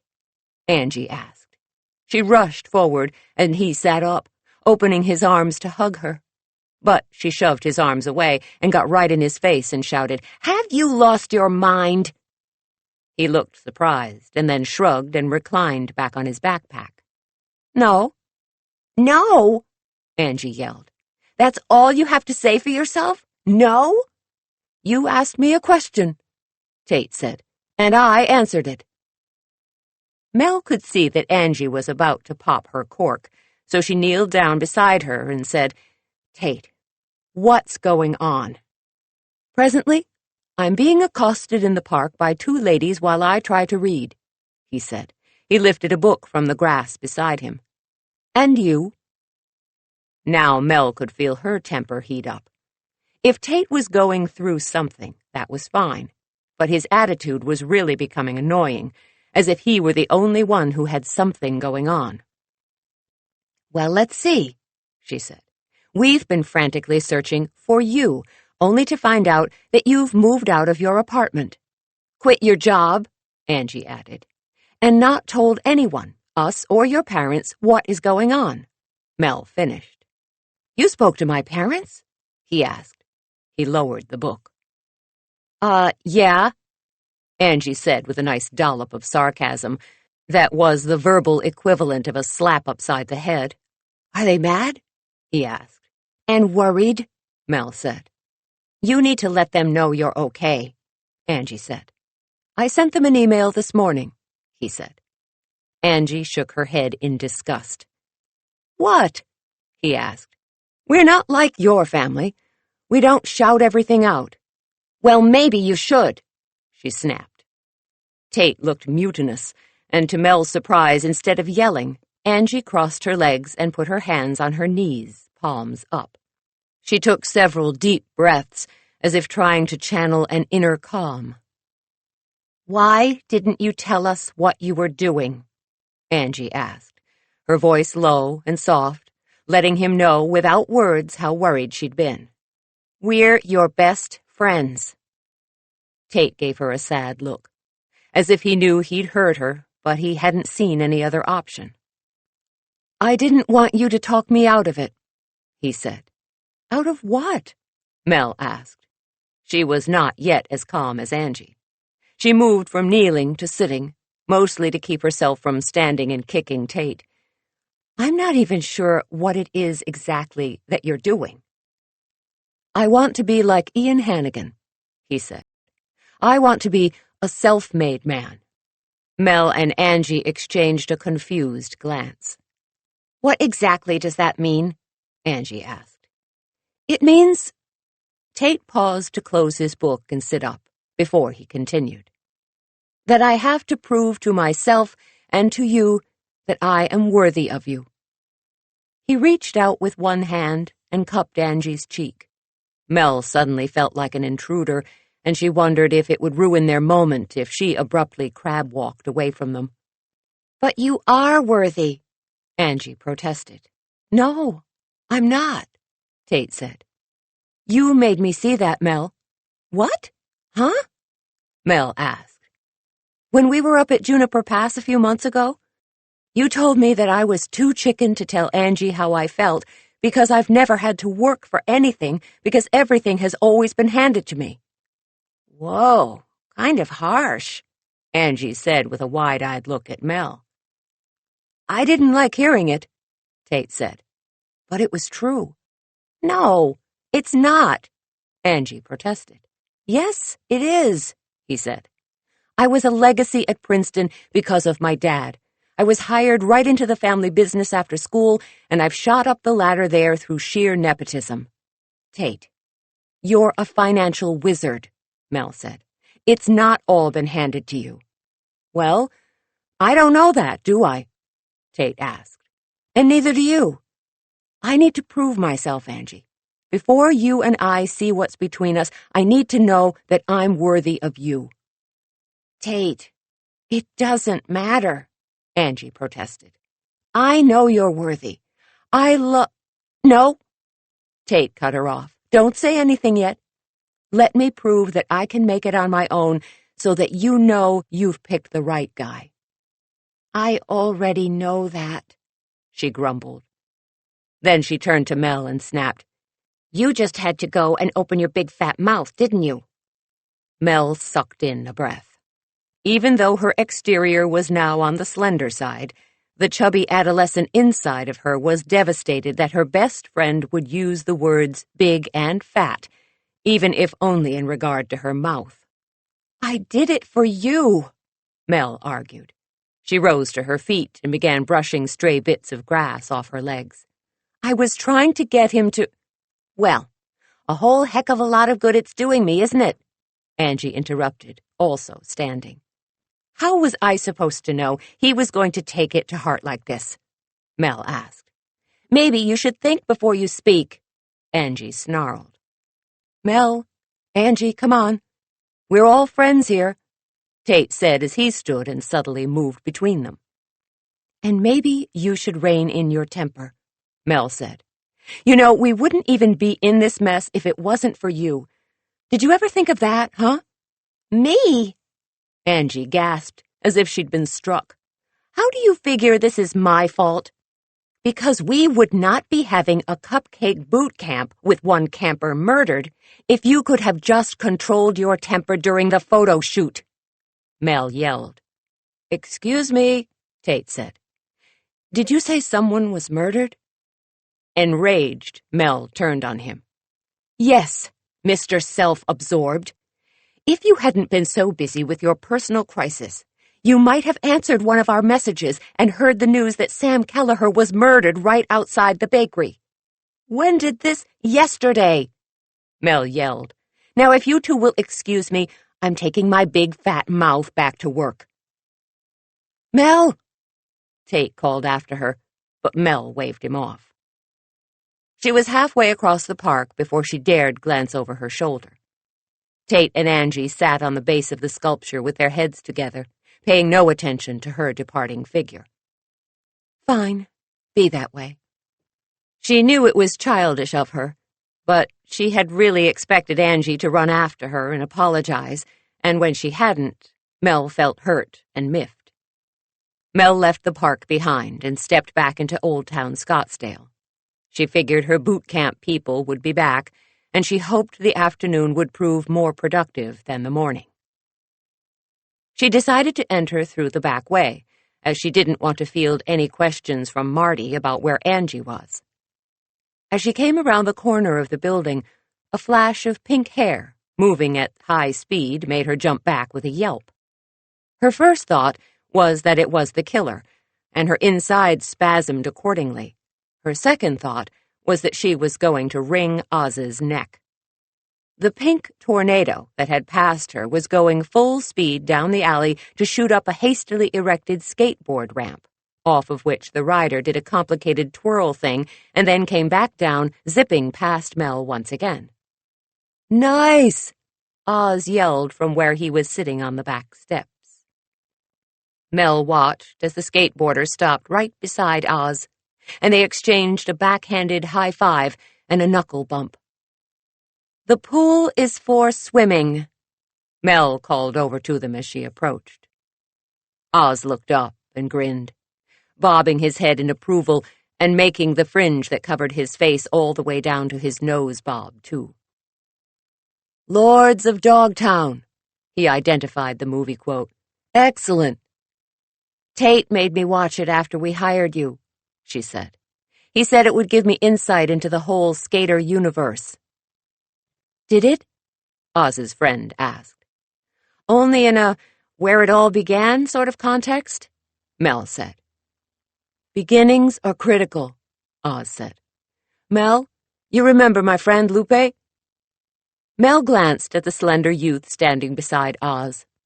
She had thought it was a boy, but now she could see the definite curves beneath the girl's outfit of unrelieved black. Her hair was styled much like Oz's in that it hung over her face down to her nose, but her fringe was an electric pink color. "Hi, Lupe. Wasn't your hair green last time I saw you?" "I like to change it up," Lupe said. "The pink is a bold choice," Mel said. Then she turned to Oz and said, "You two can't skateboard in the alley. If you break a bone, I'll be liable." "We won't," he protested. "We're pros." "Take it to the wedge over in the park," Mel said. She used her "this is not negotiable" voice. "Oh, man," Oz began, but Lupe interrupted. "It's cool. I'll break down the ramp. You're supposed to start work in 5 minutes anyway." They shrugged at each other in some silent teen speak that Mel didn't understand. Lupe propped her board, which boasted a pretty spectacular red skull on its underside, against the wall and jogged over to their hastily constructed ramp. "So you're spending a lot of time with Lupe, huh?" Mel asked as she passed Oz on the steps. "Just friends," Oz said, clearly anticipating the direction her question was going. "Well, tell your friend she can have a cupcake on the house for that sweet alley that she did in the air." "It's called an ollie," Oz corrected. "Really?" Mel asked. "I could have sworn—" "Yes, I'm quite sure," Oz said. Mel looked at him closely. His lip rings were trembling, and she could tell he was trying not to laugh. "Ollie, then," she said. As she closed the door behind her, she saw Oz burst out with a laugh as he hurried to help his friend break down their ramp. She couldn't help but smile. They reminded her of her and Tate when they had first become friends. She hoped Lupe proved to be as worthy of Oz's friendship as Tate had been of hers. Then she remembered that she was mad at him and turned back to the kitchen, scowling. "How did it go?" Detective Martinez asked. Mel jumped and spun away from the door. The kitchen door was swinging shut behind him, and she realized he must have come in just after she did. "Good," she said. "We found him." "Is he all right?" Martinez asked. He had his detective face on, and Mel met his inquisitive glance directly, so he had no doubt about what she said. "Tate was shocked to hear about Sam Kelleher," she said. "Completely, utterly shocked." Martinez gave her a slow smile. "I like that." "What?" she asked. "That you are so absolutely sure of your friend's non-involvement in the murder that you want me to be sure of it as well." "Why does that amuse you?" she asked. "Because it's very loyal of you," he said. "And I don't see a lot of that when I'm questioning people, like this magazine crew." His voice trailed off, as if he thought better of what he had been about to say, but Mel was curious.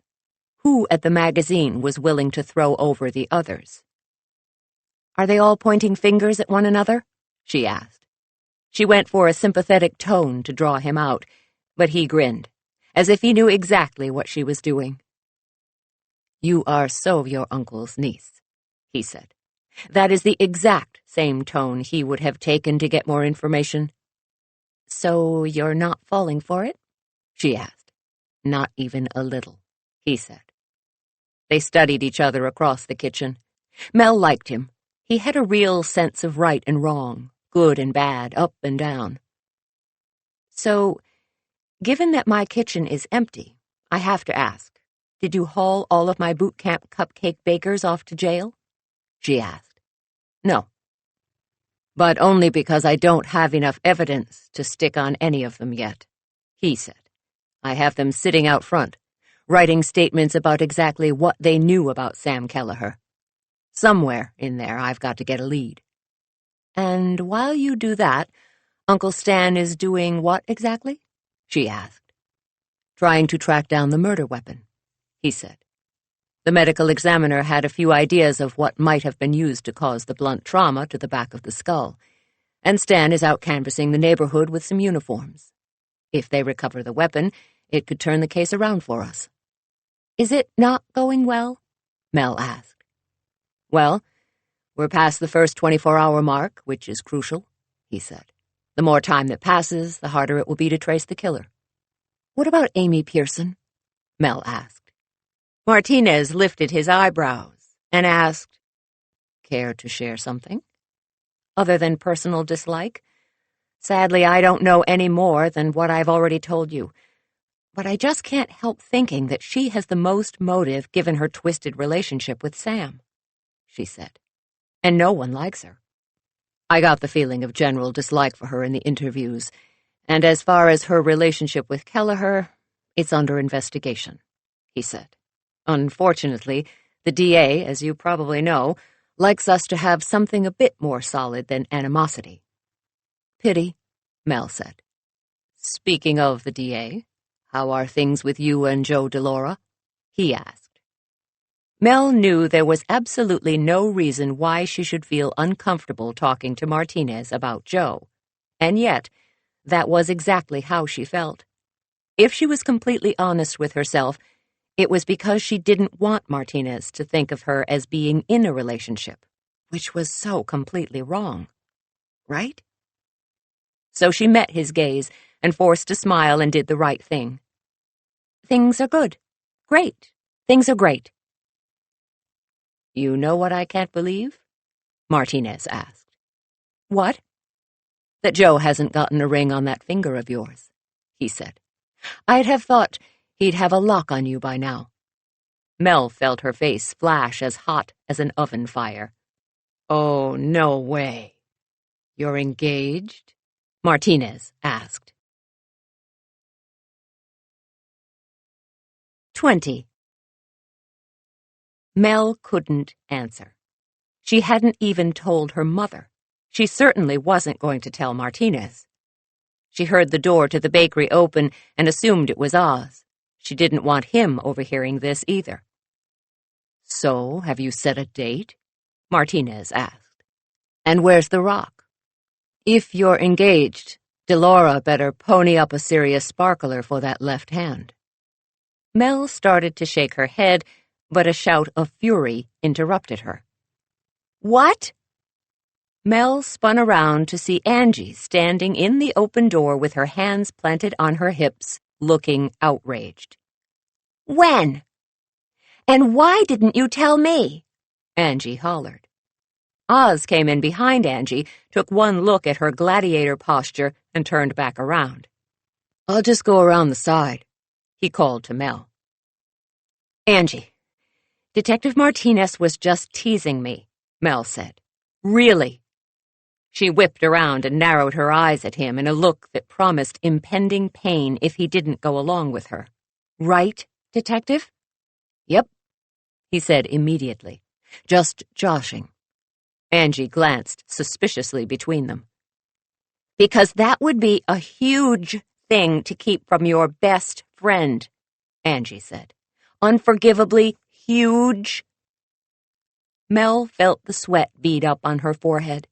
Then she got mad. She still hadn't forgiven Angie for earlier. "Well, maybe if I do get engaged, I'll just keep my big fat mouth shut about it," she said. "So there." "So there?" Angie mocked. "Really? So lame." "Go away," Mel said. "Fine. I'll go help Marty and Oz out front," Angie huffed. She strode past Martinez and hit the swinging kitchen door harder than necessary. "Still mad?" a voice asked from the back door. Mel turned to see Tate standing there. "Yes," she said, "but not so much at you." "Good, because I have something to ask you," he said. He glanced over his shoulder and said, "Oh, hi, Detective." Martinez nodded at him, and Mel could tell his detective brain was still wondering why Tate had disappeared right after Sam's murder. "Come on," she said. "We can talk in my office." She didn't look to see what Martinez thought of this. She just led the way. Tate followed her inside, and she shut the door. Bridget's stuff covered most of her desk, and her own things were in a pile on the floor. Mel felt her mood dip even lower. If this week did not end soon, she was pretty sure she was going to punch some poor sap right in the nose for no other reason than he'd be crowding her personal space bubble, and she would have had it. "What is it?" she asked. "Can I have a job?" he asked. Mel stared at him. He looked terrible, wrinkled and unshaven, and he had a faint, unemployed odor about him that was not pleasant. "You're serious?" she asked. "Yes," he said. "Just until I figure out what I'm going to do." "Fine," she said. "Report to Angie. She'll work you into the schedule." "Thanks, Mel," he said. "You're the best." He turned to leave, but she stopped him with a hand on his arm. "Where are you living now?" "Oh, I've got a line on a place," he said. "You know, you could stay with me or Angie," she said. "I know," he said. "But then I wouldn't really be doing all this on my own, now would I?" "Tate, when I said all of those things, it was just to get you to build up the courage to tell Angie how you feel, not to walk away from your whole life," she said. "Yeah, I know. But you made me realize that my whole life is a sham," he said. "I was born with a silver spoon in my mouth. I've never earned anything on my own." "Yes, you have," Mel said. Tate tilted his head and gave her a doubtful look. "Name one thing." "My friendship," she said. "You were my first real friend." He gave her a small smile and then opened his arms. Mel hugged him and then quickly stepped back, holding her nose. "As your boss, I insist you go up to my apartment and shower," she said. "To put it kindly, you stink." "Still harsh," Tate said. "Get," Mel said, and she tossed him the key to her apartment. The door shut behind him, and she sighed. What a mess. Tate's life was a complete disaster, and she couldn't help but feel that it was a little bit her fault. Angie was mad at her, and she probably had a small right to be, although Mel wasn't completely sure about that. And now she had lied to Angie about being engaged. And if the truth got out, it was going to be ugly. There was a soft knock on the door, and she imagined it was Bridget coming to lay claim to her office again. "Come in," she said. To her surprise, it was Detective Martinez. He closed the door behind him, and Mel felt as if her already small office had shrunk to the size of an old-fashioned phone booth. "I think I owe you an apology," he said. "I didn't mean to cause trouble between you and your friend." He looked genuinely regretful, and she was grateful. "It's not your fault," she said. "Things are just complicated." "How complicated?" he asked, taking a step towards her. Mel stopped breathing. She had to look up to meet his gaze, and she felt dizzy, with him standing within inches of her. This was bad. This was very bad. "Very complicated," she whispered, afraid to move or even stir the air around them and invite more trouble than she could handle. Martinez reached out and cupped her chin. His black eyes searched her face as if trying to read her beneath the surface. Mel felt her heart rate kick up into a zone where she was pretty sure people stroked out from sensory overload. "If you are not engaged, go out with me," he said. "If you are engaged, reconsider." His mouth was just inches from hers, and Mel could tell he was about to kiss her. She knew she should step away. She knew it, and yet she didn't move. "Hey, Martinez, your interviewees are done with their written statements." The office door slammed open, and Marty stood there. He took them in at a glance, crossed his arms over his chest, and didn't budge. Even though nothing had happened, Mel wanted to wither like an autumn leaf and blow away on the wind. Martinez, however, was not even fazed. "Think about what I said." He let go of her face and stepped around Marty and out of the office. Marty watched him go and then whipped around to look at Mel. She held up her hand and said, "It's not what you think." "Oh, yes, it is," he said. "The detective, quite obviously, has a thing for the cupcake baker." "Ugh." Mel put her hands over her face. "What am I going to do?" "What do you want to do?" Marty asked. "Nothing," Mel protested. "I don't want to do anything." "If you didn't want to do anything," he said in a reasonable tone, "then you wouldn't have been in here alone with him to begin with." "Don't you have someplace to be?" Mel asked. She was afraid her legs were going to give out, so she circled her desk and sat in her chair. She put her head down on the one spot of her desk that wasn't buried in stuff. "Mel, listen to me." Marty's voice lost its usual gruff edge. "It's okay." "No, it isn't," she said. "It is definitely not okay."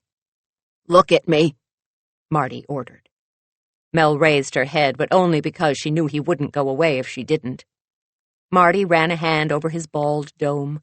He seemed to be picking his words very carefully, which caught her attention. Marty grumbled more than he talked, so if he was making an effort, she owed it to him to pay attention.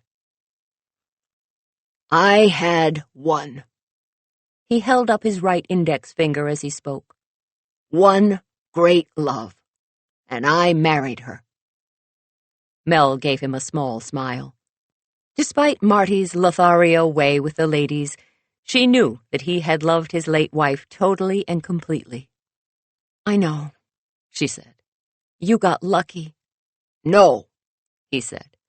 "I listened to this." He tapped his heart with the same finger he'd been holding up. "You should, too. It won't lie to you." "But I'm so confused," Mel said. "I've loved Joe since I was 12 years old." Marty gave her a small smile and said, "But you're not 12 anymore." "No," she agreed. "Mel, whatever you're feeling, it's right," he said. She blew out a breath. "I don't know what I'm feeling. Should it be this complicated?" "It isn't," he said, "if you're brave enough to look down deep." "Ugh, Mel groaned.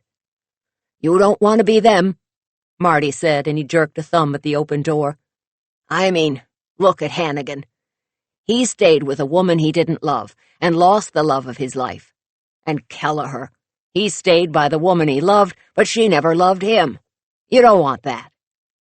What do you mean about Kelleher? Mel asked. It's obvious, isn't it? Marty asked. He was a grade-A journalist working on a glorified tabloid. Why? Because newspapers are dying? Mel asked. No, because he was in love with Bridget, and he wanted to be near her any way he could, he said. How do you know this? She asked. Did he say that? He didn't have to, Marty said. It was obvious every time he looked at her. Do you think Hannigan knew? She asked. Yes, and I think it drove him crazy. Otherwise, why would he have bought the magazine? Marty asked. What about Bridget? Mel asked. Do you think she knew? That both men were in love with her? Marty asked. Hard to say. She's not as easy to read. You know what this means? Mel asked. Marty shook his head. It means Hannigan could be the murderer, she said. I did not say that, Marty protested. Yes, you did. Nuh-uh, he said. We were talking about relationships, and I merely pointed out that some people make the wrong choice and have to live with it, and it sucks. But think about it. We thought that Hannigan might have killed Sam because he helped Bridget expose his wife's family. But what if it was more than that? Mel asked. What if it was a crime of passion? Do you really think that after all of these years, he decided now was the time to kill his rival? Marty asked. Maybe it was an accident, she said. Maybe he thought he could handle working in close proximity to them, but then he couldn't and he just snapped. Who snapped? A voice asked from the open door. Marty and Mel both jumped and turned to find Bridget in the doorway. She was looking at them with one eyebrow raised in question. A customer, Marty said quickly. He turned back to Mel and said, Don't go looking for trouble to keep yourself distracted from what you need to be thinking about, if you get my meaning. Yeah, I get it, she said. Excellent, he said. Well, I'm off for the day. Call me if you need to, talk. He was so charmingly awkward when he offered that. Mel rose from her seat and crossed the small room to kiss his cheek. He turned such a vibrant shade of flustered old man pink that Mel had to laugh. He let out a grumble and stepped around Bridget to leave. Bonnie said if we're going to stay on task, we need to get baking, Bridget said. She's right, Mel said. She went to leave the little room, too, but Bridget held her back with a hand. What were you really talking about? She asked. Mel knew they hadn't fooled her. She wasn't surprised. She could see the others gathering in the kitchen, and she gave Bridget a level look. We were trying to decide if Hannigan still loved you enough to murder for you. 21. Bridget stared at her for a second, and then tipped her head back and laughed. Surprisingly, she did not laugh without humor, but rather as if Mel had just said the funniest thing she'd ever heard. Sorry, Bridget panted after a moment. She wiped at her eyes and then said, But I haven't laughed like that in a long time. I take it you think we're off base, Mel said. Off base, honey. You're not even playing in the right ball game, Bridget said. Hannigan loathes me. Loathing is a pretty intense emotion, Mel said. Kind of the flip side of love, isn't it? Mel! Bonnie called from the kitchen. We've got to kick this into high gear if we're going to be ready by the gala. We're on our way, Mel said. Bridget, I have to ask, were you and Sam lovers? That's none of your business, Bridget said, not meeting her eyes, which Mel took to mean yes. She followed Bridget out to the kitchen, where Angie and Bonnie were directing Justin and Sylvia in their cupcake baking factory line. About halfway through the first batch, Hannigan and Amy arrived. His face was set in stern lines, and she looked subdued, as if she'd been forced at gunpoint to come back, which Mel suspected wasn't far off the mark. Amy didn't apologize for her behavior. She merely set to work, keeping her head down. Mel would have felt sorry for her if she weren't such a nasty person. It was not a pleasant afternoon, with Amy actively avoiding everyone, Hannigan and Bridget studiously ignoring each other, and Mel and Angie not yet back on friendly terms either. Mel could tell that Angie was still mad at her over the Tate situation, which she thought was unfair, but her own guilt at not telling Angie about her engagement kept her from pursuing the matter. Instead, she chose to focus on Hannigan. He was a self-made gazillionaire. He did not have to be here, and yet he was. Why? Mel could think of no other reason than the unresolved feelings he had for Bridget, whether it was rage that she had caused his wife's death or the desire to have her back, she didn't know. The man gave nothing away. They worked through the dinner hour until Bonnie and Mel did a quick count of the cupcakes and gave everyone the all-clear to go home.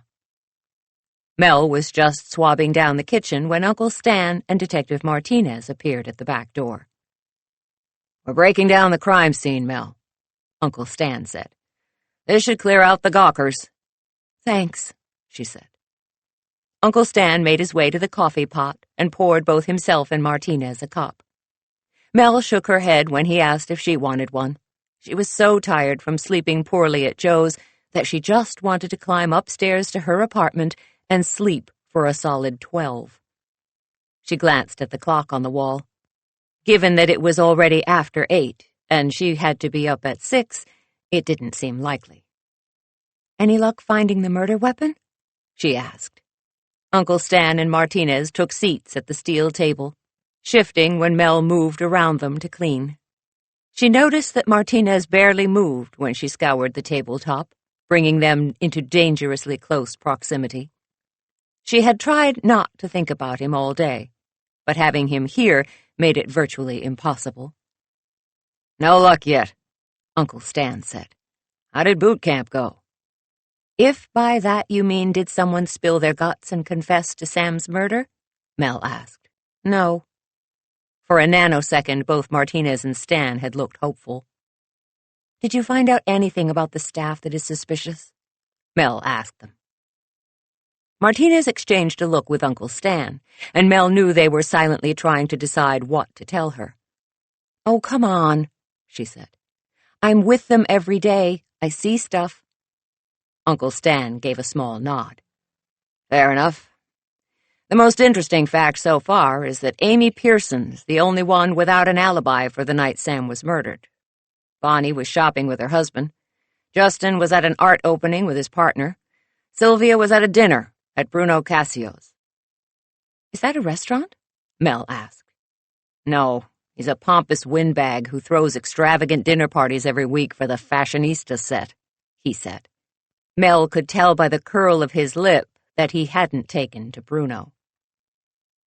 "Bridget and Hannigan were whining and dining some resort bigwigs to get them to advertise in the magazine," Martinez concluded. Mel sat down with a thump. The back door opened, and in strode Joe, carrying Captain Jack in one arm. "Well, look what the cat dragged in," Uncle Stan said as he stood and shook hands with Joe. "More accurate than you know," Joe said. He went to hand the cat to Mel, but Martinez rose from his seat and intercepted the cat. "Hey, how you doing, big fella?" he crooned, and Jack purred his approval. "Remember me?" "You've met Captain Jack?" Joe asked, frowning. "Yeah, when I was up in Mel's apartment," he said. Uncle Stan's head whipped between the two men, and Mel knew it wasn't just her who felt the rise in testosterone level in the room. She scooped her cat out of Martinez's arms and glared at him. He was baiting Joe on purpose, and she did not approve. "They met when he was questioning me about finding Sam's body," Mel said. "Oh, and how is that investigation going?" Joe asked. He sounded perfectly polite, but Mel suspected that it was a dig at their lack of a lead. She noticed that both Uncle Stan and Martinez looked grumpy at the question. "It's going," Uncle Stan said. "If you hear anything of note, let us know, Mel." He stood and drained his coffee cup in a couple of swallows. Martinez did the same. Uncle Stan kissed Mel's cheek on the way out, and Martinez stopped in front of her to scratch Jack under the chin. "See you tomorrow," he said. Mel closed the door after them, feeling as if there was more to what Martinez was saying than what he'd actually said, and wondering if anyone else had heard it. She turned to face Joe and found him studying her as if trying to figure something out. Yup, he'd heard it too. "I don't like this," he said. "Like what?" Mel asked. "You working so closely with—" He paused as Mel moved around him, checking to make sure that everything in the kitchen, including the coffee pot, was shut off for the night. "With?" she asked as she crossed to the back door and opened it. Joe shut off the last light, and Mel watched him step past her onto the landing. His face was backlit by the streetlights in the parking lot across the alley, and she couldn't read his expression. "With all of these murder suspects," he said. Mel felt relief sweep through her that he hadn't said Martinez. "Since the magazine people decided to go through with the boot camp, I don't have much choice. I'm really surprised that Stan is okay with it. I think he's feeling a bit desperate," she said as she led the way up the stairs. Jack purred, and Mel could tell he was happy to be coming home. She opened the door, and he leapt from her arms and scampered across the room. Mel switched on the light and went to see what she had to offer for dinner when Joe grabbed her hand and stopped her. "Mel, what's going on?" he asked. "There's something more bothering you than the murder, isn't there?" She opened her mouth to deny it, but she knew it would be a lie. She didn't want to lie to Joe, ever. But she wasn't exactly clear on what she was feeling either. "We found Tate," she said. He held her gaze for a moment, and Mel was pretty sure he saw the swirling vortex of doubt inside of her.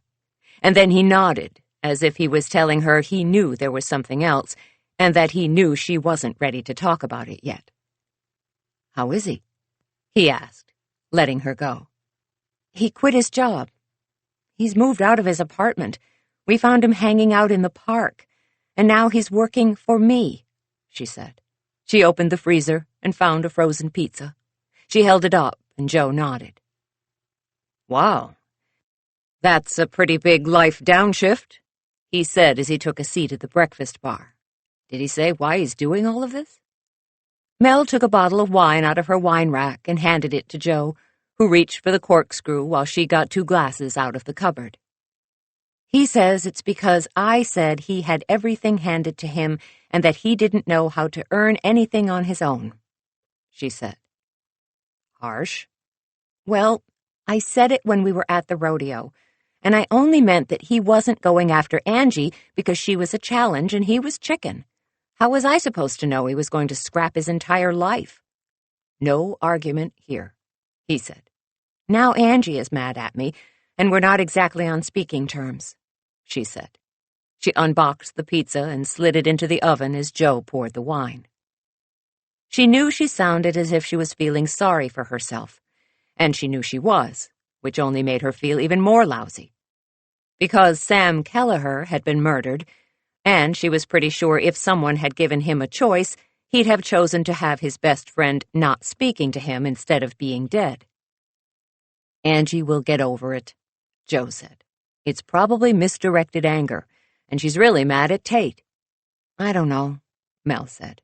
"We didn't speak all day except for one time, and that didn't go well." Joe pushed a glass towards Mel. "Is there anything else you need to tell me?" Mel felt a hot flush warm her face. She took a sip of wine and studied him over the rim of the glass. She had a moment of panic that he knew that Martinez had pretty much asked her out and told her to rethink her engagement. Should she bring it up or let him do it? "Are you all right, Cupcake?" He reached out and took her glass away. Mel felt a fuzzy, warm glow bloom inside of her, and looked down to see that she'd drained the glass. "Oh, oops," she said. She looked back up and saw his chocolate brown eyes looking at her with such concern that she wished she could just kiss him and make all of the doubts and nonsense she was feeling go away. "What is it?" he asked. "Just tell me." "I don't want to get married," she said. Whatever he had been expecting, that was definitely not it. He blew out a breath, opened his mouth to speak, and then closed it. He glanced down at the counter, picked up his glass, and took a long sip, and then put it back down. "I see," he said. "No, you don't," she said. "It sounded pretty clear," he said. He backed up from the counter. He put one hand on the back of his neck, as if he wasn't sure what to do with himself. "So, are we calling it then?" "What do you mean?" she asked. "Well, if you don't want to get married to me, then I'm really not sure where that leaves us," he said. "Joe, it's not that I don't want to get married to you," she said. "It's that I don't want to get married, period." "Why not?" he asked. "You know, the first day I walked into the bakery and saw you in the kitchen, I knew I wanted to spend the rest of my life with you." "You did?" she asked. He had never told her that before. "Yep," he said. "One look at you, and it was as if I'd been hit by lightning. I still feel that way when I look at you." "Oh, Joe," she said. She made to come around the counter, but he held up a hand, indicating she should stay. "It sounds like you have some thinking to do," he said. "I'm going to go home, and when you know what you want, call me." "But can't we talk about it?" she asked. "We could," he agreed. "But here's the thing. I know I want to wake up next to you every day for the rest of my life. I want you to feel the same way, and I don't want to feel like I've talked you into it." He crossed the room and opened the door. Mel would have called him back, but what could she say? That she changed her mind? That she suddenly wanted to get married? She didn't. "Call me when you know what you want," he said. "Even if it isn't me." Mel felt her throat get tight. She would have called him back just to tell him she loved him, but she couldn't get the words out. She just nodded and watched mutely as he closed the door between them. 22. Captain Jack sashayed around the corner, looked Mel in the eye, and yowled as if he knew she'd just thrown his kitty daddy to the curb. "That's nothing," Mel said through the lump in her throat. "Wait until my mother hears about this. She's going to make Tarzan's call sound like a whimper." Captain Jack began to lick his chest as if he would not dignify that remark with an answer. The timer on the oven went off, and Mel grabbed a potholder and pulled out the piping hot pizza. The thought of food right now made her stomach turn. She reached for her cell phone. It was instinct to call Angie to talk, but she couldn't. Joe was Angie's brother. There was no way she could be impartial about what was happening between them. Besides, Mel would have to confess about their engagement, and she couldn't imagine that going well. Understatement of the decade. That left Tate. She doubted he'd answer his phone, but it was worth a try. She called. He didn't answer. She hit redial. Still, he didn't answer. She sent a text. He did not respond. Mel thought about giving up. Obviously, the man did not want to be disturbed. But really, she had no one else. And she had some stuff going on. He was her oldest friend, even older than Angie, and even though he had his own crap right now, he really needed to be there for her. Besides, what better way to get out of his own head than to listen to her whine? She called again. On the fourth ring, a very testy voice asked, "What?" "He'll keep calling me. He'll keep calling me until I come over. He'll make me feel guilty. This is ridiculous. Okay, I'll go. Mel replied with one of her favorite movie quotes. "Ferris Bueller's Day Off. Very nice. Now, what is so critical?" Tate asked. "Joe and I just broke up," she said. Mel thought it quite amazing that her voice only cracked at the end and that she didn't burst into tears. Tate swore. "Come outside." "What?" she asked. "Where are you?" "Just come out," he said. "Oh, man, you've moved into a box in the alley," she said. She made sure the oven was off, patted Captain Jack on the head, took her keys, and stepped outside. She did a quick visual off the alley but didn't see him. "I'm not living in a box," he said. "Well, not exactly." "Tate, don't you think you're taking this too far?" she asked. She quickly locked her door and scanned the area again. An arm waving at her from the parking lot caught her attention. Tate was hanging out the window of their cupcake van. "You're kidding me, right?" she asked. "Nope, not kidding," he said. "Come on over." Mel switched off her phone and ran down the stairs. The big white van with the Fairy Tale Cupcakes logo on the side was parked in its usual spot in the lot adjacent to the bakery. The van technically belonged to Oz, but Tate had put a small fortune into it to turn it into the sweet ride that it was. Marty and Oz took it to events to pimp their cupcakes, and occasionally people hired them to use it for parties and such. As Mel approached, Tate rolled up the back door and held out his hand to help her up. Mel stepped carefully into the back of the van. "You've made quite a little nest for yourself here," she said. Tate pulled the door down and turned on his camping lantern. "Oz said I could crash in it until I get a place," he said. "Have a seat." Mel sat on the sleeping bag he'd rolled out between the banks of freezers that ran along each side of the van. Tate closed his open laptop and sat beside her. It was quiet in the van, and the soft glow coming from the lantern made it quite cozy. "Cookie?" Tate offered. He held out an open pack of double-stuffed Oreos, and Mel took 3.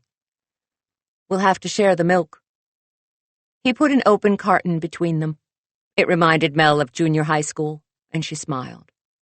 It seemed like just yesterday Tate had been an overly tall, skinny boy with a cowlick that wouldn't be tamed and a love of junk food and old movies that rivaled her own.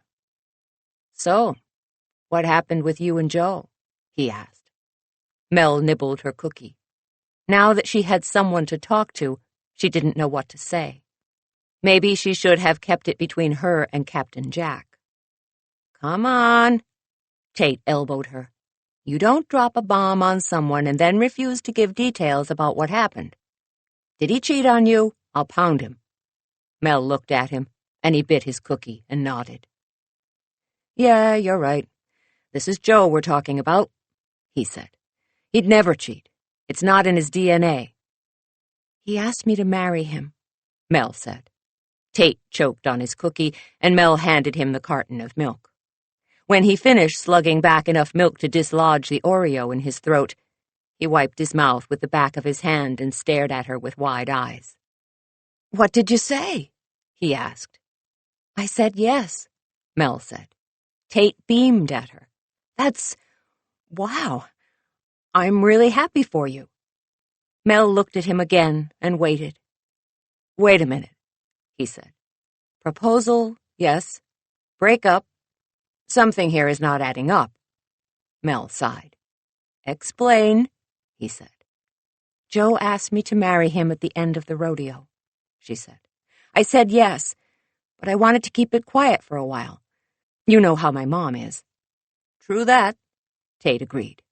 "She'd have you decked out in a poofy meringue and march down the aisle before the sun set on the day he proposed." "Exactly," she said. "So how long were you going to keep it quiet?" "At first, I figured just a few months," she said. "But now—" "Mel, you have been in love with Joe DeLaura since you were 12, Tate said. She looked at him in surprise. "Yes, I knew.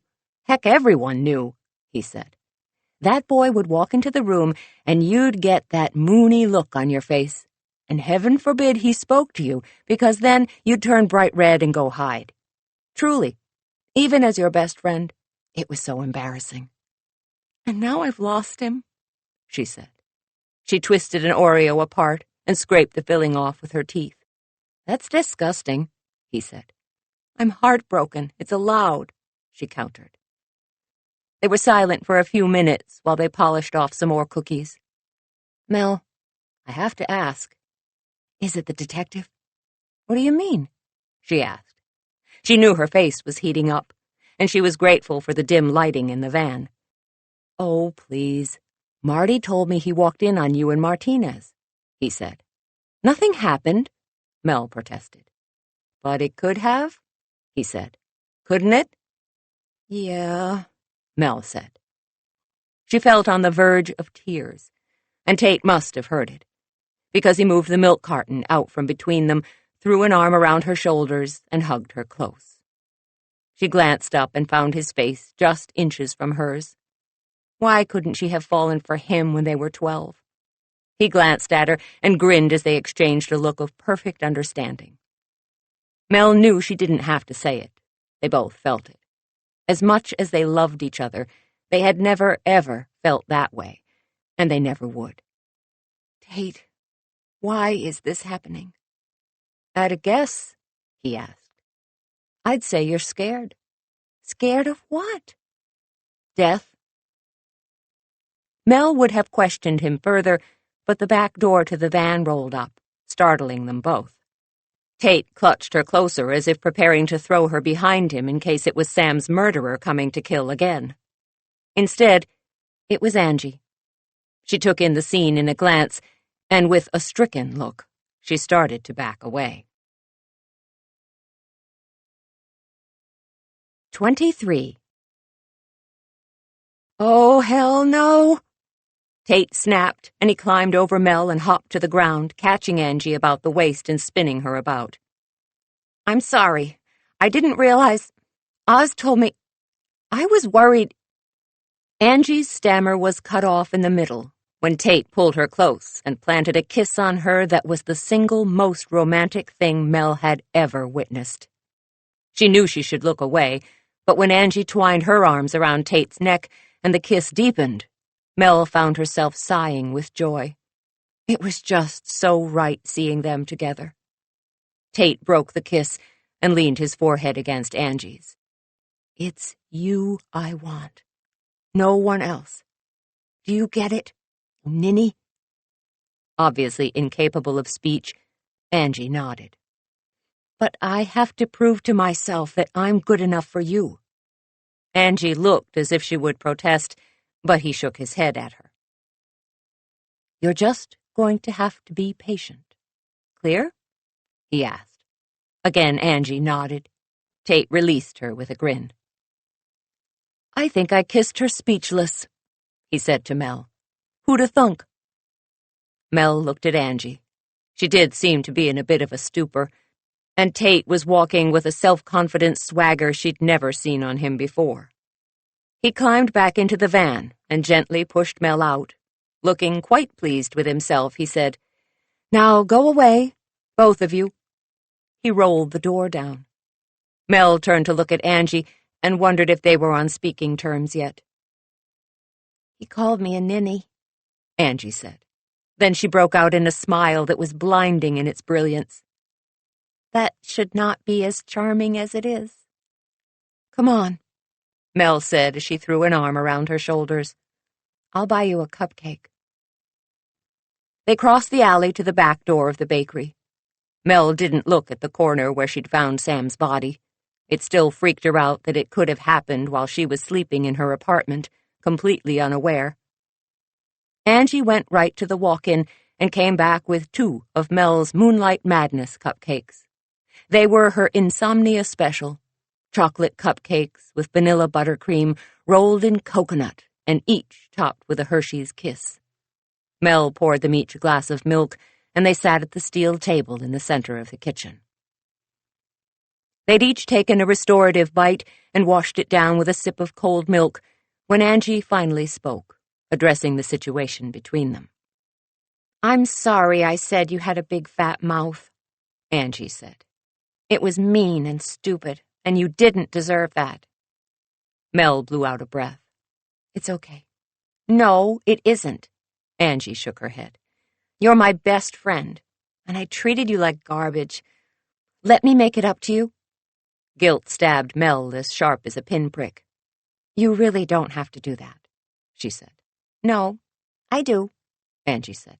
Tell you what, I'll take over cleaning the bakery every day. Mel shook her head and took another bite of her cupcake. I'll give you a foot rub, Angie offered. Tempting, but really not necessary. I'll do lunch with your mother in your place, Angie said. I'll let her grill me about you and Joe, and I won't let anything slip. Mel dropped her cupcake back onto the plate and wiped the extra frosting off of her fingers. What's wrong? Angie asked. I owe you an apology, too, Mel said. Angie paled and pushed her cupcake away. She clenched her fingers together and took a fortifying breath. It's you and Tate, isn't it? She asked. Oh, by all that is holy, no. Mel yelled and slammed her hand on the steel tabletop, making it ring like a gong. Angie blinked at her in surprise. Mel seldom lost her temper, and she very rarely yelled. Let me be perfectly clear, she said. Tate is my Friend friend. That's all that has ever been between us. Ever. You don't have to shout, Angie said. I'm not hard of hearing. Really? Mel asked. Because I have been saying this for years, and yet you keep suspecting that Tate and I have a thing for each other when we don't. But, Angie began, but Mel interrupted. Joe and I broke up. What? Angie looked stricken, and Mel wished that she had cushioned the news a bit more. Does your mother know? Not yet, Mel said. But why? Mel sighed.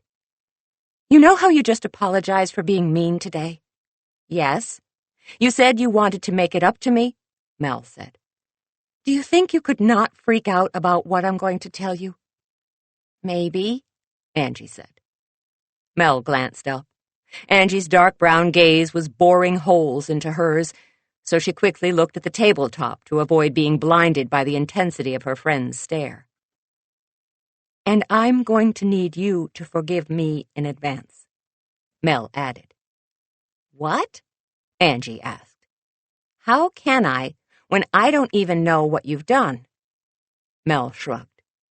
She knew she should take the hit of Angie's ire like a woman and just tell her what was going on. But having Angie not speaking to her today had been pretty lousy, and she really didn't want to go through it again. Scale of 1 to 10, how bad is it? Angie asked. Mel considered if the situation had been reversed, and Angie hadn't told her that she and Tate had been engaged for months and not told her. Yeah, it was pretty bad. What had Angie said earlier when Martinez had been teasing her? That it would be a huge thing to keep from her.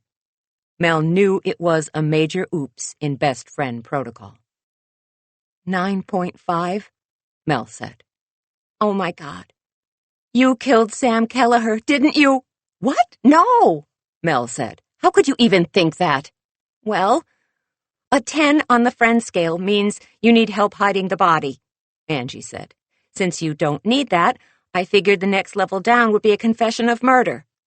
Yeah, if you're an axe-wielding psychopath, Mel said. Sheesh. So, what is it then?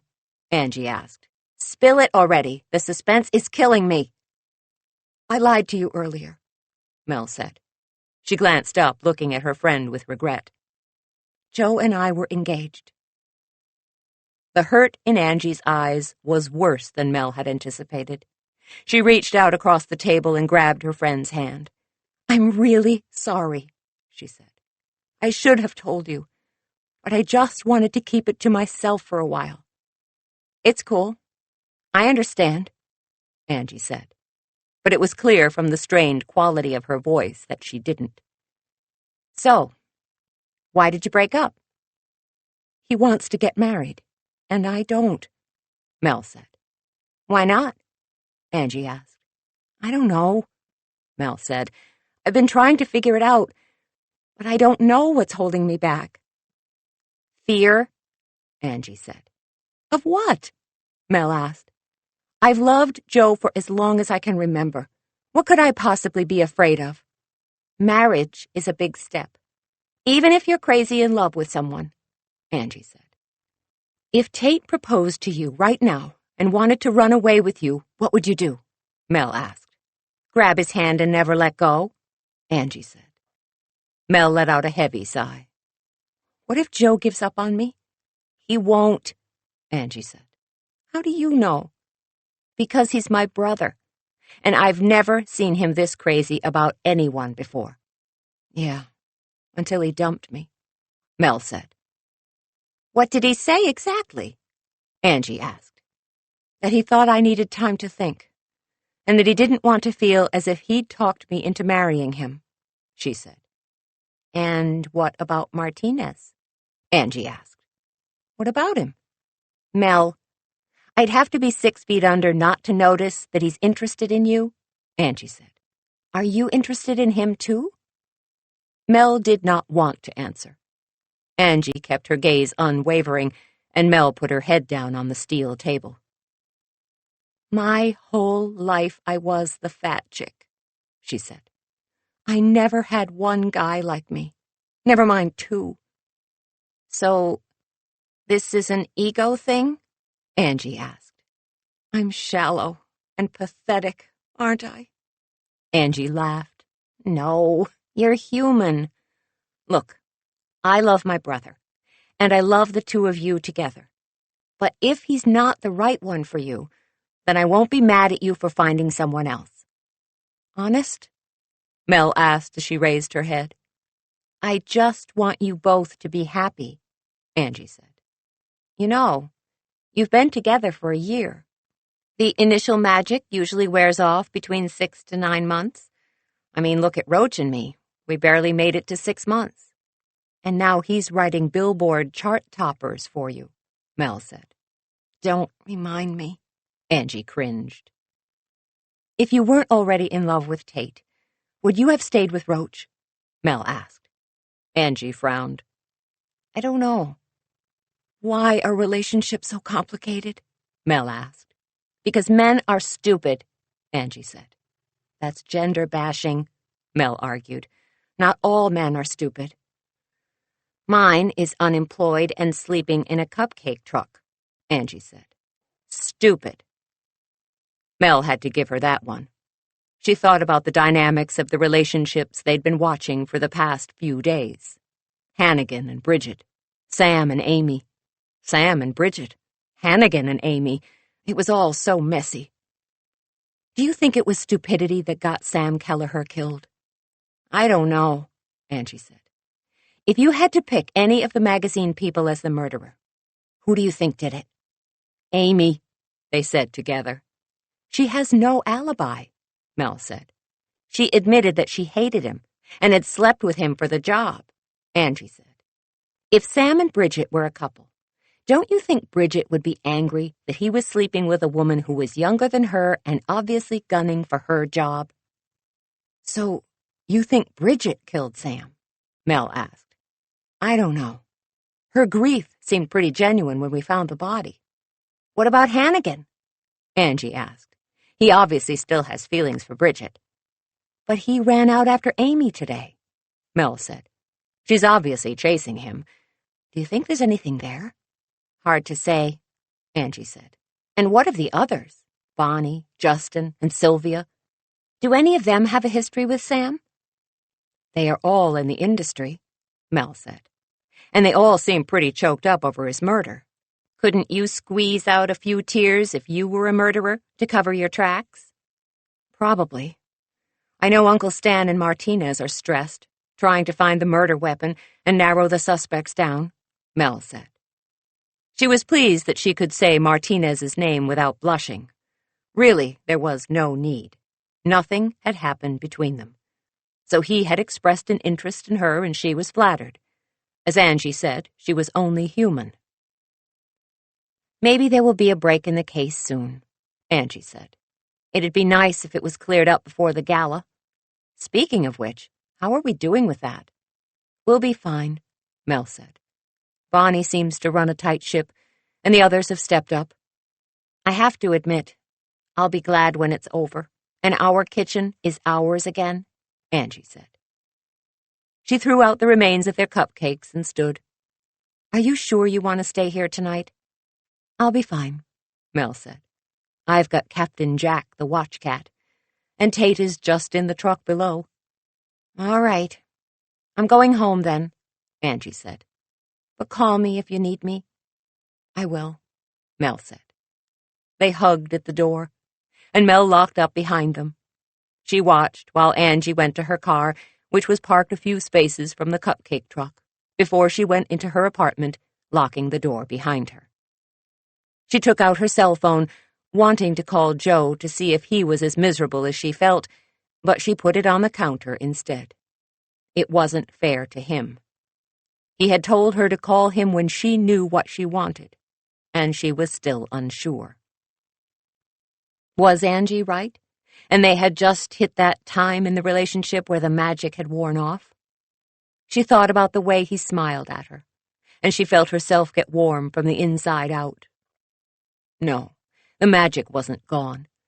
She just wasn't ready to make the next leap, and he was. A chiming version of Tara's theme from Gone with the Wind sounded from her phone, and Mel snatched it back up, hoping it was Joe.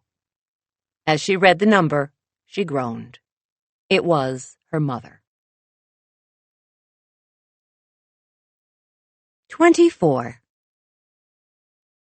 Hi, Mom, Mel answered. Melanie, I just called Dear Joe's house, and he said you were home. What's going on? I thought you were staying with him, she said. No, just for last night, Mel said. She tried to keep her voice light to keep Joyce off track. But Joyce wasn't her mother for nothing. What's wrong? Nothing, Mel protested. Melanie, do not fib to me. Mel sat down on her futon. So much for keeping Joyce off track. Really, other than a body being found outside my bakery, everything is just peachy keen, she said. Do not try to sidetrack me with sarcasm and a murder, Joyce said. Mom. Mel knew her voice came out in an exasperated huff, but she was powerless to stop it. Despite being well into her 30s and a successful small business owner, when Joyce mothered her, Mel morphed right back into a 12-year-old again. What does Dear Joe have to say about you staying there? Her mother asked. Stop calling him Dear Joe, Mel said, irritated. He's Joe. Just Joe.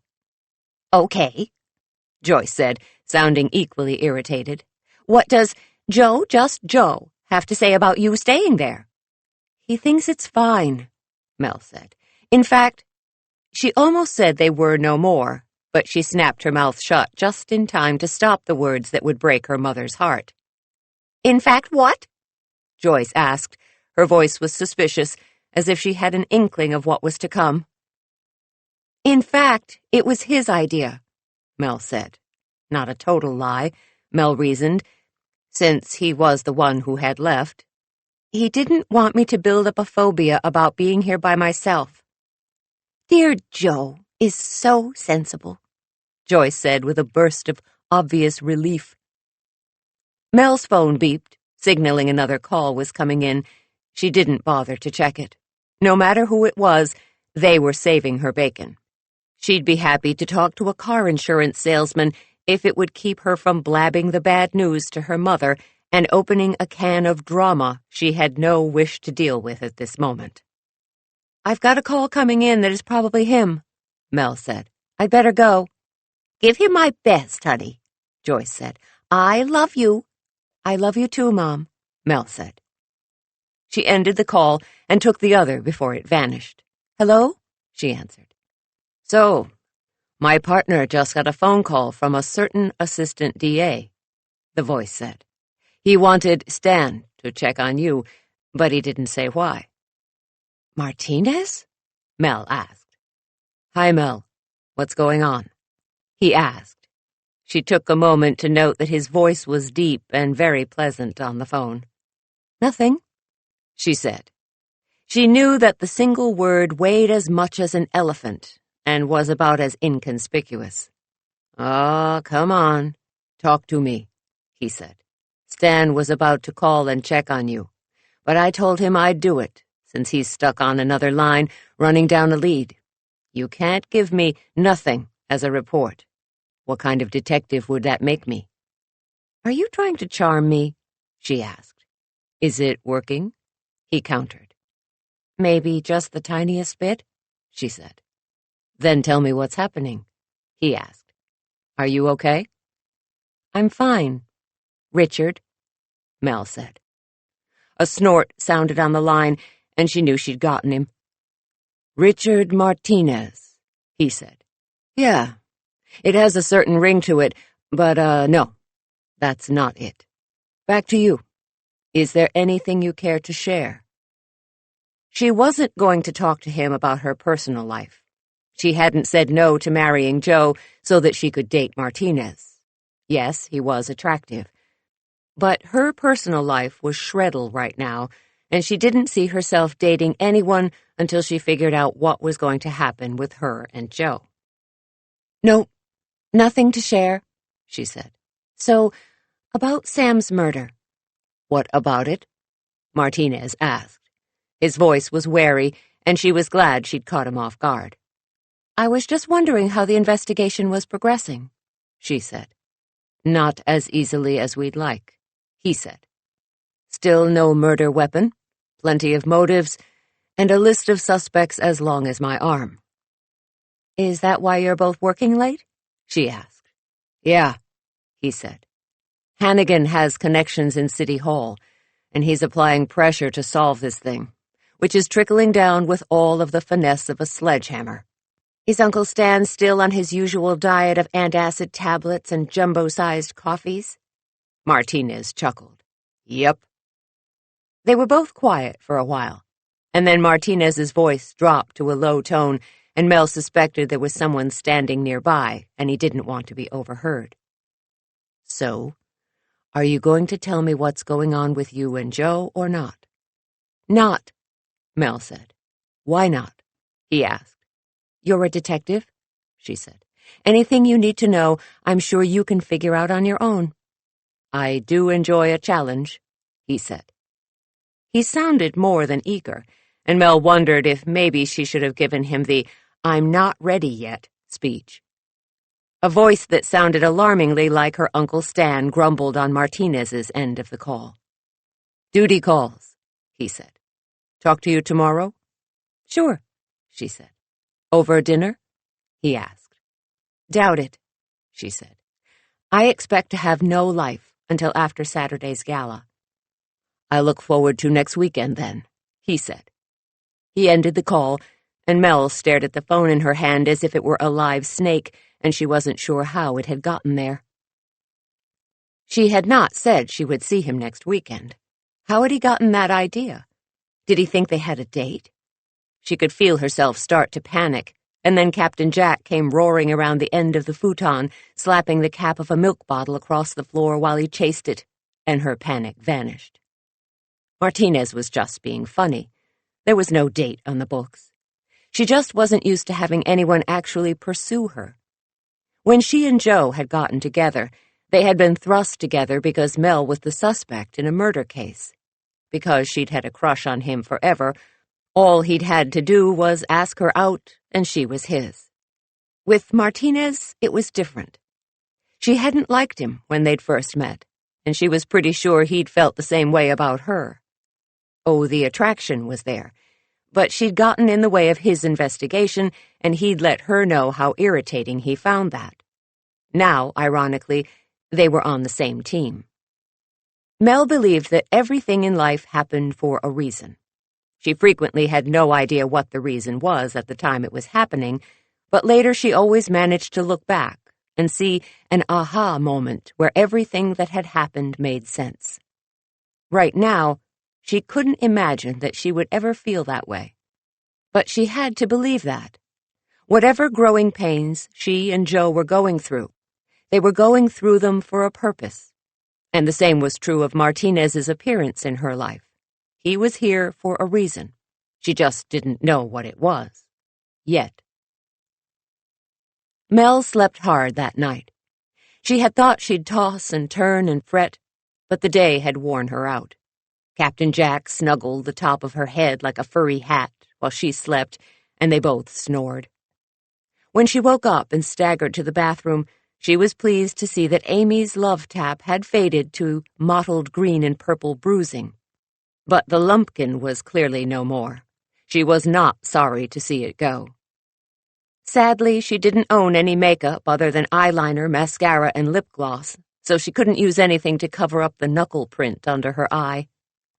She ate breakfast, played with Captain Jack, and hurried downstairs to the bakery. Tate was already there, eating a yogurt while reading the paper at the kitchen table. The coffee pot was full and hot. Yay! She took one look at the bedhead he had going and said, "Feel free to use my shower." "Thanks," he grumbled and folded up the sports page and headed upstairs, doing a fair impression of a cranky old man. Obviously, the time he was spending with Marty was rubbing off on him. Mel scanned the headlines. There was a follow-up article about Sam's murder, and the reporter made it clear that she felt the investigative skills of Uncle Stan and Martinez were lacking. Ouch, that had to hurt. She did note that the reporter referred to Martinez without using his first name, which made her even more curious about what he was hiding. It had to be bad, really bad. The entire magazine crew was in and baking by 10 o'clock. Hannigan had banned the cameras after Sam's murder, feeling that it was too intrusive on the grief the staff might be feeling, but Chad the photographer arrived with the rest of them to take some still pictures of them at work to include in a piece Bridget was writing about the gala, which had been adjusted to include a memorial to Sam. Mel was pleased with their progress on the cupcakes, but knew that tomorrow was going to be an all-out whisk-to-the-wall day to finish frosting and decorating the cupcakes in time for the evening's gala. Mel was in the walk-in chiller when the back door opened to the kitchen. She could hear the murmur of voices and assumed that Angie was dealing with whoever had dropped in. As she slid the rack of cupcakes onto the shelf, she heard a shout. There was the sound of voices raised in anger, and she hurried out of the freezer to see what was happening in her kitchen. Uncle Stan was standing nose to nose with Ian Hannigan, while the rest of the group looked on with matching looks of surprise on their faces. The only one who didn't look shocked was Bridget. "This is ridiculous," Hannigan was saying. "She and Sam were friends." Mel knew he had been about to say something else, but had obviously thought better of it. "If you don't get out of the way," Uncle Stan said, "I'll be taking you in for obstruction of justice as well as bringing her in for questioning. Now stand aside." 25. Uncle Stan and Hannigan stared at each other for a moment. Finally, Hannigan moved so that Uncle Stan could approach Bridget. "Miss McLeod, if you'll come with me," he said. "Certainly," she said. She didn't look surprised, and Mel wondered why. Hannigan put out an arm to stop her when she went to get her handbag out of the office. In a low voice, he said, "I'll call an attorney and meet you at the station. Do not answer any questions without an attorney present." Bridget gave him a small nod. Mel sidled up next to Uncle Stan. "What's going on?" she asked. He gave her a fond look. "I'm not at liberty to say." "Oh, come on," she said. "You're killing me." He gave her a look that reminded her so much of her dad when he had been exasperated with her that she sucked in a sharp breath. No matter how much time passed, there wasn't a day that she didn't miss her dad, who had crossed over to the Rapid and Bacon and Fry It diner in the great beyond over 10 years ago.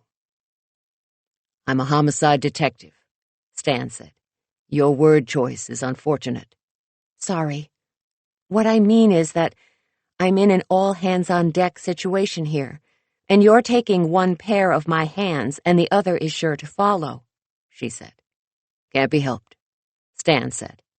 "We've got a lead, and questioning Bridget is key." "We? Meaning you and Martinez?" Mel asked. He is my partner, Stan said. Stan was watching Bridget and Hannigan, whose conversation had gone down to a whisper. Mel followed the line of his gaze and saw that Amy was watching them as well, and Mel noted that she seemed to have quite the self-satisfied smirk on her face. The others seemed to be busy pretending to work under Angie's direction while furtively watching the goings-on around them. Uncle Stan was in full-on detective mode, and Mel figured, since he was distracted, this might be a good time to do some investigating of her own. "So, when you and Martinez are hanging out back at the station," Mel said, "what do you call him?" "What do you mean?" Stan asked. He gave her a sideways glance, keeping his focus on Bridget. "Well, Martinez is a bit formal," she said. "So I figured you'd call him by his first name, which would be—" Stan gave her his full attention and broke into a grin. "You don't know his first name," he said. "Too obvious?" she asked. "Way," he said. "So, do you know it?" she asked. "Of course. He's my partner," he said. Bridget and Hannigan were making their way across the room towards them. "Well?" Mel prodded him. "Oh, no, I'm not telling," Stan said. "If Martinez wants you to know, he'll tell you." "But you're my uncle," she protested. "And he's my partner," he said. "By the way, I noticed he's taken a particular interest in your bakery. Is there anything you want to tell me?" Again, he looked so much like her dad that Mel felt a sudden need to confess all. Thankfully, Bridget and Hannigan joined them at that moment, preventing her from an awkward bout of full disclosure. "Nope," she said. "Not a thing." Uncle Stan gave her a level look and said, "He's a good guy, Martinez, you know, if you need to know that." Mel thought it spoke pretty well of Uncle Stan to give her a thumbs up on Martinez when she knew very well that he and Joe were pretty tight. "Duly noted," she said, and he nodded. "I'm ready now," Bridget said. "Excellent," Uncle Stan said. Stan looked at Bridget with what Mel assumed was supposed to be a bolstering smile, but it came out more like he was battling indigestion. Mel marveled at the way every man who came into Bridget's orbit seemed to feel the need to take care of her.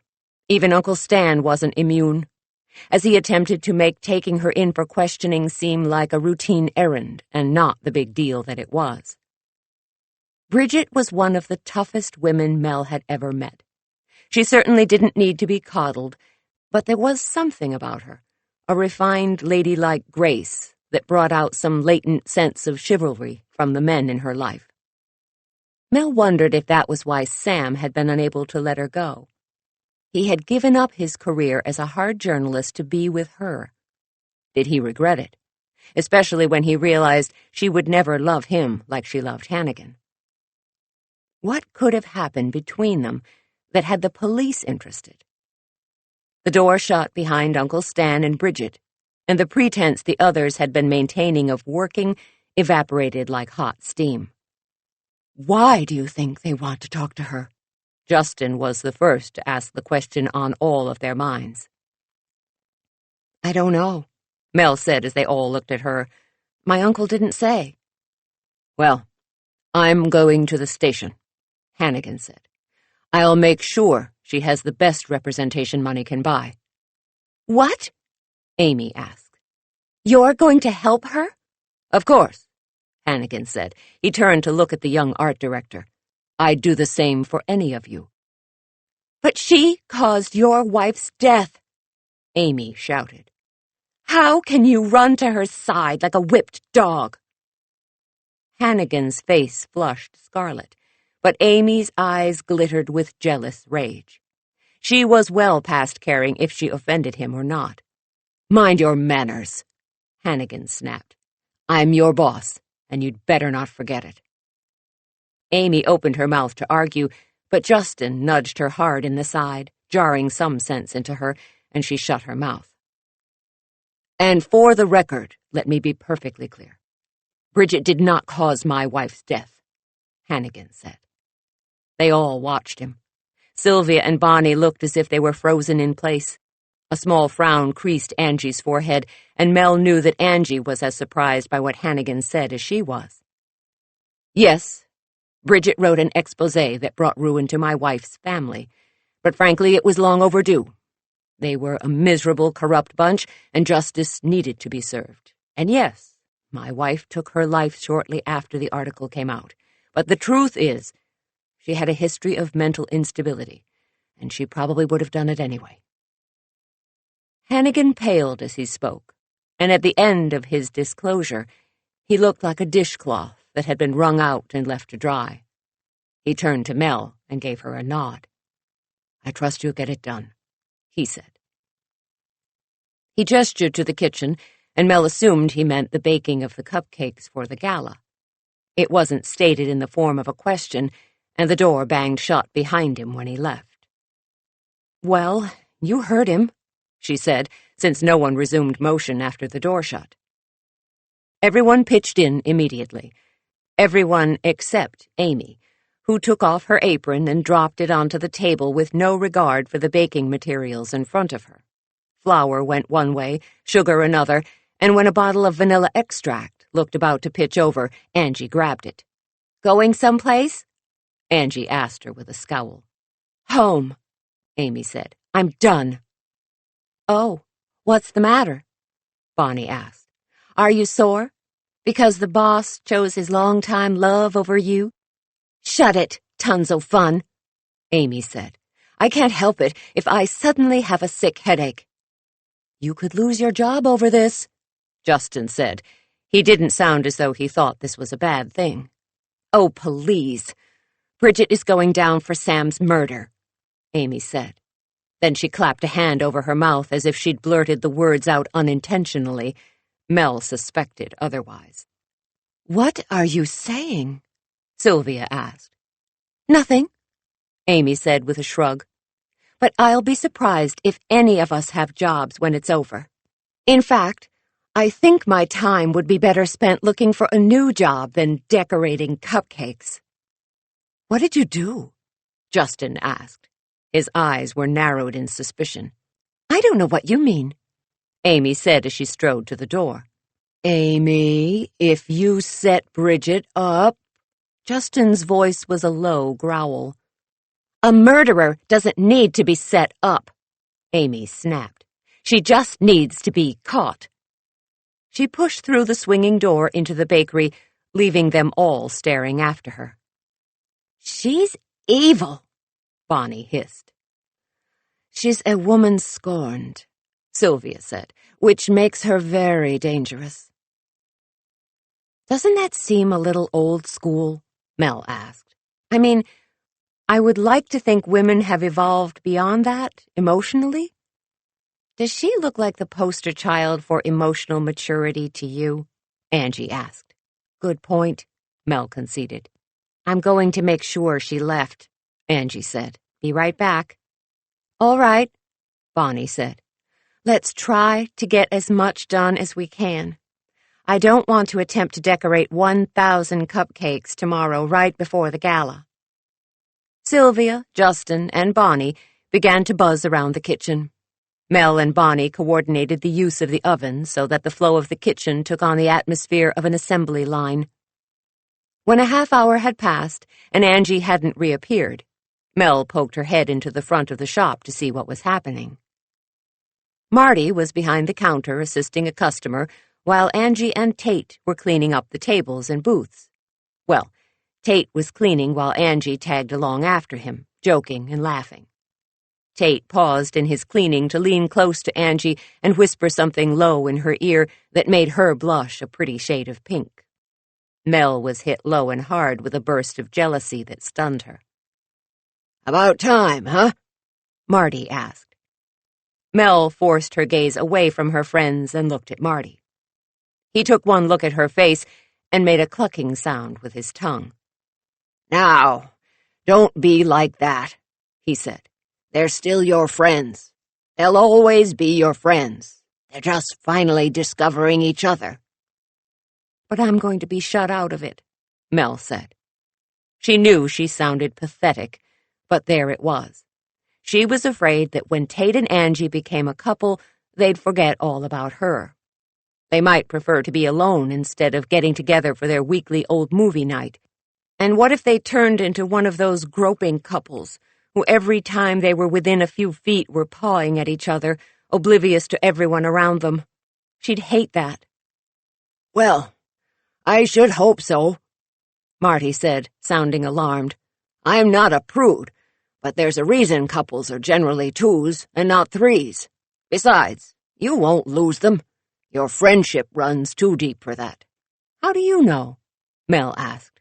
"Look at all you've been through," Marty said. "No one has bailed yet." "Good point," Mel said. "You know, I just want my kitchen back.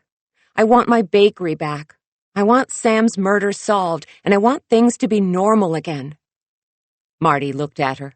Angie giggled at something Tate said, and Marty looked at them and then back at Mel and asked, "When exactly has anything ever been normal around here?" 26. The front door opened, and in strolled Oz and his friend Lupe. They wore all black, from their fingerless gloves to their Vans, and they carried their skateboards tucked under their arms. "Afternoon, my peeps," Oz said. "Lou, will you take my board for me?" "Sure," she said. "I'll bring it back after your shift." "Cool," he said. They exchanged a complicated handshake, and then Lupe took his board, tossed the pink fringe that hung over her face out of her eyes, and zipped out the door. "I rest my case," Marty said. "There is nothing normal about this place." "Okay, you've got me there," Mel said. "Still, I'll breathe easier once Sam's killer is caught." "I bet it's someone he wrote about," Oz said as he joined them behind the counter. "Rich people don't think the rules apply to them. I bet someone put a hit on him." Mel looked at Oz through narrowed eyes. "Don't tell me. Let me guess. You recently had a Godfather movies marathon." "You think that would fool a Corleone?" Oz asked with a grin. Mel shook her head and then smiled at Marty. "Nope, not normal. Angie, quit flirting. We have work to do." Angie jumped and spun around. When she saw all three of them watching her and Tate, she turned an even deeper shade of pink. "I was not flirting," she grumbled as she began to walk towards them. Tate grabbed her by the apron strings and pulled her back. Then he whispered something in her ear that made Angie squeal. "Oh, she just made a girly girl squee noise," Oz said. "Yep, it's sickening," Mel agreed. "I think it's cute," Marty said, and both Mel and Oz looked at him as if they thought he'd been body-snatched, and he groused, "What?" "Phew, for a second there, I thought we'd lost him too," Oz said. "There's nothing wrong with being a little sentimental," Marty said. "It wouldn't hurt you, you know." "Nope, not me," Oz said. "Girls are nothing but drama. I have no room for drama in my life." "Lupe doesn't seem full of drama," Mel said. "That's different," he said. "She's just a friend." Mel looked over Oz's shoulder at Angie, who joined them. Angie gave her a small smile, and Mel marveled at how much softer Angie seemed now that she and Tate were coming together as a couple. She had a sweet serenity to her that Mel had never seen before. Angie looked like she could be wearing haute couture while she spent her days planning charity events. Mel could almost see Angie fitting in with the Harper's Country Club lifestyle. Next thing she knew, Angie and Tate would be the subject of an article for SWS. Mel's eyes went wide at the thought. Not just because it was alarming to think of her friends in that light, but because of the story they would make. She couldn't help but wonder how someone like Sam would twist the fact that Angie came from a loud Italian family with many brothers and Tate was an only child and heir of old money. Add in the facts that they had been friends since childhood, that Tate's fiancé had been murdered while Angie was the former arm candy of a notorious rock star, and you had some juicy reading. And a story like that could do some serious damage to a relationship just getting its footing. What would Tate or Angie do if their relationship were dissected for the public at large? Mel knew her friends well enough that they would stand together. They were like that. But what if they weren't? Could a poison-filled story be the final straw and cause one of them to commit murder? A shudder ran up Mel's back from the base of her spine to the nape of her neck.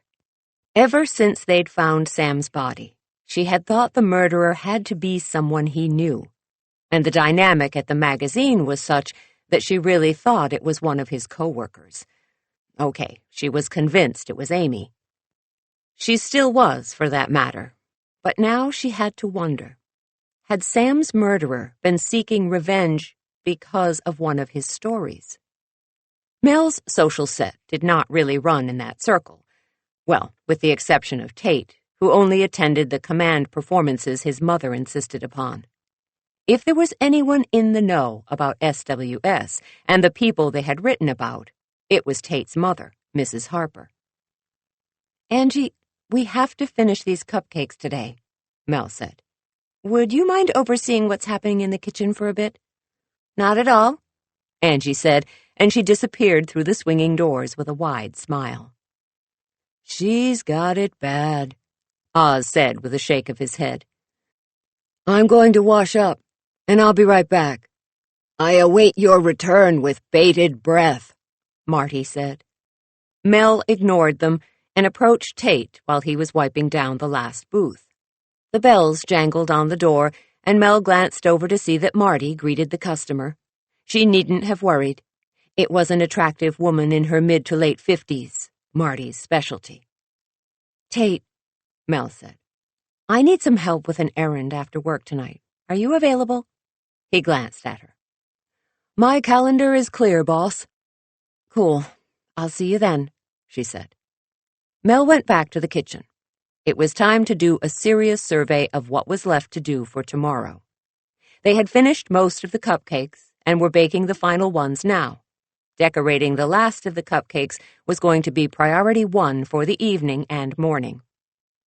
"Bonnie, I'm thinking we can decorate everything except the ganache on the gluten-free chocolate cupcake and the whipped cream on the pumpkin cupcake," Mel said. "Agreed," Bonnie said.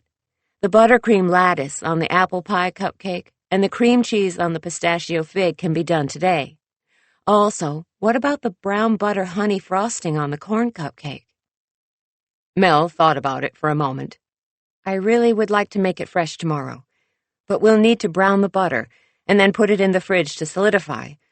That's a bit of an extra step." "I'll brown the butter today and refrigerate it overnight," Bonnie said. "It can soften tomorrow while we prep the ganache. The whipped cream on the pumpkin we can put on right before we leave for the gala." Mel gave her a tired smile. "I think we may just pull this out." They spent the rest of the day baking the final cupcakes and frosting the cupcakes that were ready. Justin surprised everyone with his heretofore unknown piping abilities, and he took over the apple pie cupcakes, making them look like adorable mini apple pies. Mel had Sylvia and Angie roll the edge of the cream cheese frosted pistachio cupcakes in crushed pistachios, and then place slices of fresh fig vertically into the icing. The pinkish hue of the fig with its sliver of dark peel was very festive. They had cooked into the early evening when Mel declared they were done. The magazine people left, looking exhausted. Amy had never returned to the kitchen, and Hannigan had called only to tell them that Bridget had been released and he was taking her home.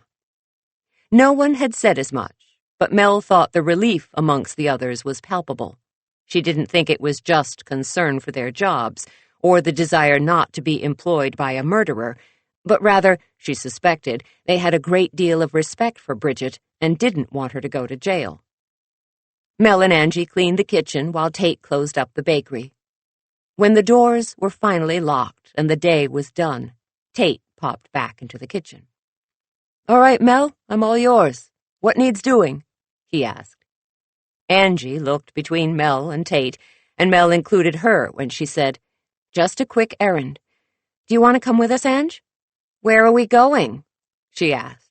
Her voice sounded suspicious, and Mel knew it was because she was not as gullible as Tate. "You'll see," Mel said. "Does it have to do with the gala?" Angie asked. "Yup," Mel said. Sure, it was a stretch, but she didn't want to give too much detail or Tate might balk, and she had a feeling she needed him to get the Harpers to talk to her. Mel ran upstairs to feed Captain Jack and get her purse while Tate and Angie locked up. They all met beside Mel's car, which was parked in the lot near the cupcake van. She was tempted to ask Tate how he'd slept last night.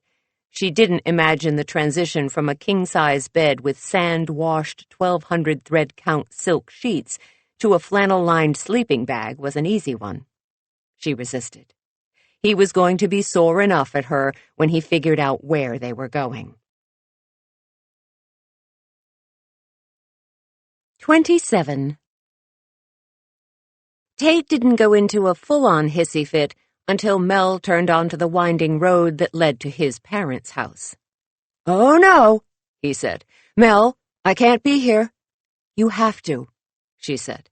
"I need to talk to your mother, and you're my entrance pass." "But I haven't seen my parents since I quit the business," Tate protested. "I wanted to wait until I got my feet under me a little bit more. You know how my father is." "Yes, which is exactly why I need you with me," she said.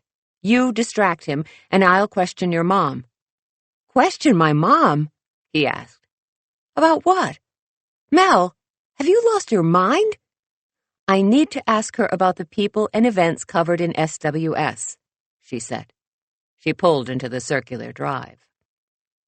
"Why would my mother know or care anything about that magazine?" Tate asked. "Your mom knows anyone who is anyone," Angie said from the back seat. "I have to agree with Mel on this one." "And why are we doing this?" Tate asked. "Other than to facilitate a reconciliation with your parents?" Mel asked. "We are doing this because I want to know who murdered Sam Kelleher." "What I mean is, shouldn't you leave this up to Uncle Stan and Martinez?" Tate asked. "Oh, I am," Mel said. "I just think if we can get some names to help out, we should. None of the cupcake boot campers have been arrested. That means they all have alibis, and even Amy, who doesn't, hasn't been arrested." "Mel, I really don't think—" Tate began, but Mel interrupted. "Listen, most of the people at the gala tomorrow have been written about in the magazine. Now, who is going to have better luck than the police at getting these people to talk?" "Us," Tate replied. His voice was low and unhappy. Mel switched off the engine and opened her door. Tate didn't follow, however, instead sitting with his arms crossed over his chest. Mel looked over the roof of her car at Angie. "Work your magic." Angie blew out a breath. "I'd have better luck if I used dynamite." Mel didn't wait to see what weapon of choice Angie unleashed. She had complete confidence that Angie would get it done. To that end, she decided to up the ante by approaching the Harpers' front door and announcing their arrival, leaving Tate with no alternative but to face his parents. As she knocked on the door, she heard grumbling coming from behind her and knew that Angie had managed to coerce Tate into getting out of the car. "Very mature of you," Mel said as Tate stood beside her. He said something under his breath that Mel did not think was a compliment, but she decided to let it go. The door opened, and Mrs. Ada was standing there, scowling at them. "Mr. Tate, where have you been?" she asked. Then she pulled him into a bear hug that looked as if it might have squished his innards. "Hi, Mrs. Ada," Tate choked out as he hugged her back. "It's good to see you, too." "Girls, you brought him home," Mrs. Ada said as she released Tate and reached around him to embrace both Mel and Angie. They were bone-crusher hugs, and Mel surreptitiously felt her side to make sure she hadn't punctured a lung. "Who is it?" Mrs. Harper called as she came around the corner. "Oh." She froze in the doorway, staring at her son as if he were a ghost. "Hi, Mom," Tate said. He stepped forward and kissed her cheek, his lips barely brushing her perfectly made-up skin. Mrs. Harper blinked rapidly, and then, before he could step away, she put her arms around his middle and squeezed him in the most awkward and yet heartfelt hug Mel had ever witnessed. "Oh, Tate," she sighed. "I've been so worried. We all have." Mrs. Ada nodded in agreement. "Come on in," Mrs. Harper said. "Ada, would you go get Mr. Harper?" "Right away," Mrs. Ada said. She crossed the foyer and went down a hallway that Mel knew led to Mr. Harper's home office. They took seats in the living room as before. Mrs. Harper kept her eyes on her son as if afraid he would disappear again. "Where have you been?" she asked him. "I've been striking out on my own," Tate said. "I decided it was time I proved to myself that I could be successful on my own, and not because I was born with all of this." He gestured to the obvious wealth surrounding them. "But," Mrs. Harper began to speak, but then stopped as if she couldn't fathom why Tate would feel the need to prove himself. Mel felt a twinge of guilt that all this upheaval was her fault. She cast a sidelong glance at Angie to see if she was thinking the same thing, but she wasn't looking at Mel, but at Tate, and the glowing expression on her face was one of pride. "Tate," Mrs. Ada came into the room. "Your father would like a word with you in his study." Tate did not look surprised. "This should be fun," he said. Mrs. Harper gave him a worried look, and he smiled at her. "Do you want backup?" Angie asked. Tate grinned at her. "That would be epic. But no, I can handle it." He rose from his seat and disappeared down the hall. "Would you girls like a refreshment?" Mrs. Harper asked. "Coffee? Mrs. Ada just baked a chocolate cake that is divine." Mel was tempted. She did love chocolate cake, but she shook her head, determined to stay on task. "If you change your mind, just let me know," Mrs. Ada said, and she left the room. Mel noticed she was headed down the hall towards the study, and she wondered if Mrs. Ada was planning to do some dipping in on the men's conversation. "Mrs. Harper, have you heard of SWS magazine?" Mel asked. "Southwest style?" she asked. "Yes. I've had a subscription for years. I have all of the issues. They did a piece on my garden a few years back." "I thought I remembered Tate telling me about that," Mel said. She glanced at Angie, who was staring at the study door with a worried expression on her face. Mel knew she would have liked to have gone with Tate to face his father. "May I look at a few of those issues?" Mel asked. "Certainly. But why?" Mrs. Harper asked. "I'm just curious," Mel said. "You know that we've been hosting a cupcake boot camp for the magazine staff at the bakery?" Mrs. Harper nodded. "And one of their writers was found dead outside the bakery a few days ago," she said. "I thought it was a mugging," Mrs. Harper said. She looked from both Mel to Angie. "It wasn't?" "Afraid not," Mel said. "I think it may have to do with something he wrote about someone." "He did write exposé types of articles, and some people were not happy to be the source of his material," Mrs. Harper said. She rose from her chair. "In fact, I can think of one banker, a client of my husband's, who was particularly enraged. I keep the issues in my sitting room. Come, let's go look." Mel and Angie rose and followed Mrs. Harper down the hall in the opposite direction of Mr. Harper's study. Mel noticed that Angie was lagging behind, as if her ears had the auditory power of a bat and could pick up the men's conversation. Mel was just happy that they hadn't heard any yelling. Then again, this was the Harpers. They were not a yelling family like the DeLaura family. As they made their way into Mrs. Harper's study, Mel tried to picture the Harpers and the DeLauras united by a relationship between Angie and Tate. It boggled. The sitting room was cozy, done in cobalt blue and white with stripes, and a floral pattern jumbled together to give a feminine feel, but not overly so. Mrs. Harper had a large bookcase that was stuffed floor to ceiling, and beside one of the chairs was a wicker basket full of yarn. "My latest knitting project," she said. "A Fair Isle sweater for Tate." "The colors are lovely," Angie said. "Well, thank you, dear," Mrs. Harper said. As she turned towards the bookcase, Mel gave Angie a look as if to say, "Suck up." Angie winked and tapped her temple with her forefinger, letting Mel know that was exactly what she'd been doing, and she was feeling pretty smart about it. "Here we are," Mrs. Harper said. She knelt down beside the bookcase.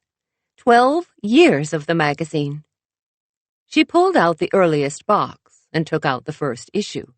It was the premiere issue of the magazine, and the cover featured Carla Stone, a Hollywood actress who made her home in Scottsdale. Mrs. Harper handed it to Mel, who flipped it open to the masthead. Sure enough, Bridget was listed, as was Sam Kelleher. She didn't see Bonnie, Justin, Sylvia, or Amy listed, so she assumed they had all come later. She wondered about the former employees at the magazine. Had any of them left the magazine and harbored a grudge? She figured Uncle Stan had probably covered that, but it certainly didn't hurt to ask. "I know this is a lot to ask," Mel began, but Mrs. Harper interrupted her. "Yes, you may borrow them all. I trust you to take good care of them." "Thank you so much," Mel said. She put the issue back in its box and knelt down on the floor. Each year had a box, so there were 12 boxes total. "Mel? Angie?" A shout came from the hallway. "Where are you? We're leaving now." "Oh, dear." Mrs. Harper put her hand to her throat, as if she were unaccustomed to hearing such a loud voice in her home. Angie bounded across the room to the open door. "We're in here," she called. "Fabulous, let's go," Tate said. His brown hair looked disheveled, as if he'd been attempting to rip it out in tufts. His mouth was compressed into a straight line. Mel knew him well enough to know he did this when he was trying to keep any angry words from getting out. "Tate, what is it?" his mother asked. "Dad and I are having a little disagreement," Tate said. "It's nothing for you to worry about." He crossed the room and placed a gentle kiss on his mother's temple that did nothing to ease the worried lines that creased her forehead. "If you leave this house without agreeing to come back to the firm, I will disown you," Mr. Harper announced as he strode into the small room. "You will lose everything." 28. "Ah!" Mrs. Harper gasped. "Dear, you shouldn't say things you don't mean." "Oh, he means it," Tate said. His cheeks had bright red patches on them, and his eyes snapped with barely banked anger. "But you can't bully me into staying at Harper Investments, Dad. Disown me. Go ahead, I don't care." When Tate moved to storm out of the room, Mr. Harper stepped in front of him. "Think about what you're doing, son," Mr. Harper said. "You're throwing away everything you've worked for." "You mean everything you've worked for?" Tate said. Mr. Harper made a slashing motion with his hand to indicate that Tate should shut up. Mel was in agreement here. There was nothing Tate could say that was going to make this any better. "You are throwing away 4 years at Princeton, and 10 years in the business. And for what? To prove yourself to a girl?" Mel felt her eyes go wide. What exactly had Tate said to his father? "Yes, I am," Tate said. "I need to know that I can be the man she deserves."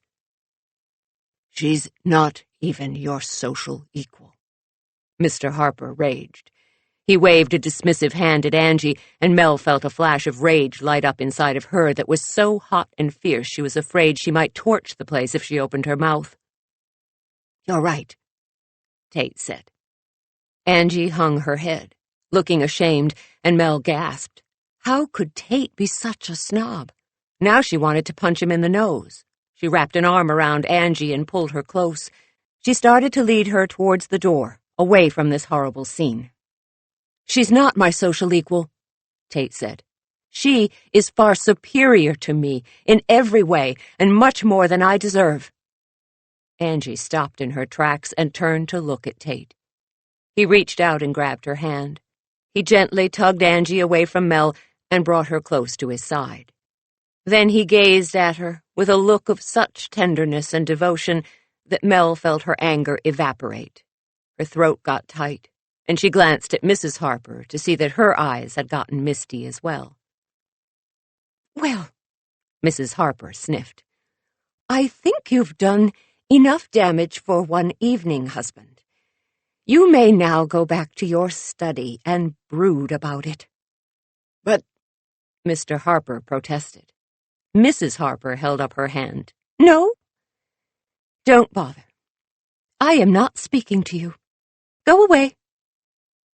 Mr. Harper glanced at everyone in the room, let out a frustrated growl, and stormed out of the room.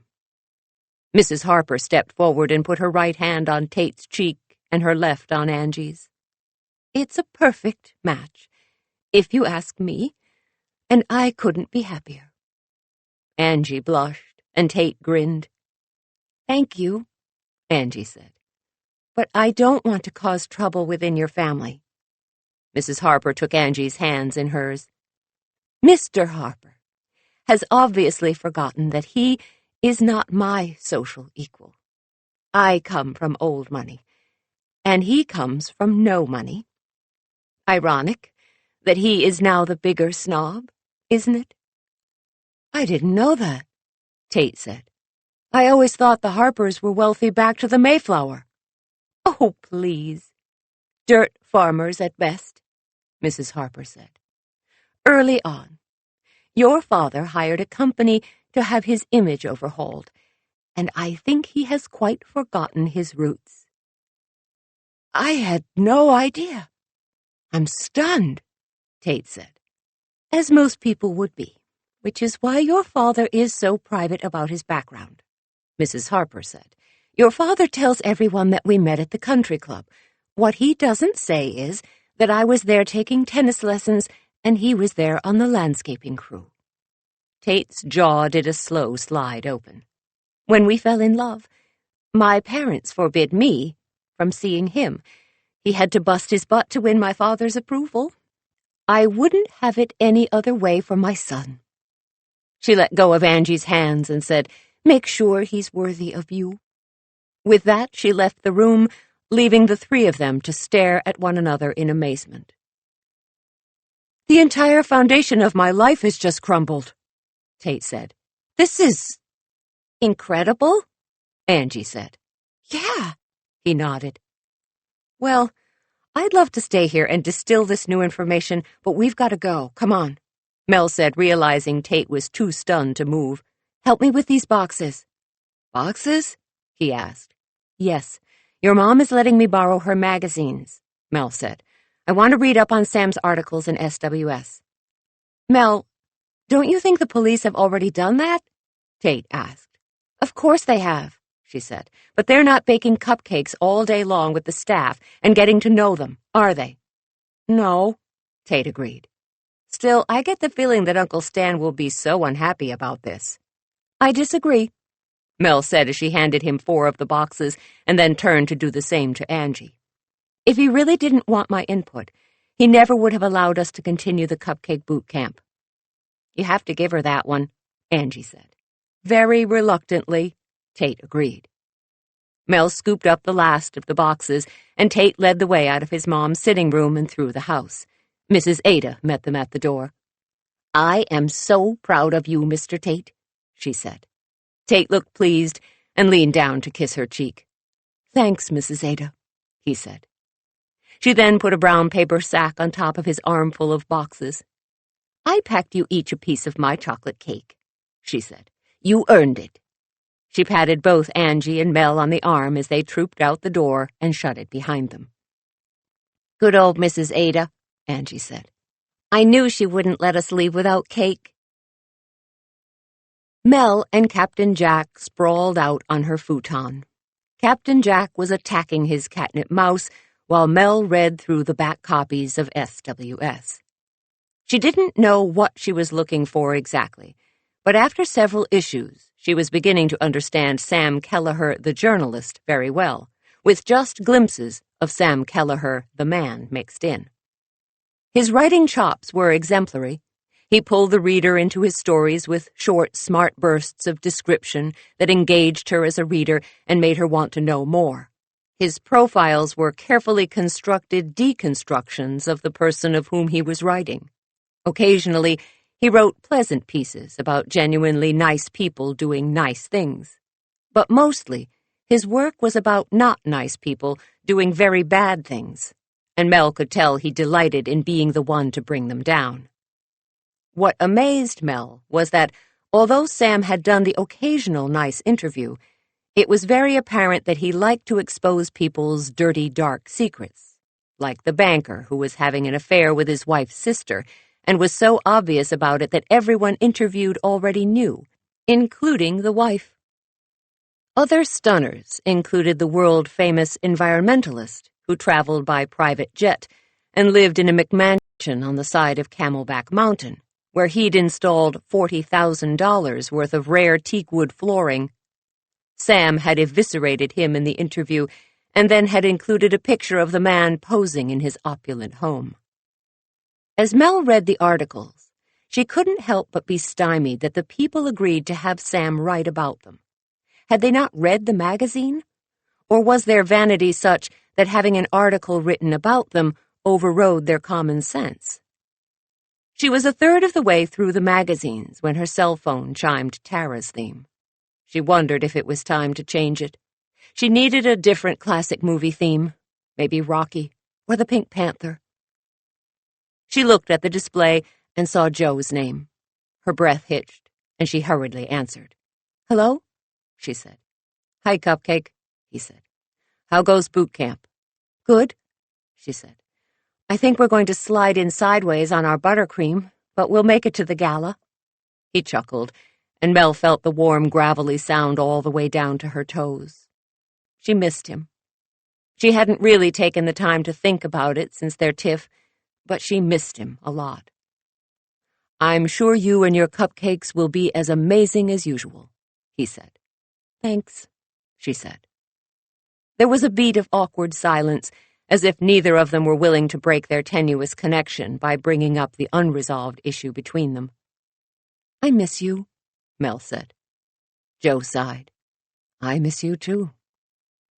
Again, there was silence, and Joe finally cleared his throat.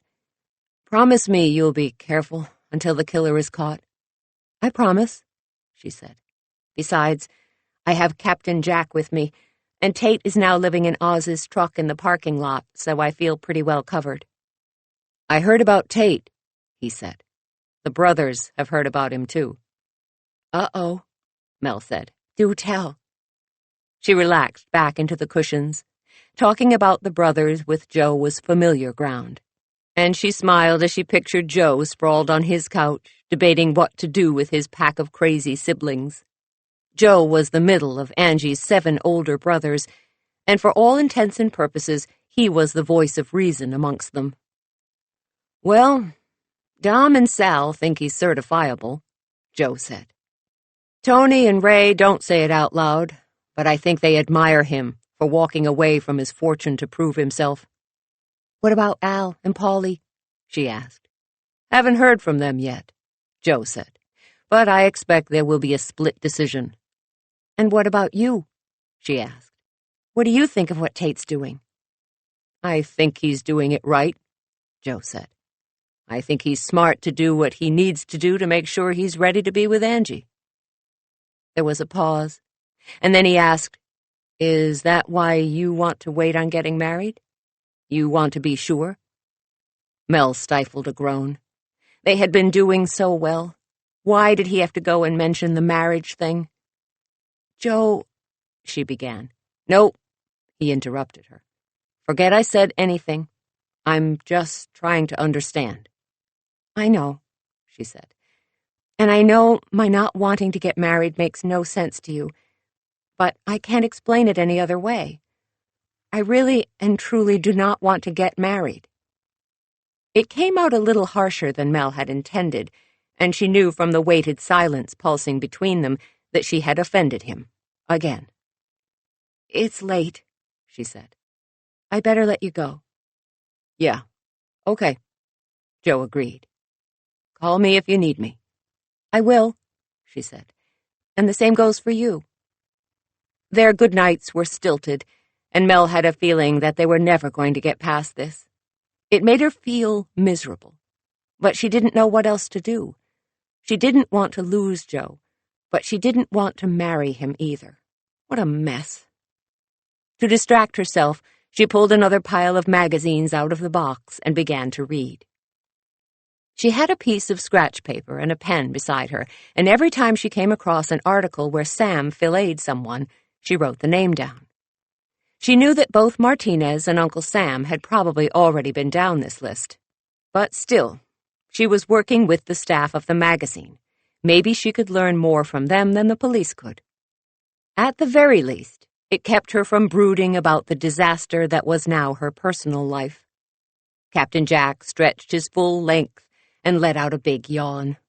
She reached over and rubbed his belly, letting his silky, soft, white fur twine with her fingers. "Life is just easier when you're a cat, huh, fella?" she asked. He blinked at her, licked a paw, and went back to sleep. "I'll take that as a yes," Mel said, and went back to her pile of magazines. "All right, everyone. We have to have these finished by 3 o'clock so they can be brought over to the gala," Mel said. "Other than Bonnie and Justin, who showed us his mad skills at frosting the apple pie cupcakes yesterday, have any of you used a pastry bag before?" The entire boot camp, minus Amy, who had yet to show, was assembled in the kitchen. Angie and Mel had arrived early and had begun mixing up the last of the frostings. Bridget and Hannigan were on one side of the table with the last of the pistachio cupcakes in front of them, while Justin and Sylvia were working on the corn cupcakes, and Bonnie had the gluten-free chocolate cupcakes with the ganache icing. "All right, let me demonstrate the pastry bag," Mel said. She picked up the one in front of Bridget that was loaded with cream cheese icing. She twisted the bag until icing was packed down at the open tip. The others watched as she squeezed the bag, keeping the pressure consistent. Starting at the outer edge of the cupcake, she made a perfect swirl of cream cheese frosting and then placed a slice of fresh fig onto the top of it. Hannigan was frowning, looking at the pastry bag with the intensity of a bomb technician trying to figure out how to defuse it before it exploded. Bridget looked intrigued. "My turn," she declared. She took the bag from Mel and began to squeeze. A great, lopsided dollop landed on the top of the cupcake. "Consistent pressure," Bonnie said from across the table as she dipped a chocolate cupcake upside down into a bowl of thick, rich chocolate ganache. "I was consistent," Bridget argued. "The bag is defective." "Let me try," Hannigan said. He took the bag from Bridget and started at the outer edge as Mel had showed them. He swirled his way in, but the frosting veered off in a different direction, and he frowned. Bridget laughed, and he glanced up at her. "What?" "I think your frosting needs GPS tracking to find its cupcake," she said. Hannigan lifted the bag and squirted a glob right onto Bridget's nose. Mel exchanged alarmed looks with Angie, waiting for Bridget to dunk his head into the frosting bowl, but she just laughed and wiped the frosting off with a gloved finger. "See?" Bridget asked. "You can't even find your cupcake." "It's not my fault that you're as cute as a cupcake," Hannigan said with a laugh. Bridget turned bright red, and Justin made a gagging sound across the table. Mel and Angie exchanged a look. Obviously, Hannigan and Bridget had kissed and made up. "Okay, then," Bonnie said. "Let's get to it. Justin and Sylvia, you're on the brown butter honey. Let's see what you've got." Both Justin and Sylvia mastered their frosting techniques pretty quickly, and soon the kitchen was humming with activity. Mel waited until everyone was engrossed in their work before she broached the subject that had kept her awake for most of the night. She was hoping to catch them off guard, so that they would talk freely, as if it were just a conversation, and not a fact-finding mission by her, which, of course, it was. "So, I was wondering," she said, pausing to see if she had their attention. "Have any of you ever received death threats at the magazine?" 29. Justin let out a groan. "You sound just like the police." "Oh, they already asked that?" "About 10 times, in 10 different ways," Sylvia said.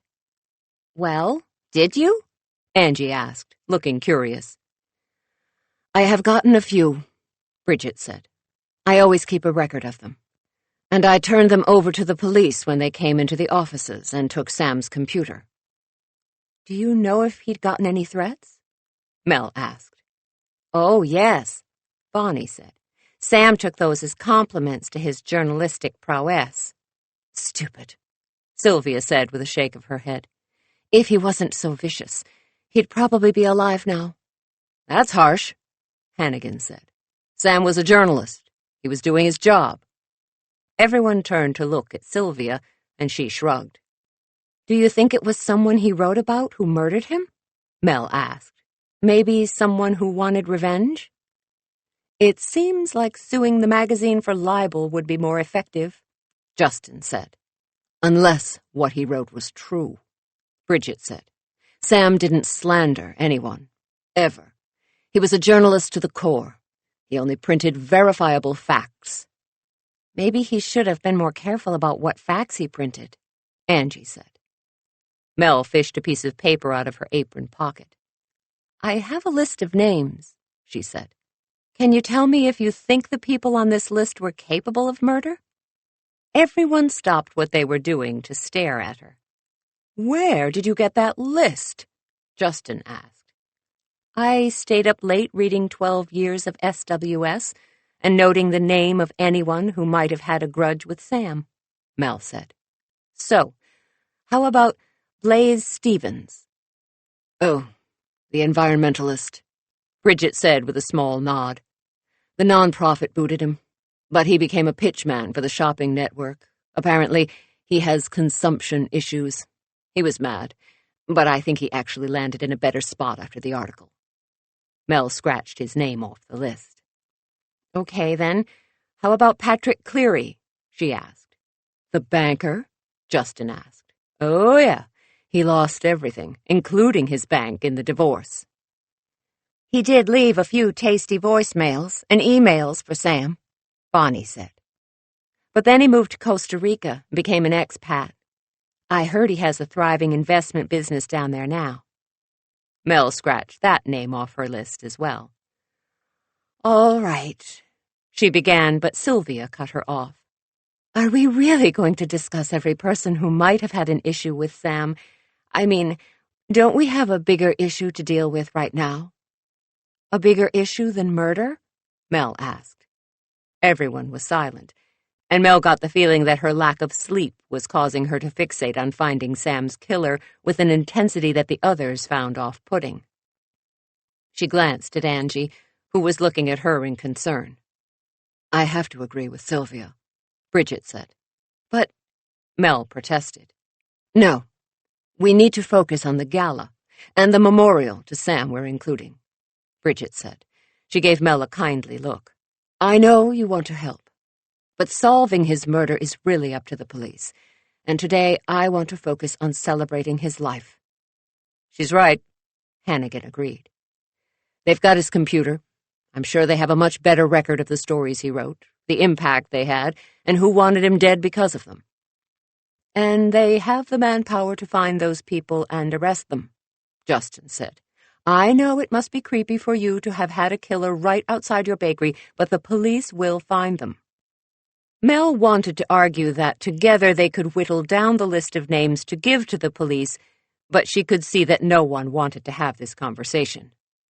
Angie moved to stand beside her. "Let it go. We've stumbled upon enough dead bodies to last us a lifetime." "I know, but he died on our property." Mel began, but Angie interrupted with a shake of her head. Mel blew the blonde bangs off her forehead. The others had gone back to work on the cupcakes, and she knew it would do no good to badger them. She tucked her list of names into her apron. At the very least, she could give the names to Uncle Stan. Maybe there was a name on there that he had missed. They took a short break for lunch, very short, while Mel and Angie prepped the last of the frosting to be used. Despite the inexperience of the group, the cupcakes looked amazing, and Mel was certain that the cornucopia was going to look fantastic at that night's festivities. So, what are you two planning to wear to the gala? Bridget asked Mel and Angie as the group resumed their places at the steel work table. A clean apron, Mel said, glancing down at her frosting-coated bib. Oh, no. This is a little more formal than that, Bridget said. You'll be at our table, of course, so evening attire would do. Angie looked at Mel with wide eyes. Oh, no, Mel said. You don't have to invite us. We'll be just as happy hanging out in the kitchen, keeping an eye on the cupcakes. Angie nodded vigorously. Don't be silly, Sylvia said. Without you two, there would be no gala. Of course you need to be there, right? Absolutely, Justin said. You have to come. Agreed, Bonnie said. Besides, don't you want to see what everyone thinks of our creation? Bonnie extended her arms, and Mel looked at the rolling rack of cupcakes. They were a thing of beauty. All right, she said. I'm sure I must have something to wear. Don't worry about it, Sylvia said. I can hook you up. The fashion department has a storage room full of clothes. Not like the poofy skirt and big hair they put us in last time, Angie asked, looking worried. Sylvia laughed and the others chuckled.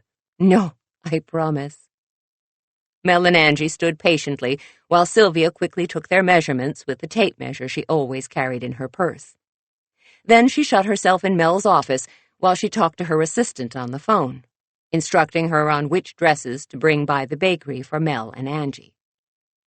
Oz and Tate pulled the cupcake truck around to the alley and loaded up the cupcakes to be delivered to the hotel that was hosting the gala. Tate and Oz were going to make the delivery and set up the cupcakes, while Marty worked in the bakery, giving Mel and Angie a chance to clean up from the day's work and get dressed. Sylvia's assistant brought over 3 different dresses for each of them, and much to Mel's chagrin, the staff of the magazine stayed to help in the selection process. Ugh, throw that one back, Justin said when Sylvia held up a green one in front of Mel. It's going to bring out the green and the shiner Amy gave her. Never a good look. We can cover the bruise with makeup, Sylvia said. Bridget tipped her head to the side, studying the dress and Mel. I agree with Justin. That dress is too loud for her. How about this one? Sylvia moved to hold up a sapphire blue number in front of Angie. I like that one, Hannigan said. That's because blue is your favorite color, Bridget said. Hannigan looked at her in surprise. You remembered? Bridget shook her head. No, I didn't. Blue is everyone's favorite color. Not mine, Bonnie chimed in. I like yellow. Yellow? Justin asked. No one likes yellow. I do, Bonnie insisted. Mel noticed that Hannigan was looking at Bridget with a small smile, and she wondered if this was exactly what he'd planned. The cupcake boot camp, forcing everyone together like this. Had he done it on purpose to win Bridget back? If so, did getting rid of Sam Kelleher, his rival, factor into that? By all accounts, Hannigan was a ruthless businessman. But was he a killer, too? Mel, hello, over here. Angie was holding up a chocolate-brown dress. What do you think? Mel glanced at her friend and noticed that the entire room was watching her, even Hannigan, who must have noticed that she was staring at him. I think the rest of you are going to be late, she said. Angie and I will pick out our own gowns and surprise you. Bridget glanced at the clock. Is that the time? We have to go. Sylvia's assistant shoved the gowns at Mel and Angie. They caught them in their arms. and Sylvia handed Mel a small makeup case. The cover-up in here should match your coloring. Just be sure to blend, blend, blend, she admonished. You do not want foundation splotches or lines. Blend, Mel repeated. Got it. The boot campers scurried out the door without a backward glance, and Mel and Angie hurried up the stairs to Mel's apartment to try on the gowns. Mel knew immediately which one of the gowns she wanted to wear. Of the pink, green, and slate blue gowns, the slate won hands down. It was a floor-length chemise with a sheer chiffon overlay of the same color. It made her hazel eyes darken to reflect its color, its lines accentuated her height, hid her extra weight, and gave her that Greek goddess feel that was missing from her everyday life. Angie had a tougher time picking out her dress. Of the brown, ruby red, and sapphire gowns sent over, she was partial to the cut of the chocolate brown satin with the retro 50s-style collar and A-line skirt, but the ruby red complemented her coloring and hugged her curves suggestively, giving her the sensuous allure of a movie star. I like the brown, she said to Mel as she came out of her bathroom for the 4th time. But this red one will knock Tate to his knees. Indeed, Mel said with a wolf whistle. The poor boy won't know what hit him. Joe would feel the same about you, Angie said. Why don't you call him and invite him? Oh, I don't know, Mel said. We're in a place called Awkward right now. Did you break up? Angie asked, sounding sad. Not as much as we're taking a break, Mel said. At least she thought they were taking a break. She felt the sadness bubble up inside of her, and her throat got tight. It'll be okay, Angie said. She put her arm around Mel and gave her a hug. I'll make sure a picture of you in that dress just happens to show up on my brother's phone, and the man will beg you to be his with a ring or without one. Mel hugged her back. She knew it wasn't that simple, but she really appreciated Angie's attempt to lift her spirits. Okay. Now this is when you tell me that Tate will take one look at me in this dress and start panting, howl at the moon, and get over his need to prove himself, Angie said. Sorry, I missed my cue, didn't I? Mel asked. Little bit, Angie agreed. Mel stepped back and studied her friend. The ruby red gown draped her curves perfectly. Her makeup was light, except for the eyes and lips, where she was all long lashes and glossy red. Yep, Tate was going to have a well-deserved heart attack. He's going to maul you like a bear on a trash can full of apple cores, Mel said. Angie blinked at her and then busted up with a belly laugh. I love you. I love you too, Mel said. Now, let's go get it done.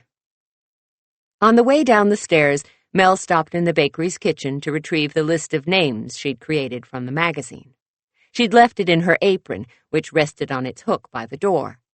But when she felt around in the front pocket, it was empty. Angie stood impatiently waiting for her as Mel scanned the floor. What are you looking for? Angie asked. My list of names, Mel said. I wanted to bring it tonight in case the opportunity presented itself to ask people questions. Oh, good grief, let it go, Angie said. I can't, Mel returned. Marty? Marty popped his head through the kitchen door. His eyes went wide at the sight of them. Well, look at you two. Hearts are going to be breaking all over town tonight, he said. Angie and Mel both gave him dazzling smiles. Thank you, Marty, Mel said. Hey, you didn't happen to see a piece of paper with a list of names on it, did you? Marty frowned. Nope. I can't say that I did. Is it important? No, Angie said. It's not. Can we go now? She hooked her arm in Mel's, and with a wave to Marty, she hauled Mel out the door. It could be valuable, Mel said as they made their way down the steps. Yes, but we can't lose any more time looking for it, Angie said. I don't know about you, but I'm dying to see how the cornucopia turned out. Mel nodded. She supposed she had to let go of her list. And Angie was right. Bonnie had hired a carpenter to build a huge cornucopia to display the cupcakes, and she was excited and nervous to see it. They took Mel's car to Del Sol, a 5-star resort nestled at the base of Camelback Mountain, just minutes from Old Town Scottsdale, where the gala was being held. She handed her keys to the parking valet and paused at the base of the stairs to hitch up the skirt of her gown so she could navigate the steep steps that led to the terrace and the ballroom. A uniformed doorman held the door open for them, and Mel took a quick glance at her reflection in the glass door to check that her short blonde hair was keeping the frothy shape into which Angie had whipped it, and to make sure the purple-green remnants of the shiner Amy had given her were completely covered by the makeup Sylvia had pushed on her. The entryway was gorgeous, with a highly glossed brown stone floor and silver starbursts hanging above between rectangular-shaped lamps, giving the modern space a retro twist. Mel and Angie followed the horde of tuxedos and glittery gowns into the ballroom. A large black-and-white framed photo of Sam Kelleher met them at the door. It was Sam in his prime, when he sported a thick head of hair and the wiry build of a man whose meals were grabbed in between chasing down leads, back when he'd been writing for the Los Angeles Times. The tables in the ballroom had been set with black cloths, and the centerpieces were tall, clear glass cylinders filled with water with green apples and burgundy pomegranates bobbing below a wide white candle floating on the top. Mel scanned the room, looking for the cupcake cornucopia. She saw several large bars that already had lines forming, as well as a huge ice sculpture carved into the shape of the SWS magazine logo. "Over there," Angie said. She grabbed Mel's hand, and they wound their way through the tables towards the dessert display. The Horn of Plenty was a huge golden structure. The opening was at least 5 feet high and 5 feet wide, and the cupcakes were displayed coming out of it on tiers, as if they were pouring out of the opening. The back of the cornucopia curled up into the air, and bouquets of different colored mums had been tucked all around its base. "Wow," Mel said. "It's even better than I imagined. The carpenter they hired outdid himself." Tate appeared from behind the display and said, "Breathtaking." "It really is," Angie agreed as she turned to face him. "No, I meant you," he said.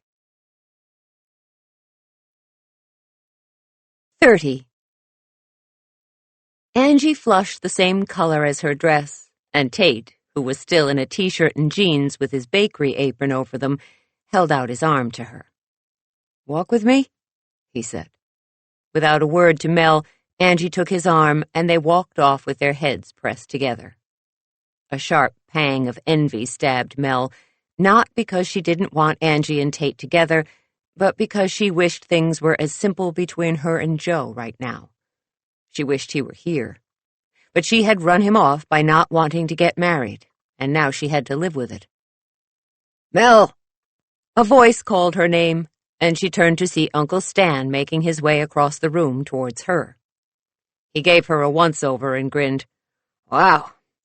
Who knew that, behind the frosting and sprinkle-covered t-shirts, there was a raving beauty looking to get out?" "I knew," a voice said, and Mel turned to see Martinez approaching from the other direction. The look he gave her scorched, and Mel held her silver clutch purse to her middle as if it could help her catch her breath. Uncle Stan glanced between them with an interested look, and Mel forced a smile and said, "Thank you both. But I think the real attraction is the cornucopia. I can't believe we pulled it off." Chad, the photographer, was snapping pictures of the display, and Mel hoped that SWS planned to use them in the magazine. It would be great publicity for the bakery. "I didn't know you two were going to be here," she said to her uncle with a swift glance at Martinez that included him in the conversation but didn't give out even a smidgen of a flirtatious vibe. "A gala that now includes honoring our murder-vic?" Uncle Stan said. "Couldn't miss it." "You look good in a dark suit," Mel said. Really? Because I feel like a pallbearer, Uncle Stan said. He hooked a finger in the collar of his dress shirt. Like his older brother, Mel's father, Uncle Stan was a portly fellow, and his starched collar and snappy tie looked to be strangling him. I'm going to work the room, Uncle Stan said. The police chief and the mayor are over there, and I want to do some damage control, since they're pretty unhappy with our lack of a lead at the moment. Need backup? Martinez asked. Stan glanced at him, and then at Mel. She knew his sharp gaze wasn't missing the fact that Martinez was standing closer to her than a mere acquaintance would. "Nope, I got it," Uncle Stan said. "Why don't you keep an eye out for any of our persons of interest?" "Will do," Martinez said. They watched him leave, and then Martinez turned to Mel and asked, "Walk with me?" She couldn't help but note it was the same thing Tate had said to Angie. She scanned the room, not sure of what or who she was looking for, but when the gorgeous gowns and sharp suits started to blur in front of her, she nodded. Like Uncle Stan, Martinez was wearing a suit, and it hung off of his broad shoulders as if it were made for him. It was black, as were the shirt and tie he wore underneath. It gave him a dangerous edge that Mel had to acknowledge was just the teensiest bit thrilling. "Come on," he said. "I don't bite. Very often."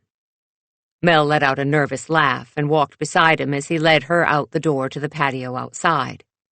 The sun was setting, and the south side of Camelback Mountain was absorbing the red and pink hues of the sunset into its pores and returning the glow. "So, where's your date?" he asked. "She's off with her soon-to-be boyfriend," Mel said, and she nodded towards the corner of the patio where Tate and Angie stood apart from the rest of the crowd, getting lost in one another's eyes. "Ah," Martinez said. "Can I get you a drink?" "No, thanks," Mel said as they passed a small bar. "I'm too nervous. I haven't seen any of the boot camp people arrive, and I am hoping that they are as impressed with the display as I am." "They will be," he said. "It's extraordinary." His voice was so certain that Mel couldn't help but beam at him. His breath caught, and his black eyes crackled with heat. "If I wasn't on duty, I'd kiss you," he said. Mel felt the air rush out of her lungs in a whoosh. "I'm still figuring things out," she said. "I know," he said. He ducked his head and glanced at her through his lashes in a look that was utterly charming. "But a kiss might help clear things up. Or make me even more confused," she countered. A cool breeze swept across the patio, tousling Mel's hair and tugging on her skirt, as if inviting her to come and play. "I don't want to do that," Martinez said. "I want you to be sure." His pocket chirped, and he pulled out his cell phone and checked the display. "Your uncle needs me." Mel nodded, aware that she was disappointed that she wouldn't get to spend more time with him. She knew it was just as well. Things were complicated enough. "Before I go, I have to tell you something," he said. "Your first name?" "No," he grinned. "You'll have to work for that. But I want to be sure that someone tells you tonight, because you certainly deserve to hear it. Melanie Cooper. You are the most beautiful woman I have ever seen." Mel was caught in his black gaze for a moment before she had the presence of mind to stammer, "Thank you." "When you know what you want," he said, "call me. I'll come running." Mel stood stupidly watching him as he left to go back into the ballroom. She was incapable of speech, and not a little giddy at the compliments he had paid her. "Is this a great night or what?" Angie asked as she joined Mel. Mel tore her gaze away from where Martinez had disappeared and studied her friend. Angie's red lips were parted in a wide grin, and her velvet brown eyes sparkled with undiluted joy. Mel glanced behind her and asked, "Where's Tate?" "He was a tad underdressed to stay for the event," she said. "So we're going to meet up later at the Sugar Bowl." At the mention of Mel's favorite ice cream shop, she felt her stomach growl. "Want to join us?" Angie asked. "Maybe we can invite Joe, too." I don't want to cramp your style, she said, and I doubt Joe wants to spend any time with me right now. Oh, I don't know. I doubt he'd ever feel that way about you, Angie said. Her voice was soft, and Mel knew it had to be hard for her to watch a rift happening between her best friend and her brother. You and Tate need time on your own, Mel said. Oh, no. Just because Tate and I are... I don't really know what we are, Angie admitted. But just because we are does not mean things are going to change amongst the three of us. We're still going to do classic movie night and hang out. Mel smiled at her. She hated to admit how relieved Angie's words made her feel, but there it was. I thought I recognized the cupcakes in there, a voice said. I might have known it was you two. Mel and Angie turned to find a dark-haired woman in a clingy satin sheath in deep purple approaching them. Mel frowned. She couldn't place the woman. Alma? Angie asked. Alma Rodriguez? One and the same, Alma said, and she gave them a tiny curtsy. When Mel and Angie had met Alma the year before, she had looked like something that had crawled out of the city sewer with her relentless black outfits and Addams Family makeup. She'd had the snarky disposition to go with the look, and they had not started out on friendly terms at all. But when a murderer had almost taken Alma out, Mel had found her, saving her life and giving her another shot at her design career, which appeared to be flourishing. Is that one of yours? Mel asked. That depends, Alma said. Do you like it? Are you kidding? Mel asked. It's not a dress, it's a work of art. Thanks, Alma smiled. Mel had seen her once or twice since her goth days, and it was good to see that she was becoming less the snarky, petulant designer she had once been, and a more confident and gifted artist in her own right. So what brings you to this shindig? Angie asked. The same thing as every other designer in the valley, Alma said. She turned away from them and scanned the room. Everyone in the fashion industry is here to court the favor of her. She gestured to a woman in a seafoam green gown encrusted with crystals. Her raven hair was swept up in an elaborate dew with long strands framing her face. When she turned around, they saw that it was Sylvia. Sylvia? Why Sylvia? Angie asked. Because Sylvia Iazzi Porter Levin McKenna Lucci can make or break each and every one of our careers by giving us press in SWS, Alma said. Angie laughed. I can't believe you know all of her married names. Mel frowned. There was something about the names that rang a bell with her, but it didn't immediately come to mind. She frowned.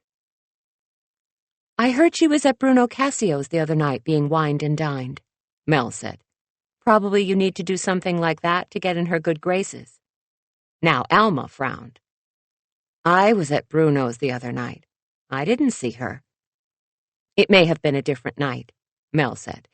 It was the beginning of the week, when we started the boot camp to make those cupcakes. No, it wasn't, Alma said. Bruno always has a dinner party in his studio the same night of the week. It's what he's known for, because his designs sure aren't getting him any press. Are you absolutely sure? Mel asked. Yes, Alma said. Mel looked at Angie. We need to tell Uncle Stan or Martinez. Mel, you can't be thinking what I think you're thinking, Angie said. Mel widened her eyes in surprise. Of course she was thinking what Angie thought she was thinking.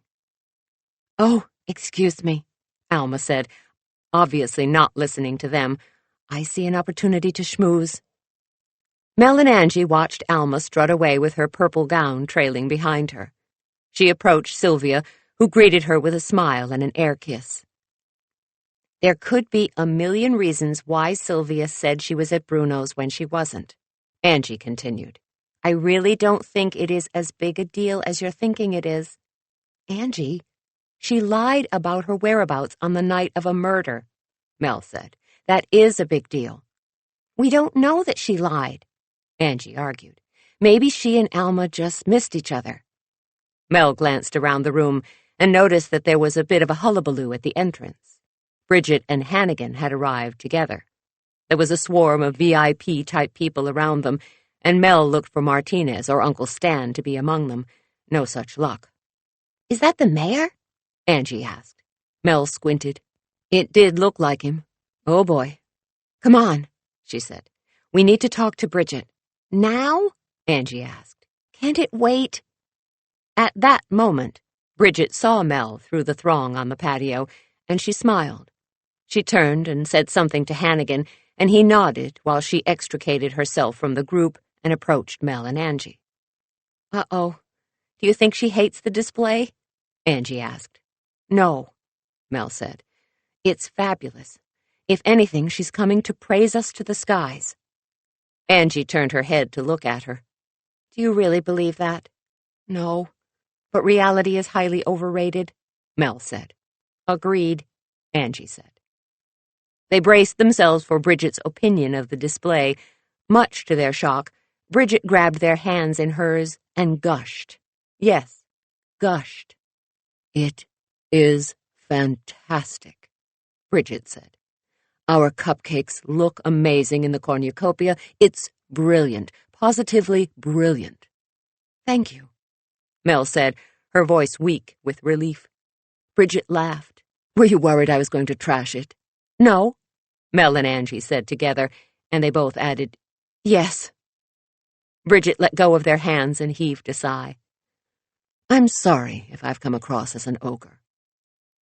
"And an apology?" Mel asked. "Have you been drinking?" Bridget glanced over her shoulder at Hannigan, who was watching her. Their eyes met, and it seemed as if the world fell away from them. Mel noticed that Bridget had to practically force herself to turn back around. "Let's just say that I have hope that things might change for the better," she said. "Cautiously optimistic," Mel said. "I like it." A ruckus at the door caused them all to glance that way. Justin, in an impeccable suit, staggered back from someone, and Mel stood up on her tiptoes to see what was going on. "What is it?" Angie asked. Even in her high heels, she was too short to see over the crowd. "What's happening?" "Oh, no, not now," Bridget muttered. "Amy Pearson," Mel said. "She's got Hannigan by the shirt front." Bridget made to storm forward, but Mel caught her arm and held her back. "Seeing you is not going to calm her down. Let Hannigan deal with it. He's a big boy." Bridget looked as if she would argue, but one glance around the patio at the roll call of Phoenix's rich and famous, and she nodded. "This is supposed to be my magazine," Amy was screeching.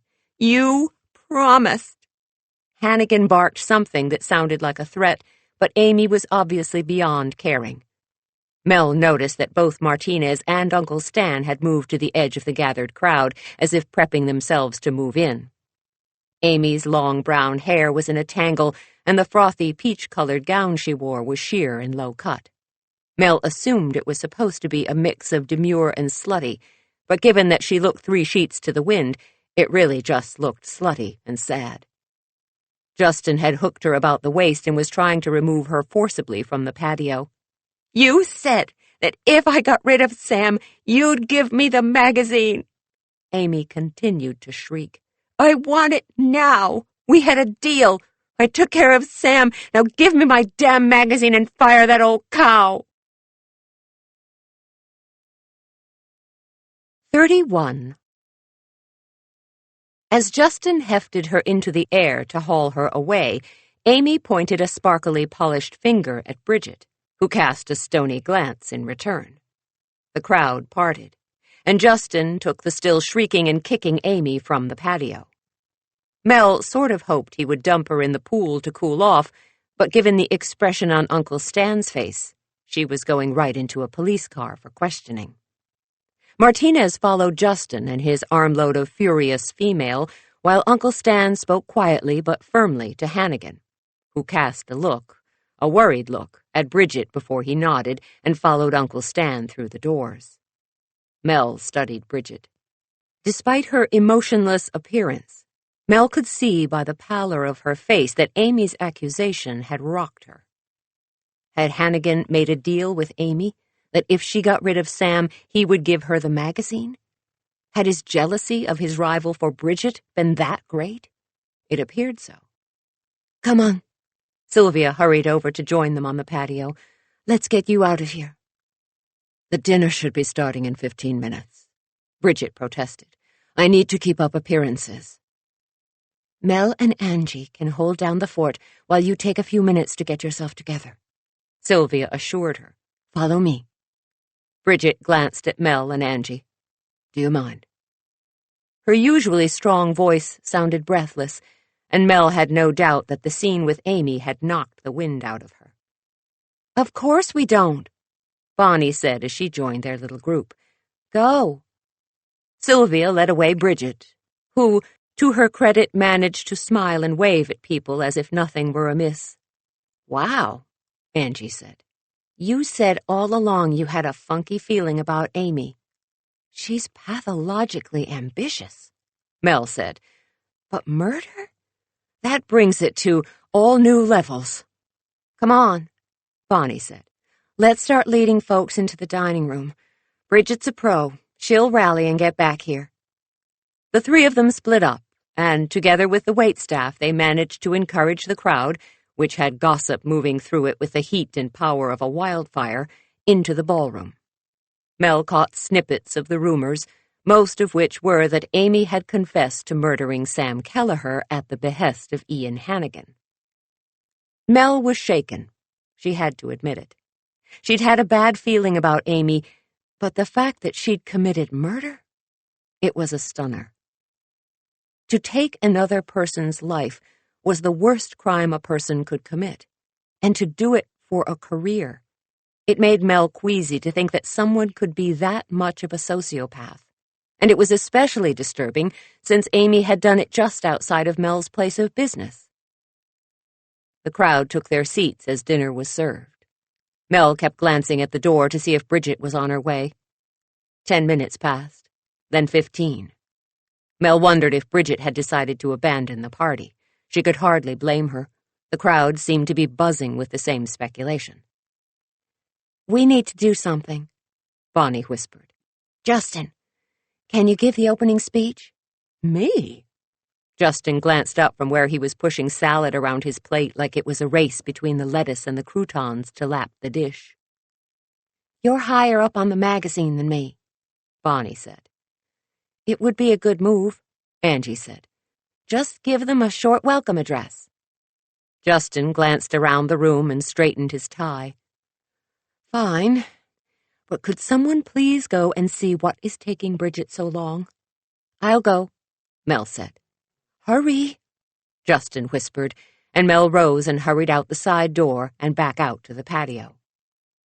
She could hear Justin addressing the crowd from the podium as the door closed behind her. The night sky was pale purple with the oncoming night. Mel scanned the stone terrace, but other than a few of the waitstaff and a bartender, the patio was empty. She really had no idea where Sylvia had taken Bridget.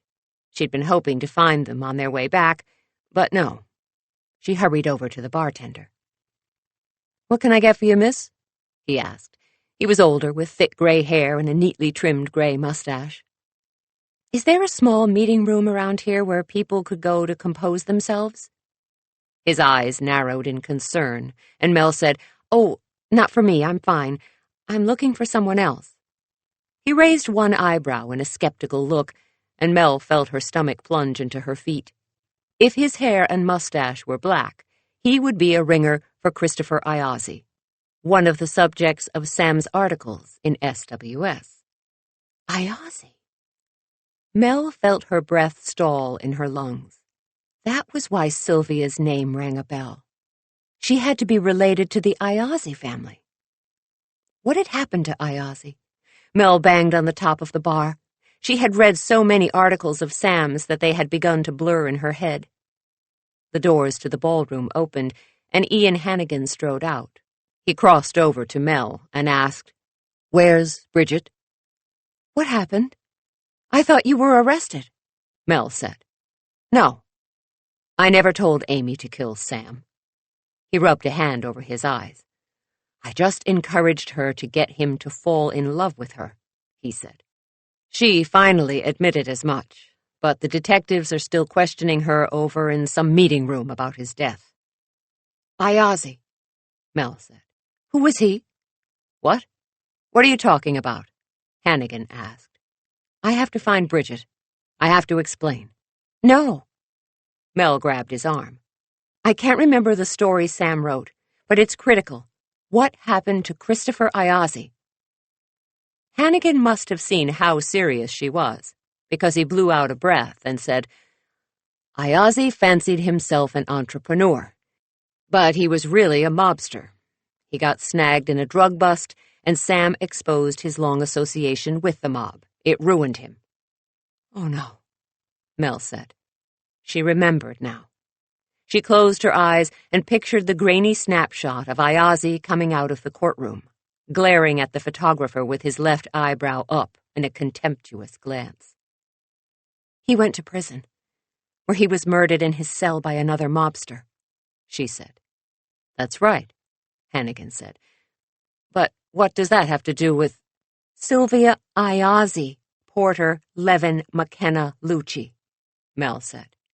Hannigan's mouth dropped open, and he braced himself on the bar. Sylvia took Bridget to freshen up, she said. I don't know where they are. Are you two all right? The bartender asked, looking worried. We need to find someone who just left here, Hannigan said. His voice held a note of panic, and the bartender obviously heard it. Around the corner. There's a small room. He hooked his thumb in that direction. It connects to the ballroom, and is usually reserved for the bride when we have weddings. Thanks, Mel said. Hannigan took off at a run, and Mel picked up her skirt and followed him around the corner of the stone building. It could be coincidence, she told herself, but all of a sudden she remembered Alma saying that Sylvia hadn't been at Bruno Cassio's house on the night of Sam's murder, and her stomach clenched with acid-churning fear.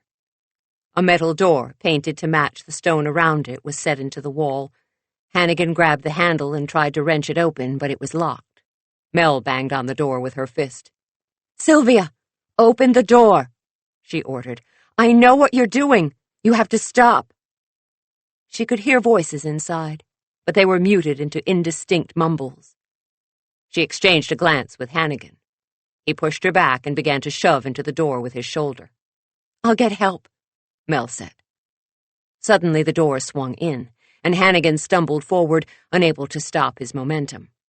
Mel followed, and saw Sylvia strike Hannigan in the temple with an ornate candle holder that looked to be made of solid brass. He let out an oomph and slumped to the floor. No, Bridget shouted, and she crawled forward to get to Hannigan.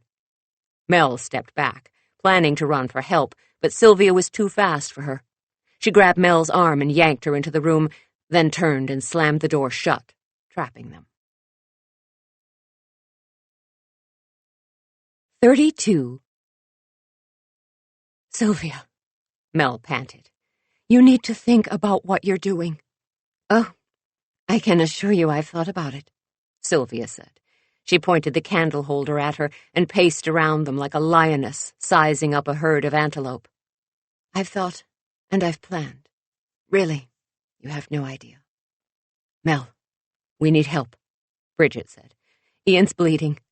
Mel looked, and sure enough, the gash on his head was gushing crimson into the beige utilitarian carpet.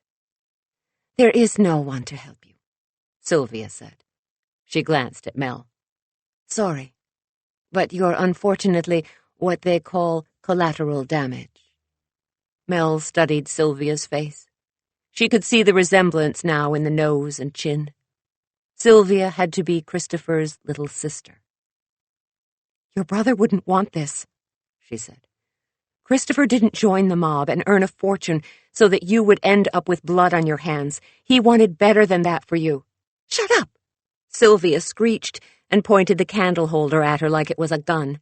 You didn't know my brother. You don't know what he wanted for me. What are you talking about? Bridget snapped. Sylvia, what is wrong with you? You drag me in here.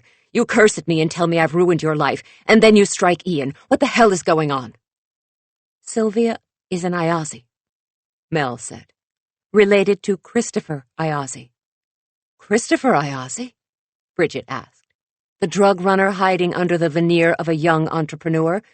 Sam wrote the article that exposed him." "And got him killed?"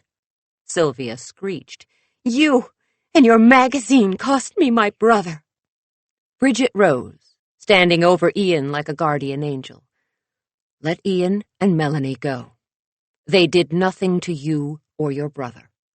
"Sorry, but no," Sylvia said. She picked up a jug of tiki torch fluid and began to pour it on the floor.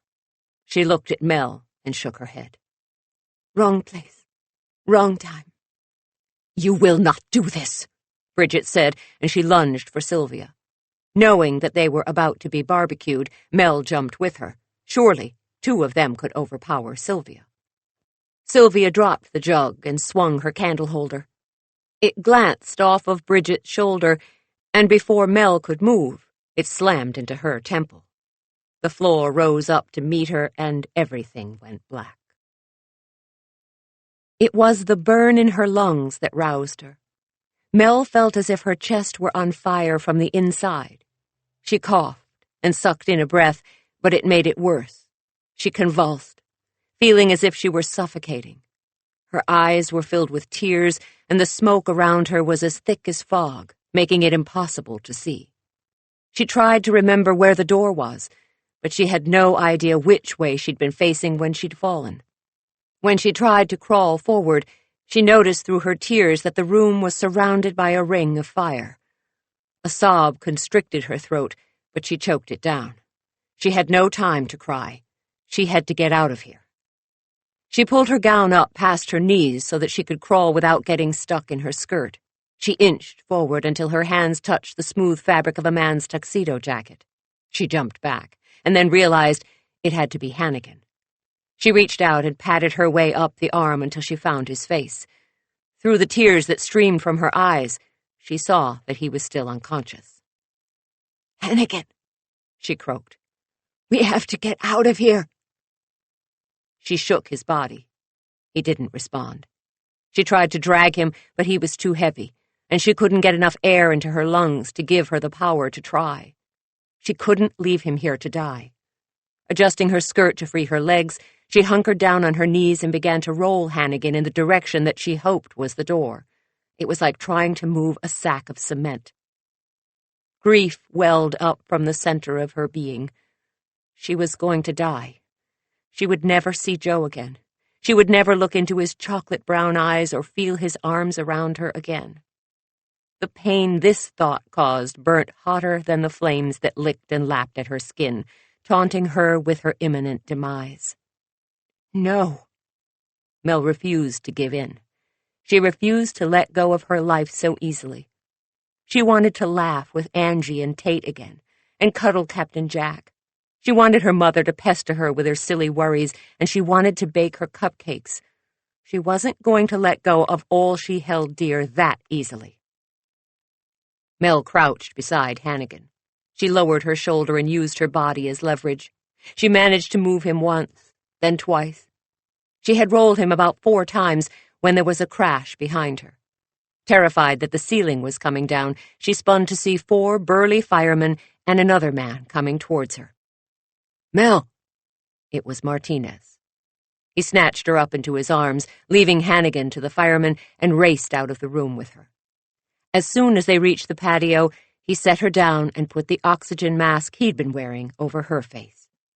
Mel sucked in the sweet air while Martinez held her hand and checked her over. She immediately began to hack and cough as her body rejected the smoke that had gotten into her lungs. Once the coughing fit stopped, she lifted her mask and asked in a raspy voice, "Where's Bridget?" "Sylvia Lucci killed Sam, and she planned to kill Bridget too." "Mask on," Martinez ordered. He cupped her face and studied her eyes for a moment, as if reassuring himself that she was okay. "I'll go see if they found them." An EMT arrived at Mel's side, but she didn't let go of Martinez's hand. She didn't like the idea of him going anywhere near the fire. He turned to look at her, gave her a slow smile, and leaned forward and kissed her head. "Don't worry," he said. "I'll be careful." Mel nodded and watched him go, feeling a surge of panic give her a case of the shakes, which in turn caused another bout of coughing. Damn! She hadn't even gotten his first name yet. "I'm going to check you for signs of smoke inhalation," the EMT said. He was young, but he was very gentle as he tipped her head back and checked her eyes and then her nostrils with a light. "Are you nauseous?" Mel thought about it for a second. Her lungs hurt as if she had bronchitis, and her skin felt hot. She had a scorching headache, but otherwise she felt okay. "No," she said, "but my head hurts." "You took a solid hit to the head," the EMT said. "You're very lucky. There's no sign of a concussion. Still, I want you to go to the hospital and get checked out." She watched as Hannigan was strapped to a stretcher and carried to an ambulance. He hadn't even woken up yet. Across the patio, Mel could see that the police and fire departments had cleared the party out of the ballroom. As she squinted through the rescue personnel, she saw Uncle Stan escorting Angie through the crowd. They rushed to her side. "Mel, what happened? Are you all right?"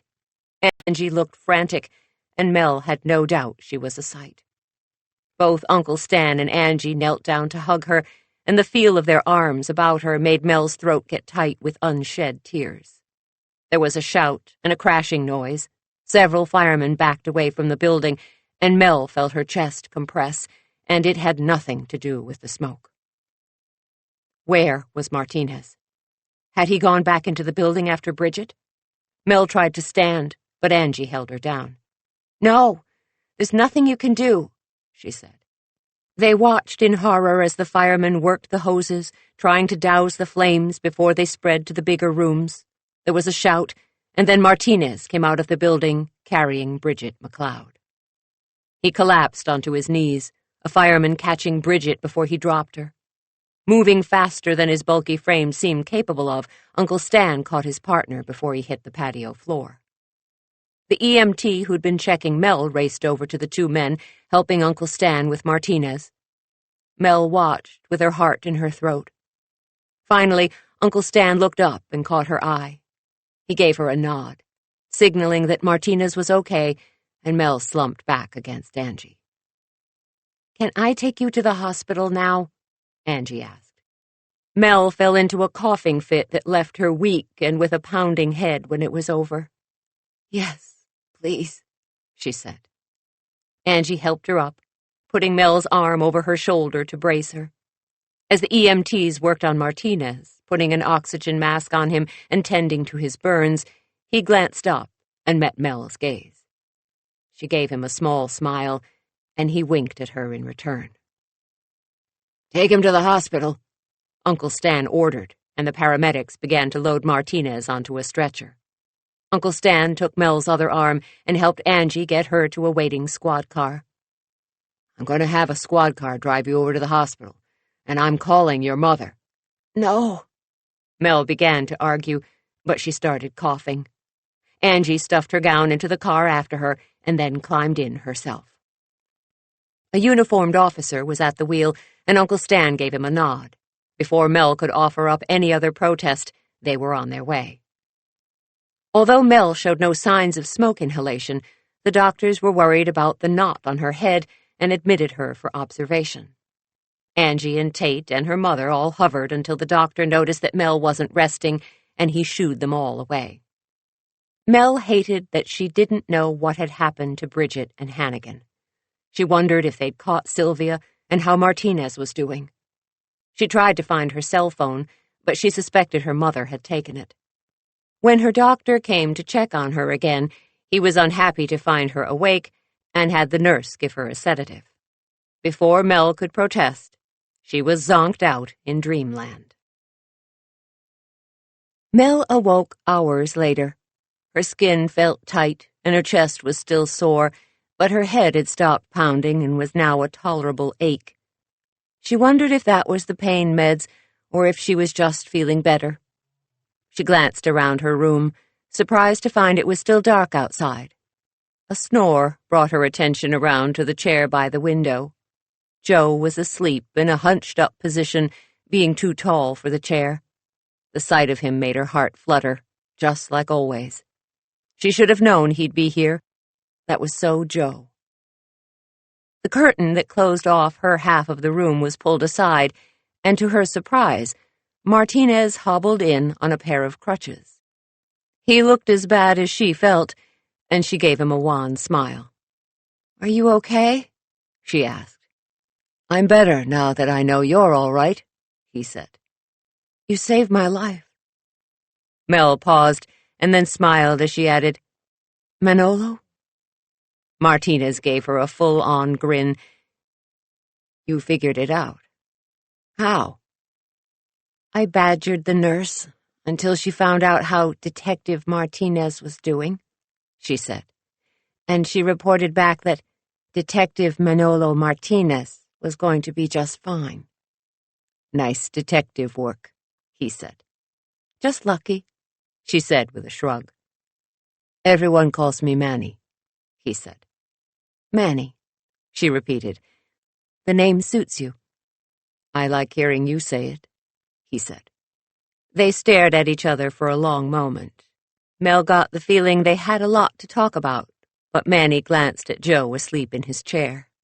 It seemed to change his mind.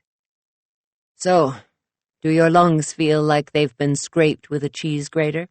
he asked as he looked back at her. His voice was gravelly, like hers, and Mel nodded, refusing to laugh for fear of another coughing fit.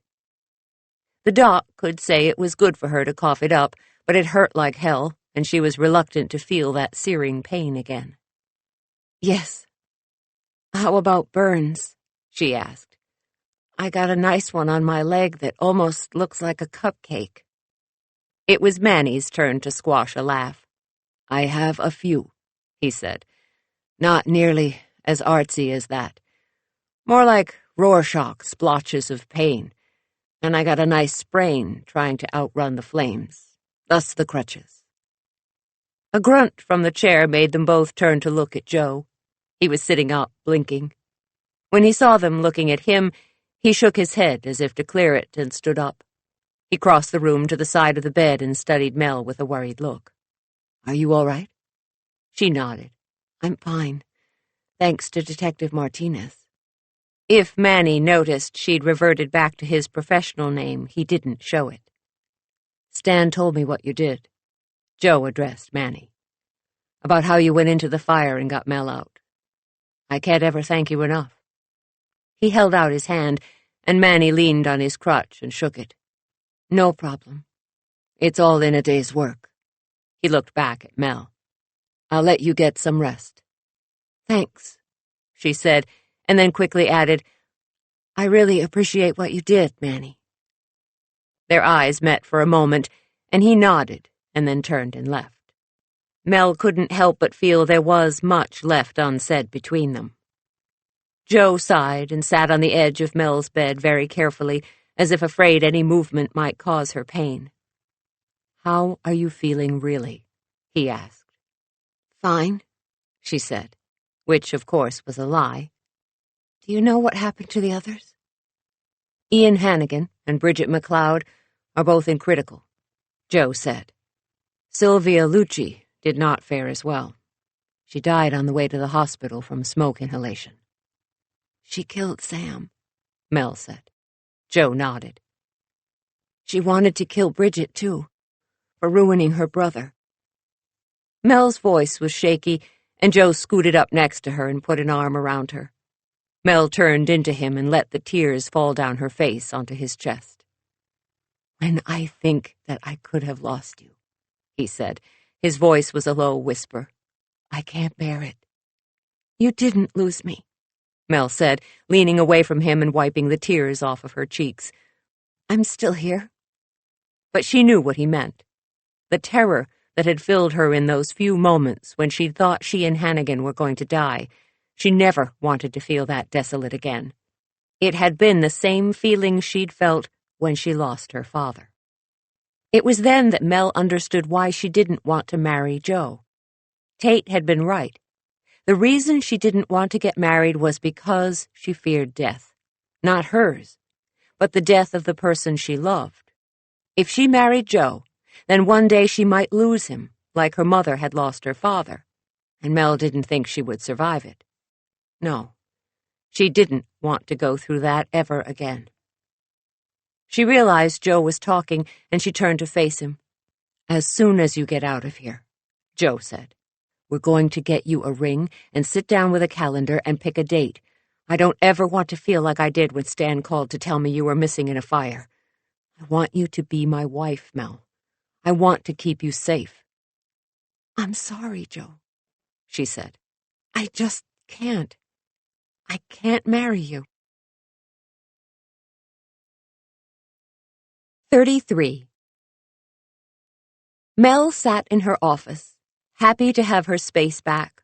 Bridget had sent an assistant over to clear out her things, and now that it wasn't being shared by the editor-in-chief of a major magazine, the small closet seemed almost roomy. Bridget had recovered from the fire, as had Hannigan. Mel could tell from the way Bridget said his name when they talked that something was happening there that was more than professional. But maybe that was the result of surviving a life-threatening situation.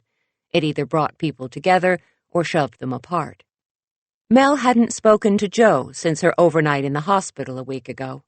She hadn't told anyone of their new status, mostly because she didn't really know what it was or wasn't. It seemed as if they were at a stalemate. Joe wanted marriage more than ever, but the very idea terrified her. And so they had retreated to their separate corners, at least for now. She hadn't told her mother about dear Joe because she hated to disappoint her, and she didn't tell Uncle Stan because she didn't want him to tell Manny and open herself up for something she wasn't ready to consider. As for herself, she missed Joe. She dreamt about him and thought about him pretty much every second of every day. She supposed she could have choked down her fears, said yes, and married him, but... The door to Mel's office burst open, and Marty dashed in as if his backside were on fire. "I figured it out," he cried. "I know who the spy is. I know who's been blabbing to Olivia." Mel's jaw dropped. "Who?" "Me," he cried, and clapped his hands onto his bald head as if trying to keep it attached to his body. "No," Mel cried. "Yes." "What's going on in here?" Tate, Angie, and Oz all peeked around the door. "Benedict Arnold here just confessed to being our spy," Mel said. She rose from behind her desk and shooed everyone out into the kitchen, where there was more space. "Marty, how could you?" Angie cried. "Dude," Oz said with a shake of his shaggy head. I know, Marty said. "I was so stupid." "Wait, back up. Let's hear the whole story," Tate said. "Hang on. I may need a cupcake to process this." Tate disappeared into the walk-in cooler and came out with a tray full of cupcakes. He plopped it down on the table, and everyone sat on a stool and chose the flavor that would help each of them swallow Marty's news. "Okay. It's like this," Marty said. He paused and took a bite of his Tinkerbell, a lemon cupcake with raspberry buttercream, and once he'd swallowed, he continued. "I've been trying to catch up to this millennium. You know, snorkel the net, twit on tweeter, love on BF." Oz choked on his organic vanilla cupcake, and Mel could tell he was trying not to laugh as he said, "You mean surf the net, tweet on Twitter, and like on FB?" "Yeah, that's it," Marty said. Angie nibbled her death by chocolate and said, "Welcome to the 21st century." "Thanks," Marty said. "So, I'm not making the Olivia connection," Tate said. "Did you link up with her online or something?" "No, I'm not stupid," Marty protested. "Okay, maybe I am a little slow on the whole cyber thing, but a few months ago, I decided I wanted to have a blog." Mel lowered the Moonlight Madness cupcake she'd been about to devour. Given that it was chocolate with coconut, her absolute favorite, This said something about her state of alarm. "What do you mean, a blog?" she asked. "How do you even know what a blog is?" "I sort of fell into one," Marty said, "and I liked it." "Oh, my God," Angie groaned and put her head down. Marty fell into a blog hole. Tate had given up trying not to laugh and was doubled up, causing Oz to give up too. Angie started to giggle, but Mel was too horrified to find anything funny about the situation. "Marty, what did you blog about?" she asked. "Stuff," he said. "Stuff?" she repeated. "Define stuff." "Just life, stuff," he said. Then he lowered his head and his voice and added, "And, you know, stories about the bakery." "Ah!" Mel gasped. "You did not give out any of my recipes." "No," Marty protested. "I would never, but I may have blogged about an upcoming photo shoot, unintentionally giving certain people that information." "What people?" Mel asked. "I want names." The others, hearing the seriousness in her tone, stopped laughing, and all eyes focused on Marty, whose head had begun to glow red like an offshore beacon. "Well, her handle is Domicatrix," Marty said. Angie began to choke and splutter, and Tate thumped her on the back, and Oz just shook his head. "Marty, how could you?" Mel asked. "I was intrigued," he said, looking pained. "I'm only human, you know." "You mean you're only a man?" Angie retorted. "Please leave my gender out of it." "Well, I didn't know it was her," he argued. "I mean, who expected her to write such—" His voice trailed off, and Mel crossed her arms over her chest and glowered. "Write such what?" she asked. "Hot stuff," he mumbled. "Oh, man, it just keeps getting worse," Oz said. "Have a little dignity and try to save yourself." "I can't," Marty said. "We're supposed to have a date, and, well, she's here." "What?" Mel jumped up from her stool and hustled through the swinging doors into the bakery. She felt everyone follow behind her, and she snapped, "Stay here. I'll take care of this." She heard someone gulp behind her and figured it was Marty. The front door of the bakery was locked, but she twisted the deadbolt, shoved the door open, and stepped out onto the patio. "You!" she cried. "Stay away from my staff." Olivia was seated at one of the patio tables. She stood when Mel slammed out the door, and Mel stumbled. She had never seen Olivia in anything other than her bright blue chef coat, with her gray corkscrew hair fastened in a ponytail on the crown of her head. That was not the Olivia who stood before her now. "I can't stay away," Olivia said. "I have a date. Do we need to talk about this?" Mel studied her. Olivia's hair was brushed out and flowed in gentle gray waves to her shoulders. She wore just a trace of makeup, which accented her eyes and lips becomingly. Her sturdy frame was dressed in a muted print, Georgette dress with a pleated skirt that stopped just above her knees. Her shoes were beige high heels. She looked lovely. "Yes," Mel said. "I think we do." Olivia gestured for Mel to sit at one of their iron patio tables. Mel did, and Olivia took the seat across from her, all very civilized. "I started following Martin's blog."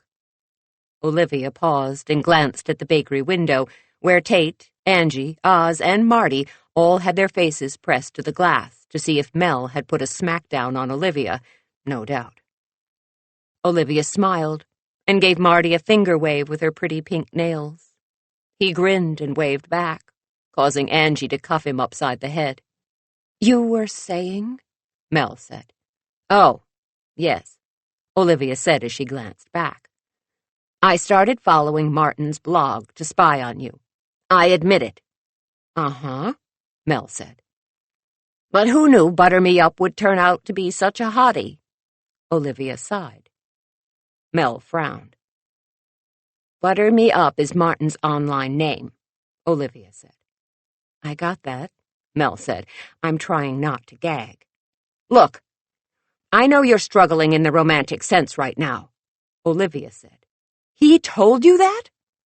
Mel felt a pressure building behind her eye sockets that she feared was going to send her eyeballs popping out any second, the only upside being that they might hit Olivia. Well, he didn't know I was me, she said. You know, it's going to be really hard for you to have a date with a dead body, Mel said. She turned and glared at the window, and Marty jumped back as if her look had burnt him. Listen, Olivia said. I don't get asked out on a lot of dates. And Martin, well, he's a real gentleman, you know. Mel sighed. I know. Running a business is a 24/7 operation, as you know, Olivia said. I've been alone for a long time. Your point? Mel asked. I'm lonely, and I'm asking you to let Martin take me out without firing him or docking his pay or anything like that, Olivia said. It sounded like every word had cost Olivia a pint of blood, and Mel had to respect her for that. She met Olivia's gaze, and they sized each other up. Mel arched an eyebrow, and Olivia mirrored her. They were still enemies. Of that there was no doubt. But she couldn't deny Marty and Olivia the right to date without reprisals from her. Fine. But if I find out that you're after any of my recipes, I'm coming after you, Mel said. She hoped she channeled enough Jack Nicholson from The Shining to scare Olivia straight. Olivia beamed at her, and Mel blinked.